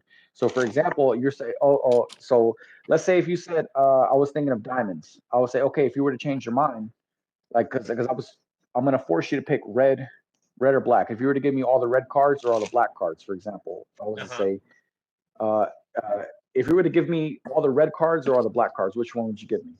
All the red cards. All the red cards? Okay, so now I have all the red cards here. Or if you were to say all the black cards, right? So if you were to think of all the red cards or all the black cards, which would you give to me? The black cards. Okay, so you're left with the red cards. Yeah. So yeah. You see what I'm saying? Right. So now at this point, I would ask you, okay, so you're left with all the red cards. I want you to think of the hearts or the diamonds, right? I want you to think of the hearts or the diamonds, and I want you to switch your mind. Change your mind. All right. I change your mind again. Okay. Okay. So what are you thinking of right now? Heart. And if you would have changed your mind again, you would have been thinking of the diamonds, but you were thinking of the hearts, right? Yes. Okay. So even then, if you were to change your mind again, you would be thinking of what? And you would say diamonds, right? So, but then I would say, but then you were thinking of the hearts. So at this point, I want you to pick hearts. So if you were to say I was thinking of the diamonds, and say, if you were to change your mind again, you would think of the hearts. Okay, so you're thinking of the hearts. You see what I'm saying here? So because you're switching it so often, they don't see it's called equivoke. It's no matter what you say, I get to choose what you want. So now you're thinking of the hearts. Okay, so were you thinking of the picture cards or the number cards? Just tell me. Number card. Okay, but you were remember what I said earlier? If you're thinking of number, you switch to the picture. So what do you want now? So picture. Okay, so you were thinking of picture. So we have the jack, the queen, and the king. If you were to take two of those away, what would you be left with? I'd be left with the queen. Okay, queen of hearts. See, that was another mental. That was another mental force. Interesting. That sounds powerful. If you know, it is. It is. So now if you do it just right, put that card in there. You gotta shout. Exactly. People will rewind it and find out. But seriously though, yeah, it's very powerful. Equivoke is a very powerful technique where you can get people. And if that's my version of it, there's plenty of different versions of it. But the first step of the Equivoke that I use is it's going to be if you think of a value of a playing card. So automatically you're thinking of a number. When you hear value, you think number. Yeah. So then I say, if you're thinking of a number card, think of a picture card. If you're thinking of a picture card, think of a number card. So I know you're going to be thinking of a picture card. I just narrowed down your choices to 3. I just narrowed down your choices to 3. Yeah. So from there, I've got red and black cards here. I want you to give me either all the red cards or all the black cards. Doesn't matter what you say. Go ahead. Black cards. Okay, so you're going to give me all the black cards, meaning you're left with all the red cards. Uh-huh. Okay, so now we're on to the suit. Okay, so you have all the red cards left. So now you have either the hearts or the diamonds. I want you to think about it in your mind, but then switch. Keep thinking about it, switch. Okay, so if you were to change your mind again, what would you be on? I'd be on hearts. If you were to change your mind again, you would be on hearts. Then, yeah. So then I would stick with hearts. But if you were to say, if I was changing my mind again, I would be on diamonds, and I would say, so you're thinking of hearts. You see what I'm saying? So you now get forced to think of hearts. So then now there's 3 cards left, right? There's 3 cards left, and then I this is a subtle one that you didn't catch, but I say, okay, if you were to think of the jack, the queen, and the king, and if I was to take 2 of those away. Which are you thinking of? So when I do this here and I say, I'm visually instilling in your mind that I'm grabbing the jack and the king away. What are you left with? And it hits every time, and they say queen, and it's a wrap. It's a wrap. So now you're thinking of a card. I don't know what the card is, but somehow you came up with a card in your mind, and it's in the box. You have the illusion that you came up with the card in your mind. Right, but it hits. And even if they work backwards, they can still think, damn, I had all these choices when they really didn't. Yeah, it's a social construct. You're constructing it as you go. It's a great trick, bro. Great trick. Doesn't that fall under like mentalism? Yeah, somewhat. Some magic does fall under mentalism for sure. Have you ever gotten into mentalism? Yeah, somewhat. I've been slowly getting into it, but I have a couple books here on mentalism. Some of which being Self-Working Mental Magic, which is actually the first book I got. And then this is probably one of the most famous ones, Theodore Anemann's Practical Mental Magic. Link to what? The stream? Okay. You can find it. Anytime I type in NGS, you have to do that. You have to type in next gen spawn. Yeah, if you type in next gen spawn, someone else about to. Whoever made it this far into the stream is definitely going to get a little gold nugget in the teaching there, though, for sure. Share it with me. All right. She found it. Okay. I love it because it's one of those things that can be done over the phone. You know what I'm saying? It can be done over video chat. Any which way you want to cut it, it can be done. You can have one card flipped over in the deck, so it's like an impromptu invisible deck effect. You name it. It could be a card that's freaking stuck on the ceiling. Nobody knows it, and then you just point up and it's stuck up there, the card they were thinking of. Yeah, crazy shit. The thought that they thought they thought they were own. An impromptu card to window. Just fucking take the deck, throw it at the window, and it's now stuck on the other side. Shit like that. You can use it for all kinds of things. Interesting. Oh, but I do like to point out, though, that thanks H2 for staying with us, sharing your Saturday night with us, which is people are usually doing stuff Saturday night.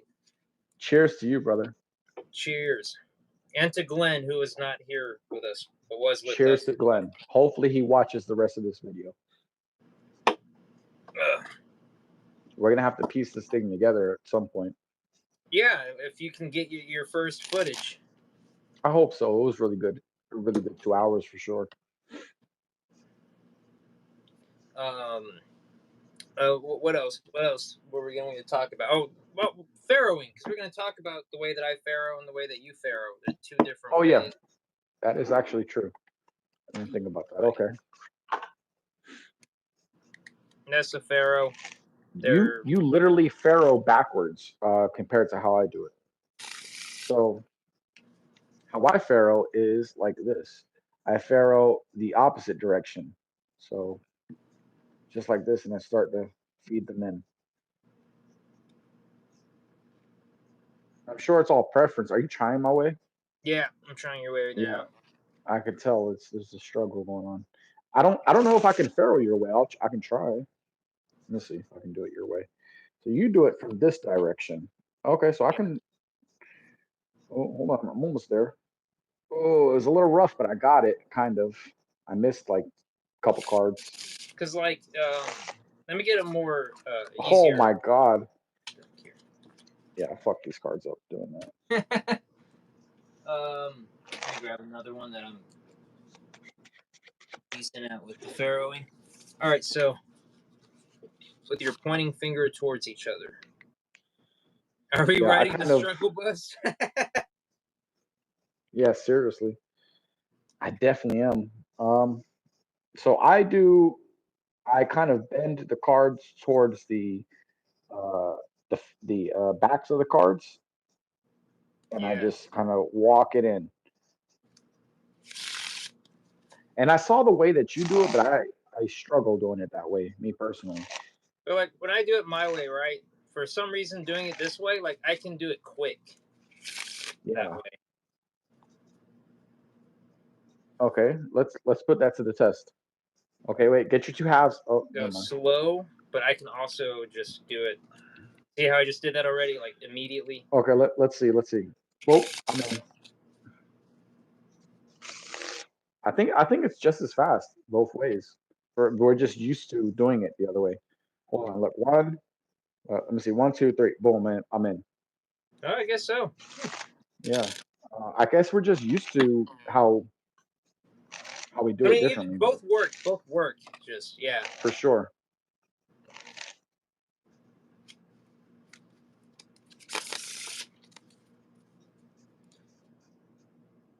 Monarchs, yellow. The McDonald's Monarchs.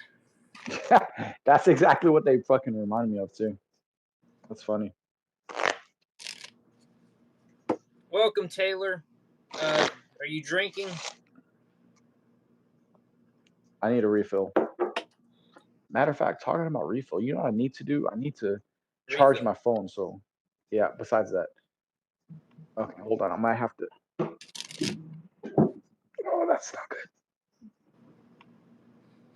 You moving the whole table? I'm moving the whole table because I have to charge this phone. Let's see. Today I have my guest, George. No, over here, George. The camera's up here. There you go.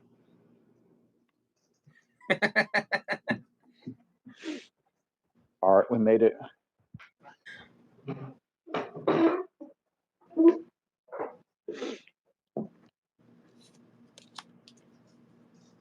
That's Chase's cousin. Oh, okay. Yeah, because I was like, wait, what?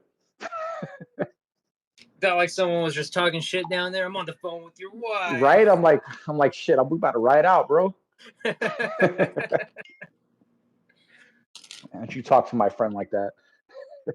She's taking me to Whataburger on a date. Well, have fun. Whataburger's nice. Brandon here does not actually have a Whataburger by him at all. Do you guys have White Castle? Because we totally got White Castle. Yeah, it's not as, there's not as many as there are Whataburgers. But yeah, there's White Castles. Do you like White Castle? I do. You do? I do. Yeah, I'll buy a suitcase every time I go.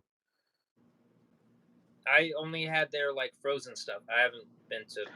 No, completely different, bro. That shit is ass. That's just ass, bro. Don't ever. Really nasty. Really nasty. Don't eat that frozen garbage. White Castle is mid. Bro, I miss Whataburger. Yeah, it's definitely something worth missing. Whata has a caramel latte shake? What?